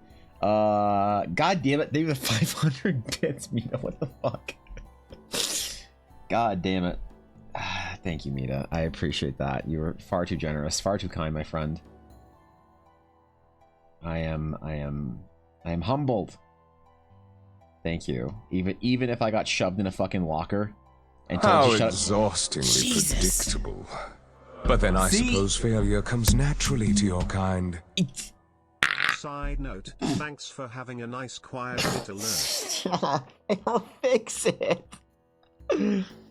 I'll fix it. Oh god. Thank you for the 500 bits. God damn it.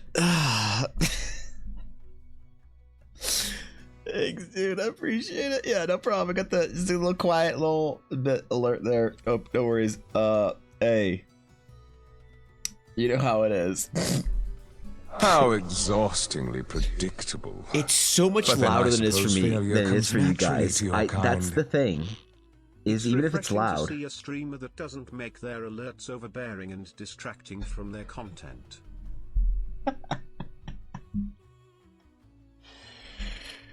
I'll fix it. It'll be ready for next month, okay? Next month in February, all my alerts, I'm announcing it here right How now. exhaustingly predictable. But then I suppose failure comes naturally to your I'll kind. fix it. Damn it. Really? Why don't you tell us how much louder it is for you than us?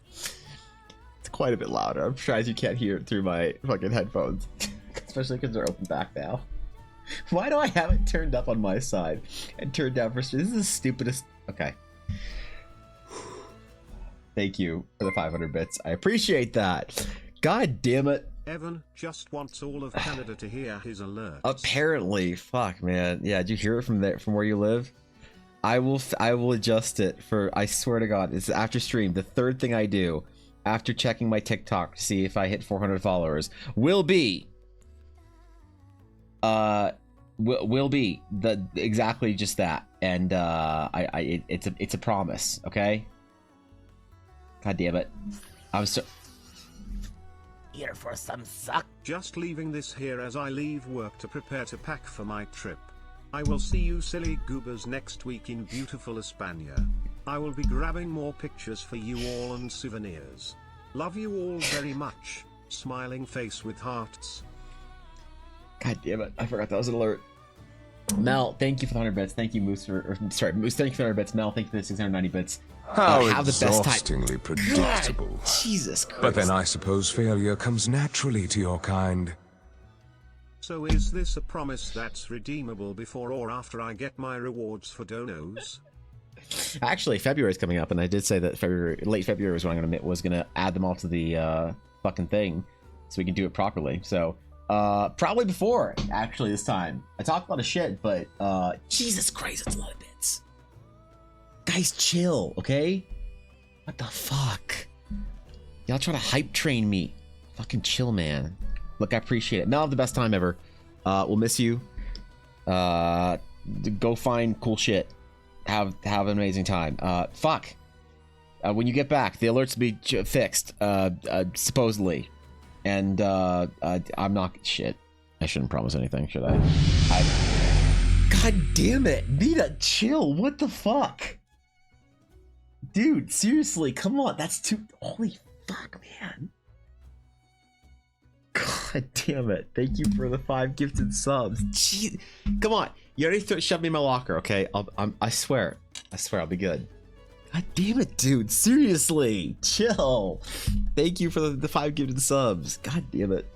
I appreciate it. Thank you for saving 5 people from Twitch ad hell, because god damn it, imagine being on Twitch and not having a sub to a channel or Twitch Turbo. You'd see all the Toyota ads. Or I don't know what kind of ads you guys get. Read the book? I need to buy the book first. It's still in my cart on Amazon. I'm excited though. I'm excited. Continue to make Evan speechless and uncomfortable. Stop. Also, Stop. Evan, happy birthday, smile. It's not my birthday. What are you doing? It's not even. It's months away from my birthday. Stop. You chill, dude. Fuck, Mel. Thank you for. I will. Okay, listen. Guys, come on.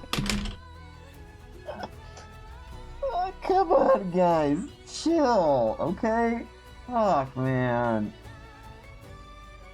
Nita, you didn't have to gift more subs than Mel did just out of the fucking power play. Jesus Christ. Guys, that's fucking insane. I can't, man. Happy birthday. It's not my birthday. It's my birthday until fucking... Come on. It's not until April. What are you guys doing? Don't start this shit. No, not you two, Whoop. Not stop.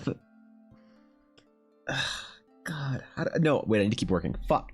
No, I am undistractable this month. I said it. New Evan, non-distractible. I must keep working. What the fuck was I even doing? God damn it. Thank you guys for the 10 gifted subs, Mita. The 5 new subs, Mel. The 5 new subs, Mita. Guys, chill. Come on. Come on. Chill. We can all just chill and relax. We can all calm down. Mita, thank you for the gifted sub to Whoop. Gifted a tier 1 sub to Whoop 6,667. They have given 290 gift subs in the channel. God damn it. God damn it, Mita, chill. Holy shit, going dude. For real this time. Love you all, bye, and see you Monday. Yes, absolutely. Mel, have a wonderful fucking trip. We'll hear all about your amazing stories after, and go conquer the world, Mel. Can't wait to hear from you. Seriously. Post pictures. We're gonna all be in anticipation. Damn it. Fuck. Okay, no, I need to focus. That's a lot of subs. I'm anxious now, dude. I gotta focus. I gotta focus. We got a gremlin to draw for a necromancer, alright? Belly White, thank you for the follow. Appreciate it. Sorry I'm a bit flustered right now. I'm just getting inundated with a hype train that I'm stressed. I'm stressed. Okay. I'm good. I'm good. So thank you for the bits. Thank you for the subs. I appreciate it. Why can't I see? I don't have my glasses on. Ornick, thank you for stopping by as well in the midst of all this. I'm so sorry that I was too flustered to notice you. But I agree. Umer's awesome. I agree. That's all I'll say. Just flat true. God damn it. God damn it. God damn it. I will not be distracted. I will not be distracted. I will not be distracted. I will not be distracted. Okay. Damn it. What was I even doing? I forgot my name. We gotta do the player's handbook for Ashelin of Heart. I'm just doing flat color real quick thingy here right now, and then we'll finish the ulnar. I can't even speak.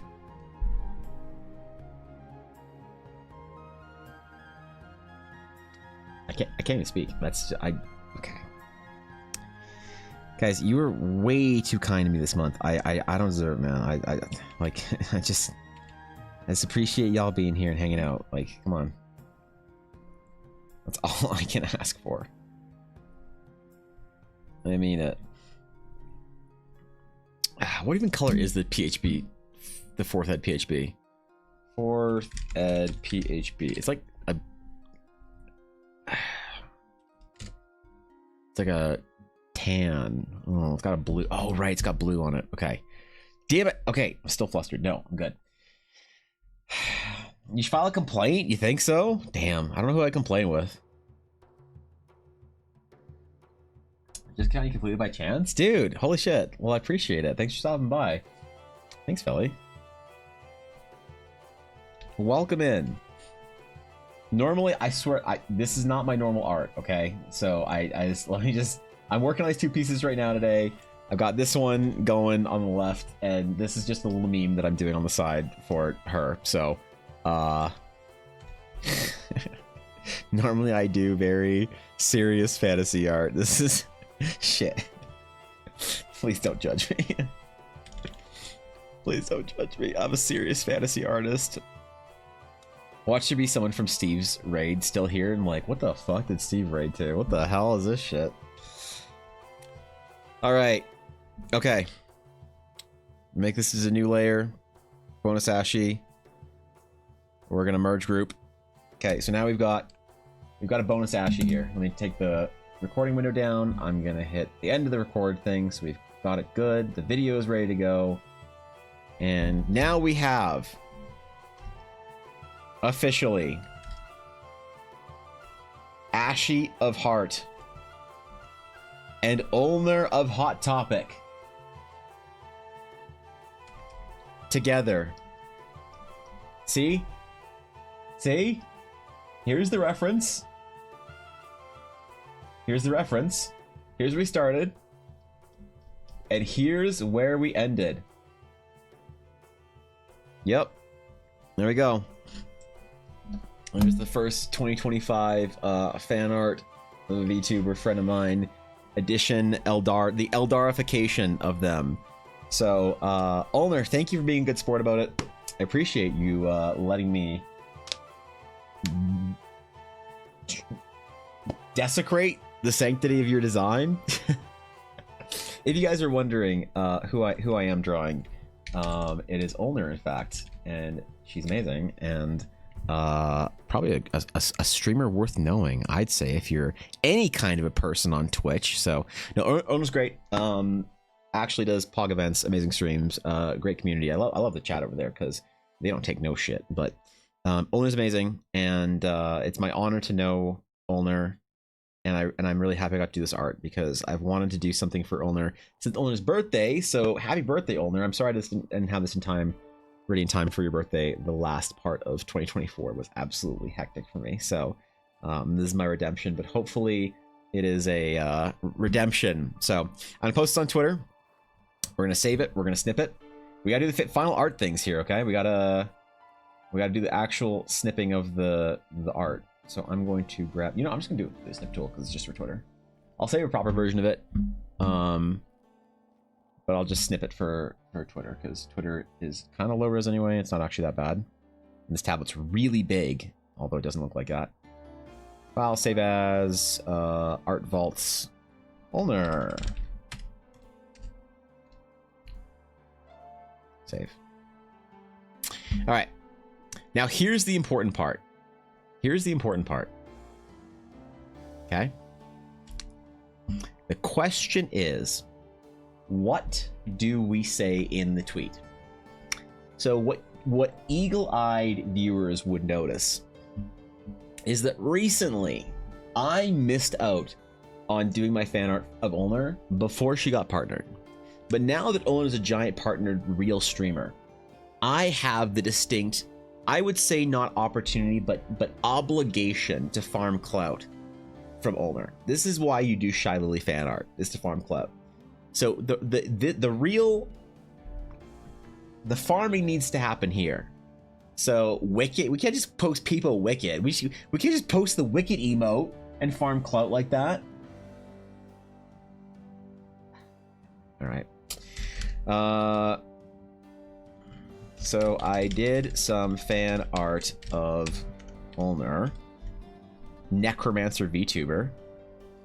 Necromancer VTuber. Self-taught EN, by the way.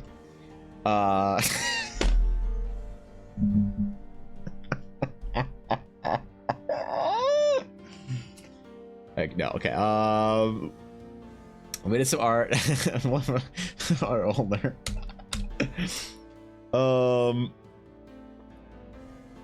My only goal with this is to hopefully farm some clout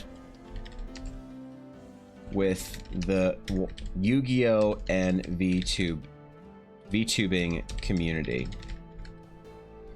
So, someone let me know what I need to say to farm said clout. Also, thanks, Ulner. Peepo happy. Self-taught Ian Iron Man BTW. That's true, actually. Fuck yeah. I mean, is a rebrand a character death? No. It's fine. So this is some fan art of Ulner, Necromancer VTuber, self-taught Ian, by the way. Only goal with this is to hopefully farm some clout with the Yu-Gi-Oh! And VTubing community. So someone let me know what I need to say to farm some said clout. Also, thanks Ulner, people happy. Now, who should be next?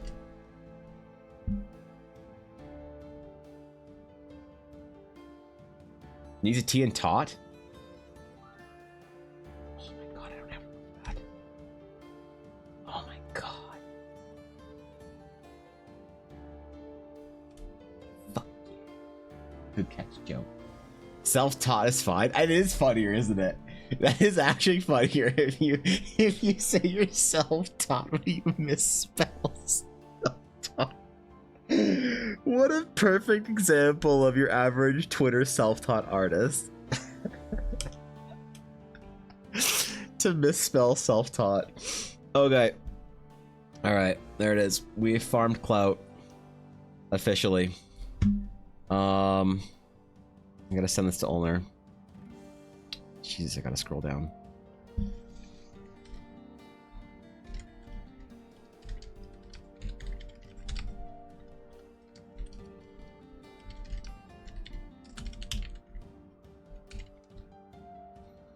All right, send it to the discerning.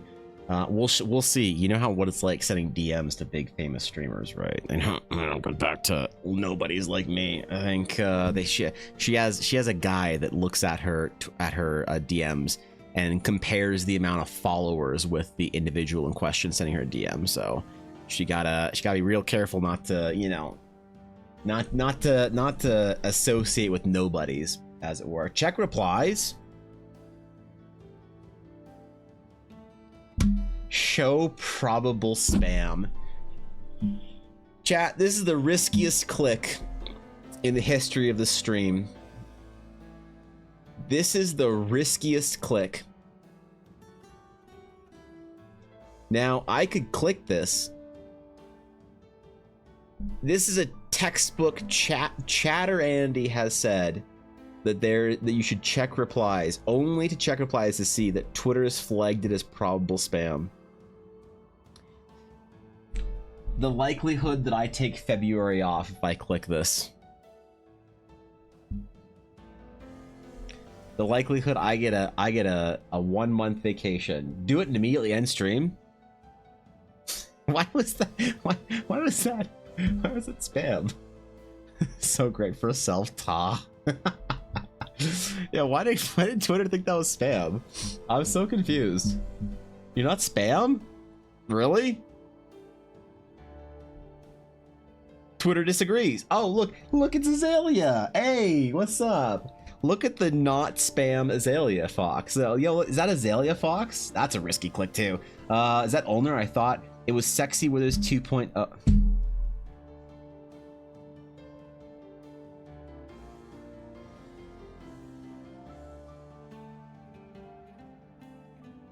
Who told you guys that you were funny? At what point did any of you get the impression that you're funny? Like, I'm wondering if this was my fault in some way. Did I do this? It can't have been. I'll upload it on Instagram and Blue Sky later. But are you on Blue Sky, Ulner? Can I tag you? Because I'll just post the exact fucking same thing on Blue Sky. Literally, that's all I do on Twitter versus Blue Sky. To post the exact fucking thing.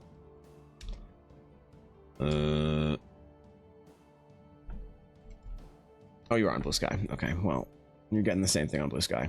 So, post.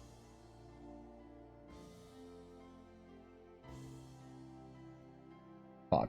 All right. Chat, go follow her on Blue Sky as well. Pog. Go follow her on Twitter and Blue Sky and Instagram and TikTok. Maybe. All right. Did I hit my goal of 4? Oh my.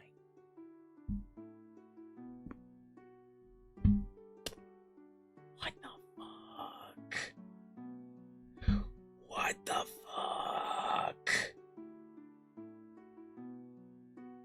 Jesus, man. Holy shit.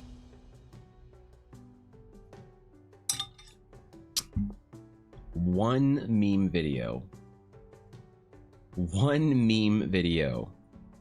That's all it takes. Congratulations, you win? Yeah, I guess. When you call me Risky Click, I was offended. I was like, no, I'm not. Wait, never mind. Definitely am. Yeah. Listen, Azalea. Listen, I love you, Azalea. You listen, I got you. All right. If you got canceled, I'd at least make an effort to seem like I'm fence sitting on your cancellation for like a couple of days. Okay? Like, I got you, but you are a risky ass click. Okay? You are a risky goddamn click. Read the comments. Where? Leave a comment review, please, on TikTok. All right. This is a risky comment review. Following for the character, liking for the men. Fucking L2. Listen. I spied Rune. Damn right. Oh, yo, why is it so laggy? Damn right.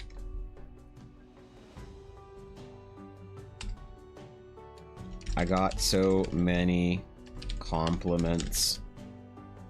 What is it? Does it? Wait, does it? Ooh, okay, I need to not do that. Ooh, does it do that when you post it as well?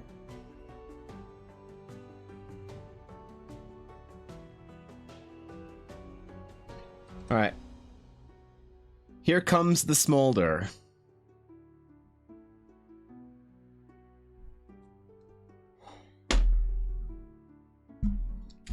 Aren't you supposed to be at a convention right now? SMH. Me, I can't draw men. You clearly can, and I appreciate that. I'm gonna rate that comment a 1 heart out of 10. We're gonna reply to that too, and I'm gonna say thank you. Now please tell the internet so I can get so I can fix my reputation. I'm not gonna respond to all these. Adorable, and you can definitely draw men. Lamau, you actually have a great style. That's sweet. I'm gonna rate that a heart. I'm not gonna heart them unless I reply to them. As a woman that solely plays male characters, I want to commission you. It's a compliment? Okay, good. All right, good. You're amazing. Damn, if I had money and budget, I'd commission you to draw my mail. What am I reviewing in here, Ella? Where's the one here that I thought this was me people dunking on me. You got a cool name? What does that mean? Wait, what? What am I looking for, Ella? Austin Martin sounds adorable. That's sweet. The voiceover is adorable and endearing. That's sweet. Where can I find your commission sheet? Uh-oh. Love your style, fantastic. Follow for more men. Okay, dude. wait. How are you doing? Are you available for commission? Very talented artist. I was the 100th like. Damn. Deeper and deeper, digging deeper. What is this a reference to? What is this a reference to that I don't know?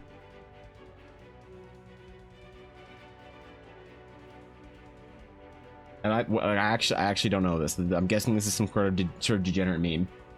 Women wear so much more fun to draw. I agree, Rick. And we love an ally. What do you mean?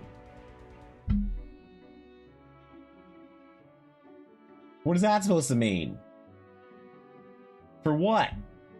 Okay, I feel like I'm being trolled. There's something I don't know on here, Ella. I'm missing some shit. What do you want me to review? What do you want me to look at? Or look for, or whatever?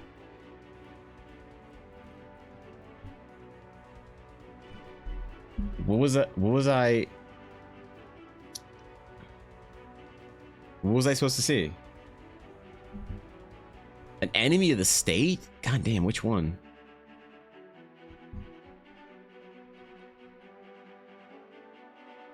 All right. Well, honestly, I think I want to try to make a like kind of recap video at the end of every month for all the art. What's up, Zero? Good to see you, dude. I think I want to try and make a recap video for all the art. I will include this one for bonus Ashy in as when I finish this. Oh, I didn't record the process. Shit.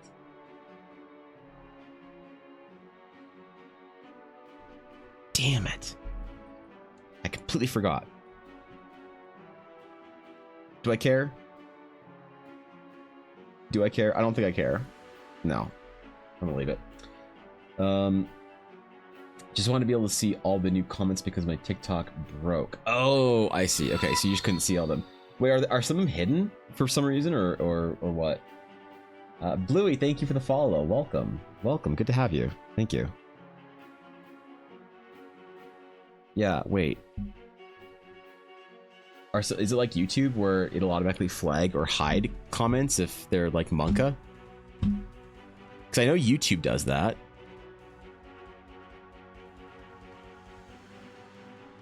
Did something happen in the comments that I'm not detecting? Did I get skamazed or whatever? Hold up. I don't see anything bad. Yeah, there's nothing in here, right? I hope. Did I accidentally show some or like? Because I realized reading the comments on the stream is a bad idea. In case there was something that someone wrote that would be an issue. Just your phone? Oh, weird. Zero, thank you for the microtransaction. Congratulations, you now have a microtransaction. Please enjoy your microtransaction responsibly. Cheers. I don't have my TikTok, so I made a new one, which is great because I get to follow you again. Thank you, Steel. I appreciate that. It's like this is most videos. Really? Interesting.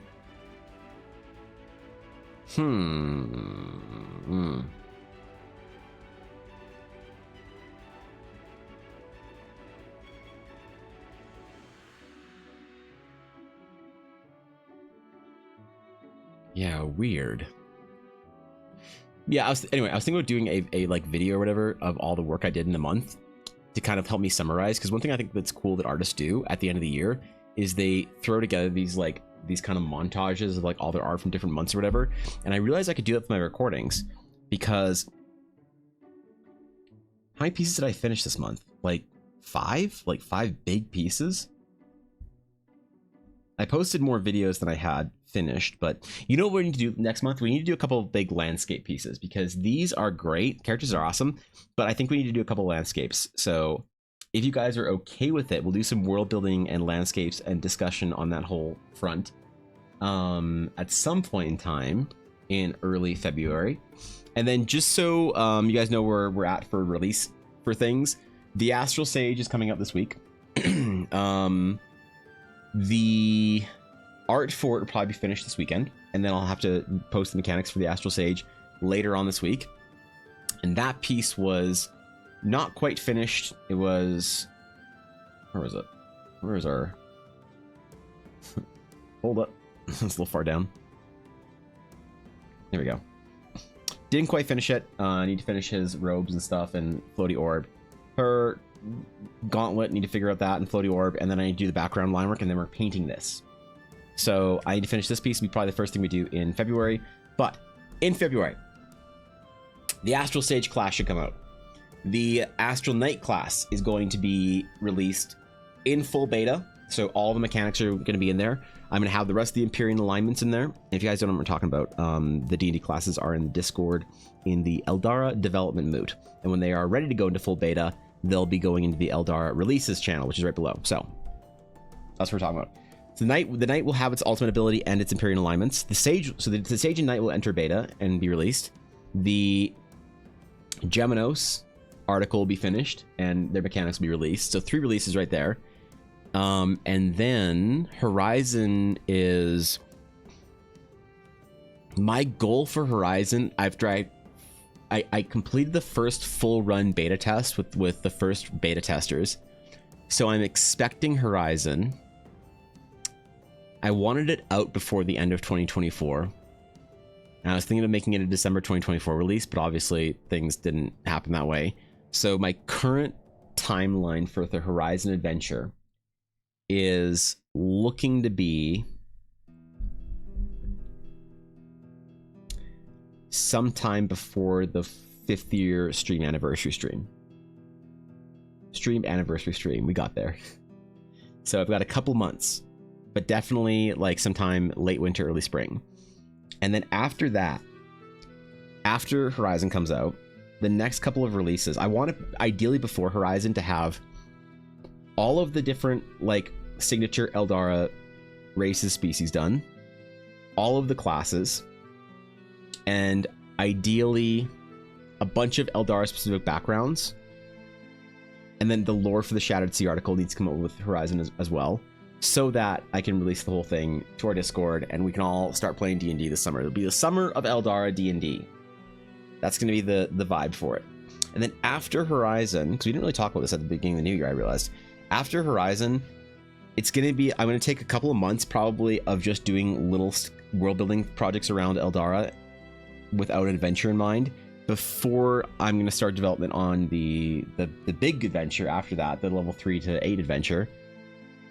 And that's going to be something that if I can get enough work done on, that I'd be kickstarting ideally late 2025. So like December of this year. So a lot of cool stuff hopefully this year coming out. And I think hopefully the Horizon and Astral Sage and Geminos releases and all these things kind of stacked up would be a good way to start the year off. But I do have a lot of commissions to do, which is great. And I am going to probably be taking less commissions because I'm raising my price and that just reduces frequency. So ideally there will be a lot more focus on Eldara releases this year. Art Tech, good to see you. If you've already finished, you're right, Lobster. I should have already finished it. I should have finished it late last year. Absolutely.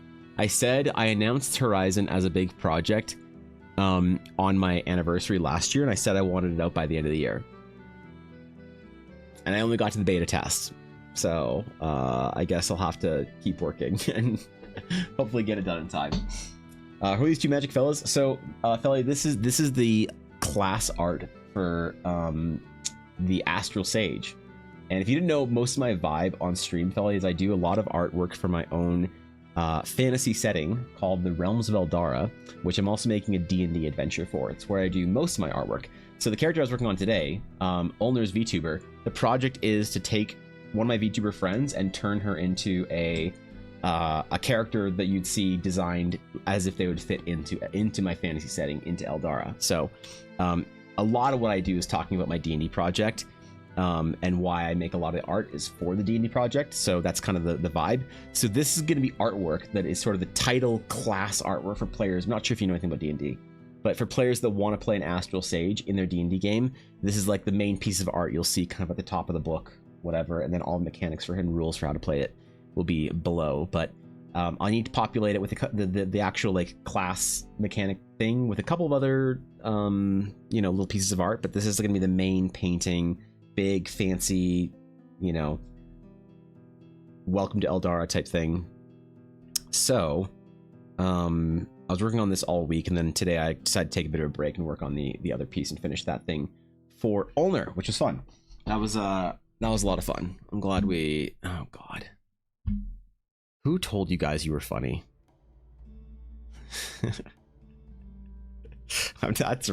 Twitter's always a risky click. But thank you for those of you that did go like that piece on Twitter. I appreciate it. Y'all are hilarious and amazing. All right.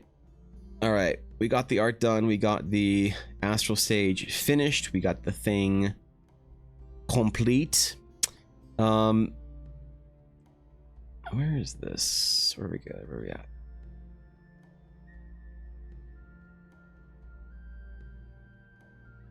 Boom. Okay. Yeah, anyway, so this month is awesome. I've never had such a big stream month as far as like my progress and projects and stuff. And so I want to thank you guys for hanging out with me this month. It was a lot of fun. I think this is the last stream of the month, right? It's the 31st. Yeah. So got a lot of shit done. I really feel like I was trying my absolute best to kind of I don't know the right way to put it, kind of get back to myself and get back to my stride and really focus on projects and priorities that I really wanted to in 2025. And I think I did. I think we got there. I think it has started off with a bang. I streaming an extra day of the week was a big change for me, and then also committing to longer streams so I don't have to get off and do nonsense and deal with it like I have to do today. I actually have to go into the city, and holy fuck, it snowed. What the hell? Anyway, I have to actually go into the city, so stuff like that I'm trying to avoid, but still needs to happen from time to time. So got a lot of stuff done this month, a lot of cool projects, a lot of cool things, made a lot of new friends in the art category and stuff, and y'all were amazing and more than I deserve. So thank you very much. I appreciate all of the support this last month, all of the bits and subs and what the fuck, man. Everyone who rated and whatnot are all amazing. And to all of our new followers this month, welcome to the Dragon's Claim. Hopefully there's a lot of cool stuff this year to be very excited about. And our Discord will hopefully be very populated with dope projects and things that you can actually play with in your D&D game if you play them, and if not, that'll just be dope art and cool stuff. So that's the vibe, that's the theme. I need to go into the city and go do real human things. What else? Is there any other announcements for the end of the month? Next month, one of my main goals is getting rewards out for bits and things that people have cheered in chat. So if you have earned a reward at some point in time, I'm going to try and build the system this month to actually have those rewards sent out, and Elle's already making dice for me to make sure that happens. So with that said, I will see you all next month. I appreciate you guys. You're amazing. You're fantastic. You're more than I deserve.